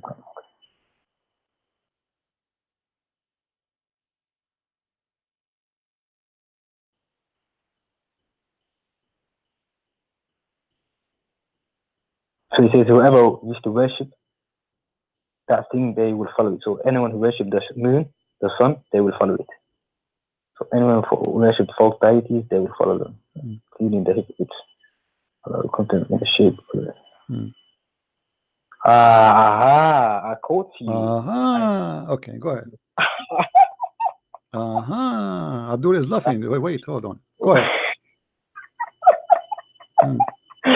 Alhamdulillah. Alhamdulillah. Okay, go. Speak your juries. We are listening.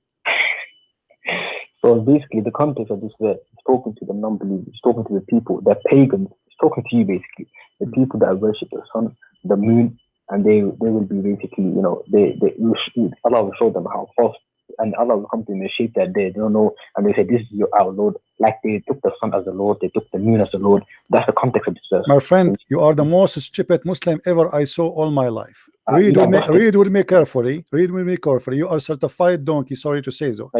Listen. You see, it is the one who is saying that is Muslims, because they say to them, I am your Lord. They say, we seek refuge by Allah from thee. The Christian, they will say, we seek refuge by Allah from thee. Are you stupid or what? Are you stupid or what? The Christian, they will say, we seek refuge from Allah by thee. Or the Muslim will say that. No, so calm down. You're insulting now. Let me tell you what I said to you. I'm not insulting. You are the one who insult me. You call me pagan. You call me worshiping the sun and the moon and the blah blah blah, false god, kuffar. You call me the names. And now when I say to you what you need to deserve, how you come to the conclusion that when Allah here he come in the shape, he is coming to the non-believers? Why you are a liar? Where it says that? Where it says that? And you not use ad hominem, say donkey and all of this. We seek refuge from Allah from you. Who is the one saying that? The Christians saying that or the Muslims? So you have to say, then it says, so you see my day with resurrection, similarly Allah, whoever used to worship anything that followed that thing. So he used to worship the sun, will follow it, and he used to worship the moon, will follow it, and he used to worship false deities, will follow them, and then only this nation, i.e. Muslims, will remain, including the hypocrites. Allah will come to them in the shape of when they know, and will say, I am the Lord. They will say, we seek refuge, this is our place till our Lord come to us, and when Allah comes to you, you recognize it, and Allah will come to them and say, they know, and will say, I am the Lord. They will say, no, that's our Lord, and they will follow him. Then a bridge will be laid, and the invitation, and over that bridge, there will be hooks. Yes, Allah. The hooks of that bridge will be like thorns of Sudan. It's like that. The greatness and size going on, but these hooks will snatch the people according to these. Some people will be ruined because they either do and will be cut into pieces and folded together. Are you done? I'm trying to get to that position. It's in front of you. It says, i.e. the Muslim, it will remain, including their hypocrites. So this is about you. This is about you Muslims. This is about the Muslims. Muslims who they are truly believers, and Muslims who they are hypocrites. Allah will come to them, and He will say, I am your Lord. And they will say, we seek refuge with Allah from you. Now I got it. Okay. Now he got it. Okay, calm down. Okay, let's not use ad hominem against each other. Civil. Okay, it says, i.e. Muslims will remain, including the hypocrites. So Muslims and the hypocrites will remain. Including their hypocrite, which means the Muslims and the hypocrite Muslims. Calm down. This is saying the hadith is brackets, i.e. Muslims is brackets. Is in the hadith. No problem. Okay. Can you just highlight it? And. Huh? So okay. Huh? And what are you saying? Is in brackets. My friend. So what? Is it who is the one who like it. You see, no, the bracket is there to get you busted.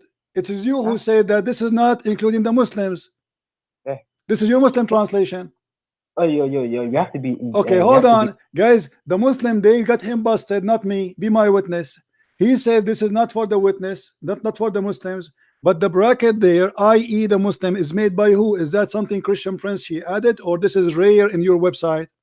Okay, can I just interject a quick second? So earlier when I gave you the verse and I used the brackets, you said that's in brackets, it's not there. So why are you lying? So right now you like the brackets. Why do you have this agenda? I'm not saying it's there. I'm saying this is your Muslim explanation. It says i.e. the Muslim. You deny it's for the Muslims. So the translator, he got you busted to confirm that this is what it's meant. Thank you very much. Who is the one who put the i.e. Muslims? Is that the Christians or you Muslims? Calm down. I see the game you're playing now. Earlier when I used it, why did you stop me? Why did you say you're lying? Why did you call me a liar? Because you say this is for the Christians. No, calm down. You got busted now. We caught you. So earlier when I used it, why did you say I was lying? You are lying because you said this is for the Christians and for those who worship the sun and the moon.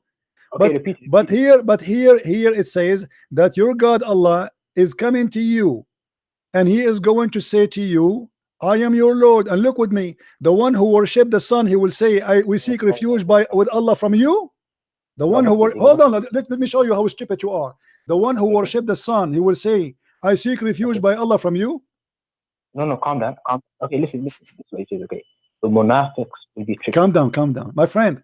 How somebody worship the sun, he will say, you are not our Lord, we seek refuge with Allah from you. If person worship the sun, he will say, you are not our Lord, we will seek refuge to the sun from you, not to Allah.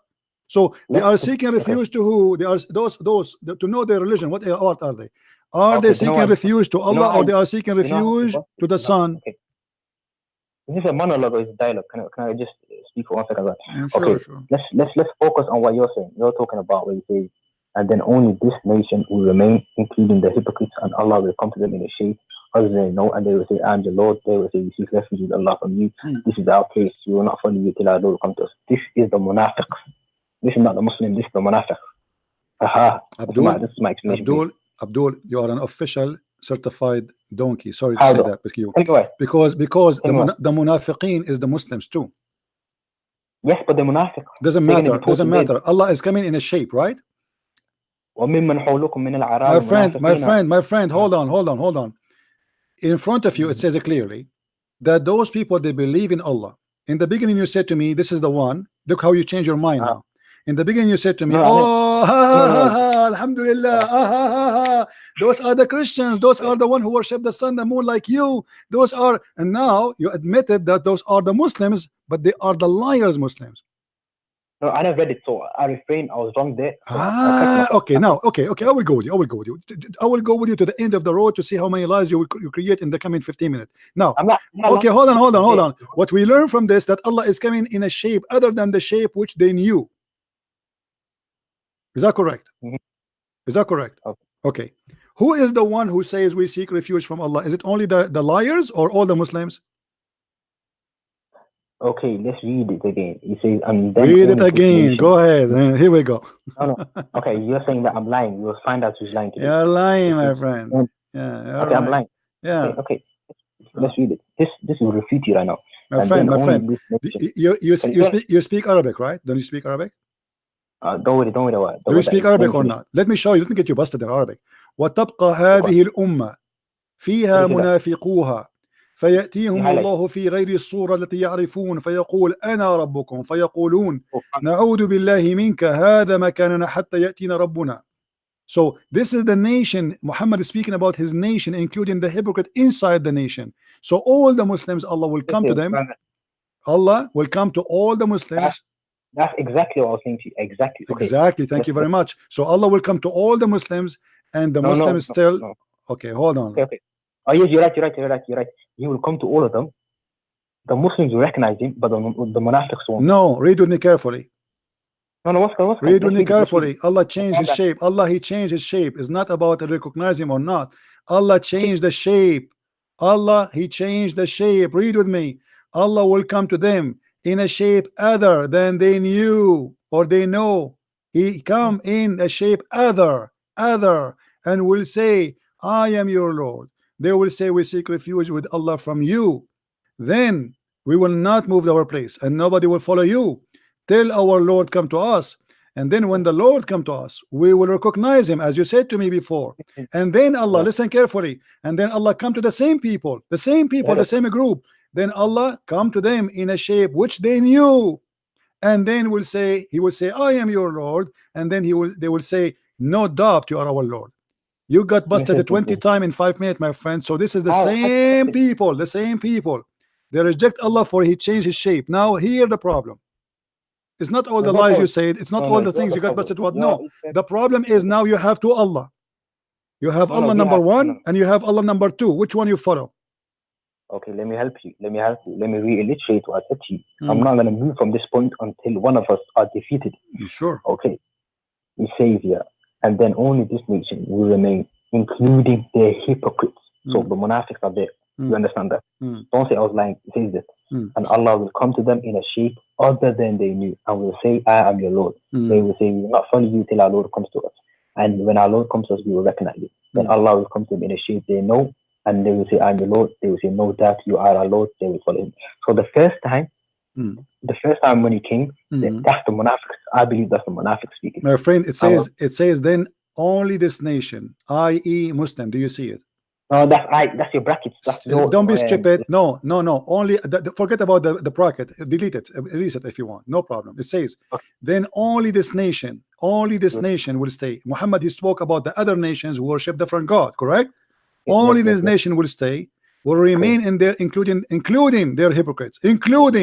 So the majority is not the hypocrite. The hypocrite is including between the Muslims. Allah will come to them, and in a shape other than the one which they knew. So this is a new shape. This is shape number, let us say shape number 2. And then he will come to them and he will say to them, I'm your Lord. They consider him shaitan. They say, we seek refuge with Allah from you, and this is our place, we will not follow you. Why? Because it's shaitan. Obviously we seek refuge. The Quran says it clearly. When you see shaitan, when shaitan he start inspiring you with things, seek refuge by Allah, right, against shaitan. So when we say a'udhu billah, you seek refuge by Allah from shaitan. So here the Muslim, they call Allah shaitan, and here you will see Allah, he come to them in a new shape, and then the new shape is the one they knew, and they will say, no doubt you are our shape, our God. Okay, let's establish here. There's two shapes here. Let's agree on something. Okay. So let us make it clear. Me and you, hold on. We will write every word you say, because I noticed that you are a person who swallow his words so fast. You say something in a minute and then you take it. Okay. So you just say, guys, did he say Allah he has two shapes? Did he say that? No. You just said that.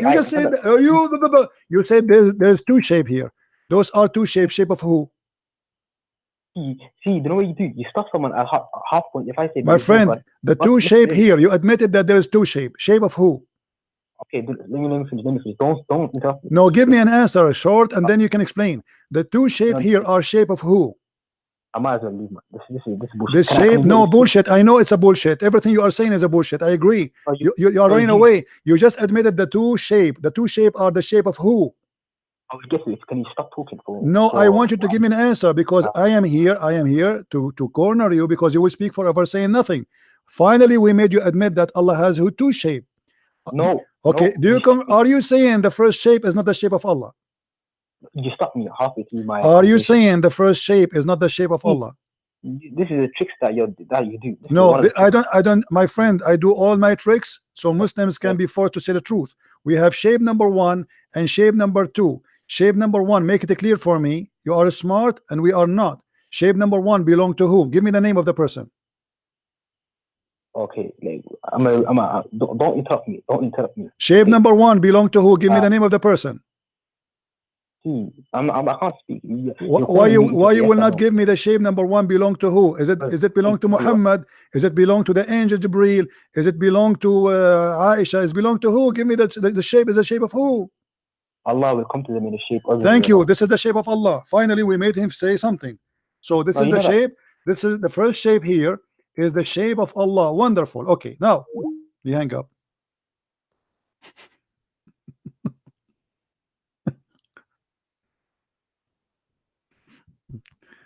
You hang up.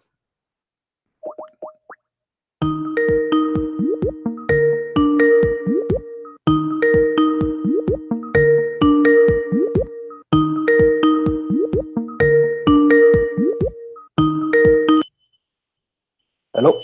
Yes, my friend. So thank you very much for agreeing that the first shape is the shape of Allah. What about the shape? No. The shape the second shape. What the second shape is the shape of who? Okay, calm down. Do not interrupt My me. friend, I'm talking to you, please. The second shape, just to make it easy, the second shape is the shape of who? This shape here, the second shape. Give me a name, please. Both of them is Allah. Thank you very much. Guys, did he say the word both? Did he say the word both? both? Okay, both. Let me write it because later he will say I did not say that. Both shape for Allah. Okay, I will move it and I will put it here so everybody can see it. So now, so we have an agreement. We have an agreement, me and you, that Allah have both shape. Okay, now Allah have both shape, which means two shape. Which one of them is Allah? Oops.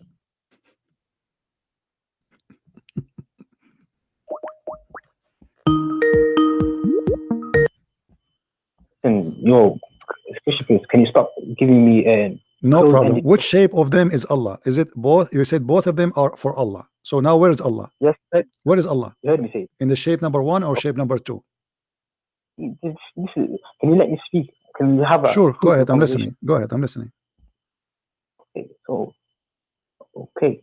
So the first one, when you're saying we seek refuge, and you're saying I interpret this verse. This is the munafiqs. The munafiqs are not able to recognize because they're hypocrites in their nature. They are hypocrites. That's a lie. That's lie. Because it says the nation and the hypocrites, Allah will come to them. It doesn't say the munafiq will not recognize. You're a liar. Secondly, this is not my question now. Forget about it. I don't care if it's the hypocrite or not. Allah will come to them in a shape other than the one they knew. So it's a new shape. It's a new shape. It's a new shape. And you are the one who admit it's both shape. Did you say both shape?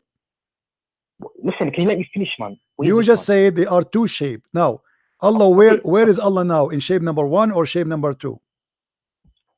Listen, the two shapes in terms of what's it called, the munafiqs are not able to recognize Allah at all because they're munafiqs, their nature. The second, the Muslimun are able to recognize Allah. They're both Allah. However, the munafiqs are not able to recognize. Abdul, I don't want to insult you, but you are forcing me to say that you are a certified donkey again, because you see in front of you it says Allah will come to them again. Allah will come to them again, to the same people. Allah will come to them again. Do you know how to read? Do you know how to read? Do you know how to read? Do you know how to read? Read with me carefully. Read carefully. Then Allah will come to them, the same people, in the shape they know. So first time what happened, he come to them in a shape which they do not know. Second time he come to them, the same people, in a shape which they know. And this is why they rejected the first shape and they accepted the second shape. Calm down. Let me help you. Let me help you. Yo, please help me. Please help me. Okay. Let's set down a premise, a foundation where we all agree. Okay. Allah is talking to the Muslimun, the nation, and also the hypocrites. She's talking to two different people. Correct?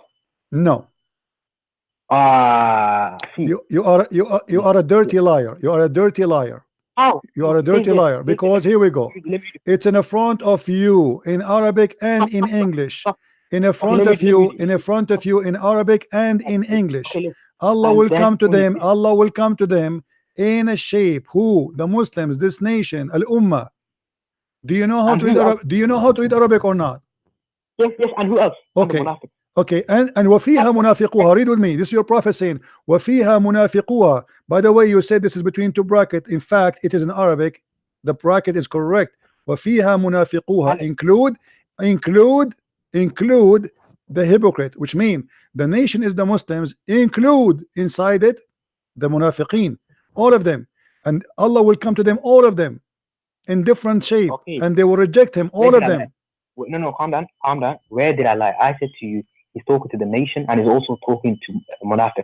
How did I lie there? You said no, you said no. You were saying that the one who did not recognize him is the hypocrite. Yes, that's a lie. Because he come to them. Because let me get you busted. Why? Because the hadith, when it's continuous, says Allah will come back to them again and they will recognize him. The same people. He did not add a new. He did not add a new group. He did not add a new group. He did not add a new group. No. I know. I agree with you. That's where you're wrong. Okay, listen. So Allah comes to the first time he comes. First time he comes, they're not able to recognize it. Why? So why? Why? Why? Because they're hypocrites. No. This is not. That you are a liar. It says because he come to them. Because it says in the front of us. Because Allah will come to them in a shape other than they knew. Not because they are hypocrite. Don't lie. It says there. It says the reason. It says the reason why. Why did they recognize him? Because he came in the shape which they knew. Why did they not recognize him? Because they came in a shape which they do not knew. So the reason not to recognize him, not because they are hypocrite or good, because Allah changed in his shape, and you are the one who admit that Allah have two shape. No. What I said to you, let me explain myself again. Two shapes in terms of the munafiq are not able to recognize him, and the Muslim. Shut up, coward liar! Don't call me again. You've been cooked. You've been served. Get lost.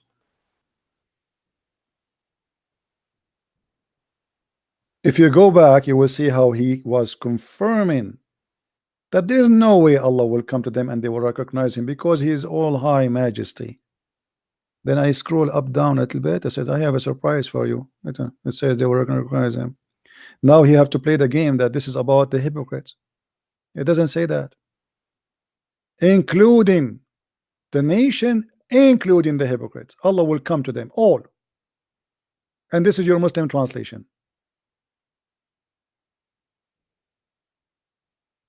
This is your Muslim translation.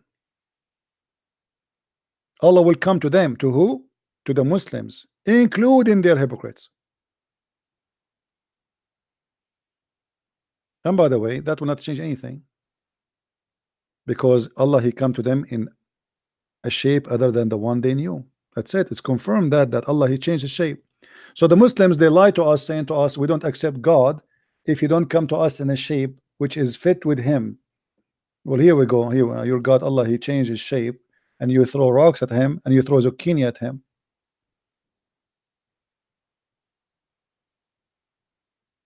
And now we have two Allah. We have two physical beings, because remember, Allah is a physical being. How Allah, the physical being, he transformed his shape? What happened? Right? What happened?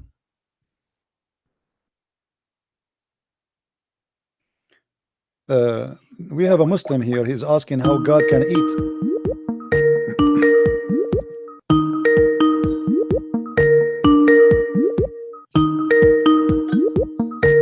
I'm calling Abdul.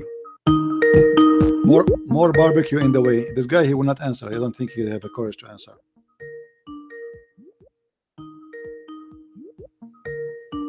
Coward. Answer.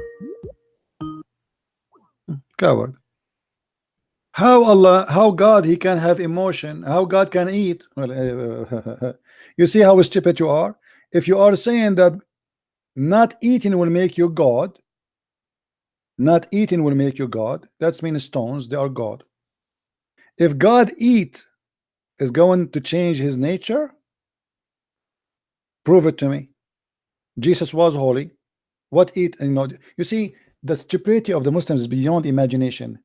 Jesus said, "Is not what goes inside your mouth will make you dirty; it's what comes from it." So to know who is God, who is not, let us judge the fruit of Jesus and see what he can do and what he cannot do. If Jesus eat, that did not change that he is God in the form of a man. If your God Allah cannot eat, that means he cannot be God. If we go in the Quran, you will see the Quran saying how Allah can have a son if you don't have a girlfriend. Why? Because he cannot be God. Your God Allah, he confirmed to us that he cannot be God unless he have a girlfriend, and that is a clear evident that Allah cannot be God. What kind of God he need a girlfriend in order to have a son? That is stupid to say, right? That officially is stupid to say. How God can be God, yet he says I cannot have a son unless I have a girlfriend? You explain to me. Our God, he can give Mary a son, yet she don't have a boyfriend. How Mary she was able to have a son, yet she don't have a boyfriend? I'm using the same logic of your God. You see, your logic, Allah is debating the Christians, right? Okay. How Allah confirmed to us that he cannot, why he don't have a son? Because he don't have a girlfriend. Well, who is the stupid say that the God of the Christians, he have a girlfriend, her name is Mary, and they have a son, his name is Jesus?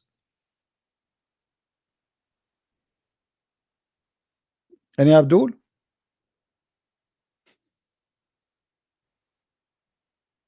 Stupidity.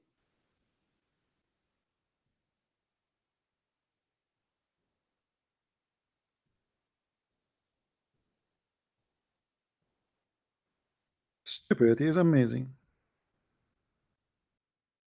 Your God cannot have a son because you need a girlfriend. I'm going to sign the name of your God in a dating website, and we will make some Christian to donate for him.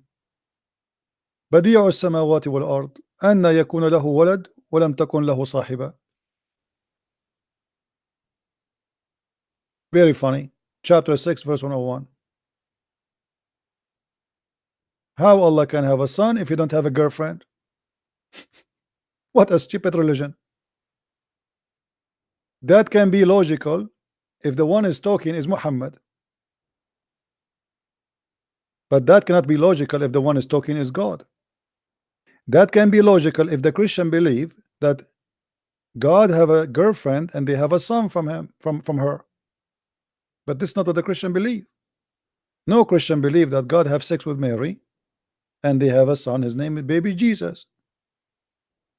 So when he say, how can he have a son when he has no consort? He is just a question his ability. Not only proving to us that he is disabled, he is a question himself, the ability of himself. How can he? That is the logic of a human being.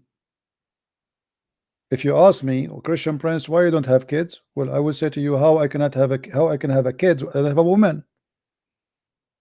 That makes sense. But this is for me. I'm limited. I'm not God. That's why I said that when we say God is almighty, what make him almighty? Because he is capable of doing anything he wish. There are things he don't do because it's against his nature, but not because he cannot. God is not evil, so he don't do evil. God don't lie, so he don't lie. But this is not about the ability. This is about his nature. His nature is holy. Holy produce holiness. Good produce good. Jesus said, from their fruits you shall know them, which means the good tree always give good fruits. So the good God always give good fruits. But is God capable? Yes. Is he almighty? Absolutely. Obviously the God of Islam is not almighty. Same time, what is the point of this game? Allah come to us in a shape other than the shape which they need. I mean, what the point of this? Especially Muhammad, he told us the prophecy and told us a story. Here we go. Now, if I was there, I will know that the first shape is not is Allah. Correct, guys? Just to show you how silly this thing is. There's a guy, his name Al-Quran Al-Karim Kamilan. Call me, my friend. Mr. Quran, call me. Guys, if I tell you a prophecy that you go, you see someone, he look like a Trump, and you think he is not a Trump, but the fact he's Trump. And then Trump will go and will change his shape, and he come to you in the shape which you know, which means the real Trump. But now you know exactly what you should do. You should say to him, "You are my Lord." So what the point of this prophecy? Stupid.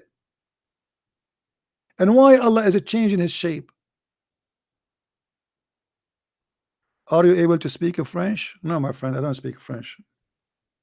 The only French I know is un, deux, trois, quatre, cinq, etc. And qu'est-ce qu'il y a, qu'est-ce que c'est? Bonjour. However, we Arab, we are very smart. We can speak French anytime. Just add Lou in the front of anything. That will make it a French. So when a Lou Abdul call me, I say to Lou Abdul, Lou, are you stupid? Lou, are you crazy? Lou, are you mad? Lou, are you whatever, you know? Just add Lou in front of any word. That will make it a French. Ça va, ça va, yeah. I speak all languages except the one you know. I am Allah. Have you ever heard God? He speak only one language. Adam, when he was made, he said, Hachu, and Allah, and then Adam, he said, Alhamdulillah. Look, what the heck? Adam, he speak Arabic before all mankind. Who taught him Arabic?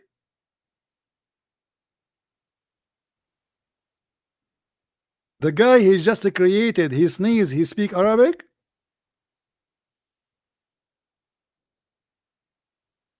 And none of the Muslims ask where those stupid stories coming from.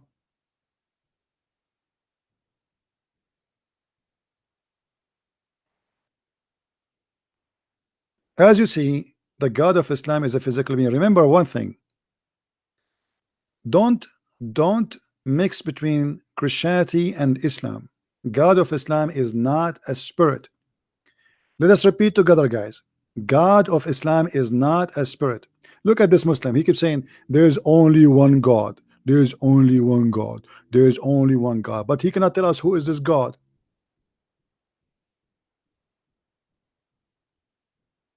A Muslim is like a coin machine. You make a hole in it, and all the coins they come, and all of them are from one size. Boing, boing, boing. One God, one God, one God, one God. But the second you ask him, who is your God? He don't know. Call me Mr. Quran.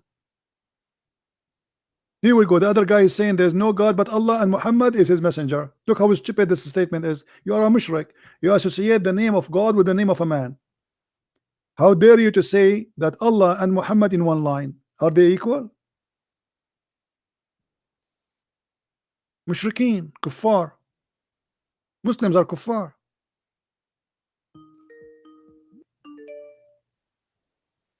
Who is the guy trying to call me?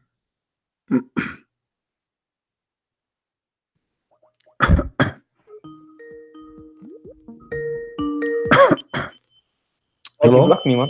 Huh? Oh. You are a kid. You are a kid. You are a kid. You are a kid. Why you are lying? I want you to swear by Allah. I want you to hold the Quran, open the camera, and to hold the Quran in your hand and say, where do you go?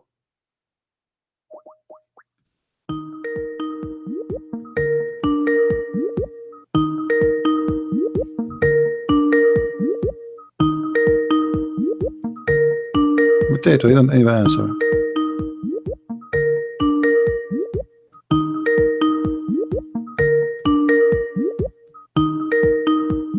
Don't answer.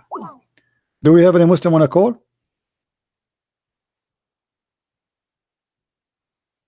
The second you start going in denial, I'm not going to waste my time with you. I got you busted, I'm done. You're being served. Everybody can see, and you are lying. We confirm that Allah have two shape. It is you who said both shape is for Allah. You are the one who said both. And this is what is important for us in this story. Allah has two shape. So now we have two divine physical being. Remember, Allah is not a spirit. Guys, please type with me in the text so we will not forget. Allah is not a spirit, and he has no spirit.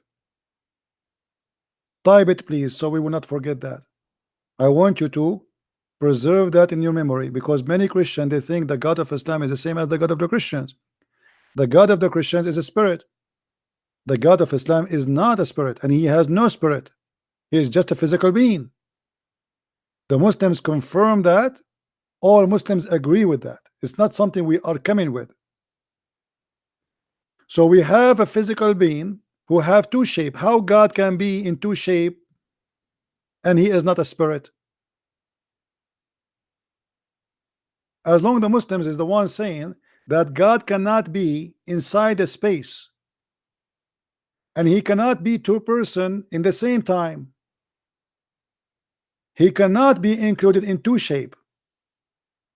How we will recognize this from that? Which one is the one? Here we go. The Muslims, you are confused. You are right. You cannot recognize. Allah himself, he come to you in a shape which you don't accept and you dump him. So Abdul, are you there? Yeah, I'm here. All right. Are you willing to swear that the hadith here is not speaking about all the Muslims together? Listen. Are you willing to swear by Allah to hold the Quran and be honest that you are this hadith does not include all the Muslims? I'm not allowed to swear by some meaningless. Why you will not swear? Why? It's meaningless. So I can't do it. Impossible. Huh? You can't do swear. I'm meaningless. Why not? Why not? If you are being truthful, why you cannot swear? Listen.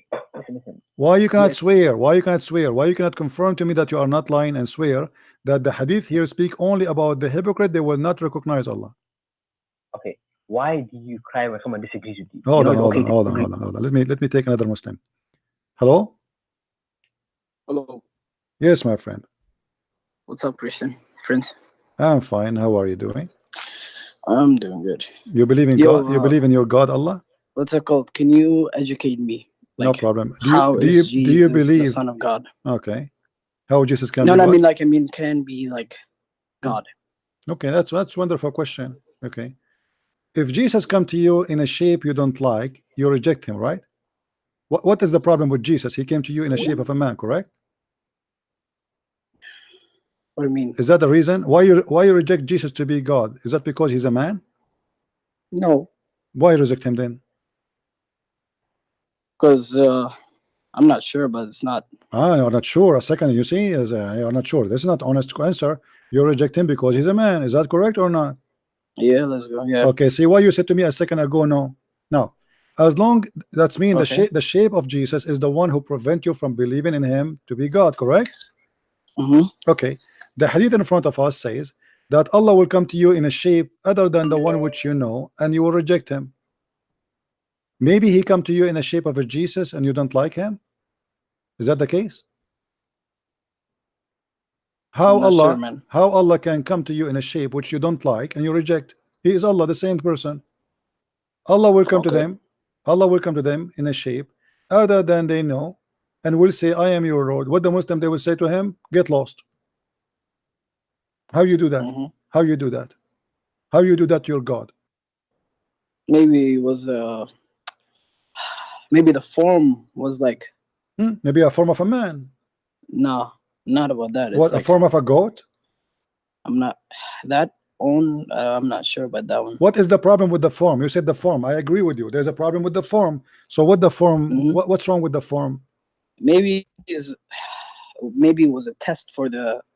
No problem, but he is the same. He's your God.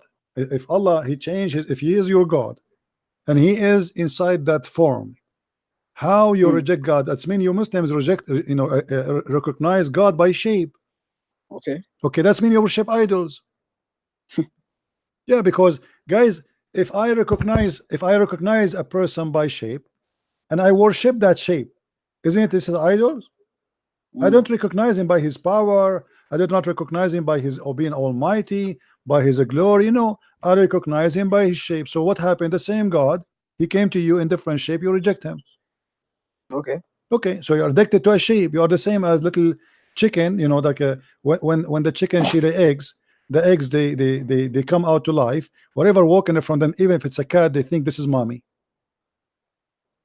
Okay, so now you think Allah in a certain shape will be to you is your mommy, and then Allah he go and come back, he changes shape, you do not recognize him, you say to him you are the wolf.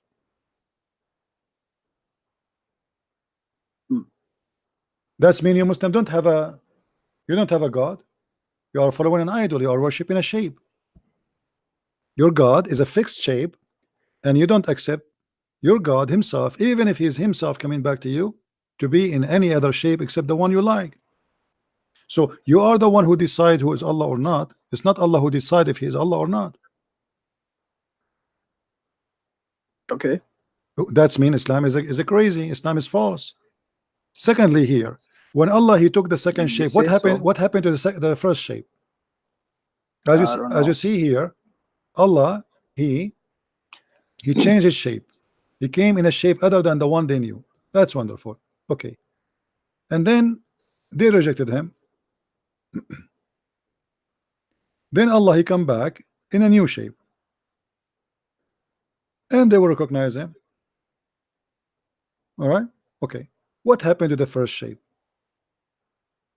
Because I think there's one of the hadith that the Prophet Muhammad describes how what's it called? God looks like he has a hijab. Allah have a hijab. Ah, okay. He's wearing a burqa. Hmm. It's like he wears it to. So if Allah is wearing a hijab, then you will recognize him. If Allah is not wearing hijab, you will not recognize him. I'm not sure about that, but that hadith. And why Allah is tells wearing us, hijab? Like, why Allah is wearing hijab? because he's there, like the brightness will destroy heaven. Yeah, and it's the a very earth. strong in light. Yeah. So Allah Yeah. now is that shape is how that can be shape, but it's a light, because light is not a shape. But doesn't the hadith say that he will come in a form? My friend, yes, it says a shape. It's a Okay. shape. Okay. Yeah. So this is how he is a light, but he's a shape. I'm not sure about that, man. Can you put the light?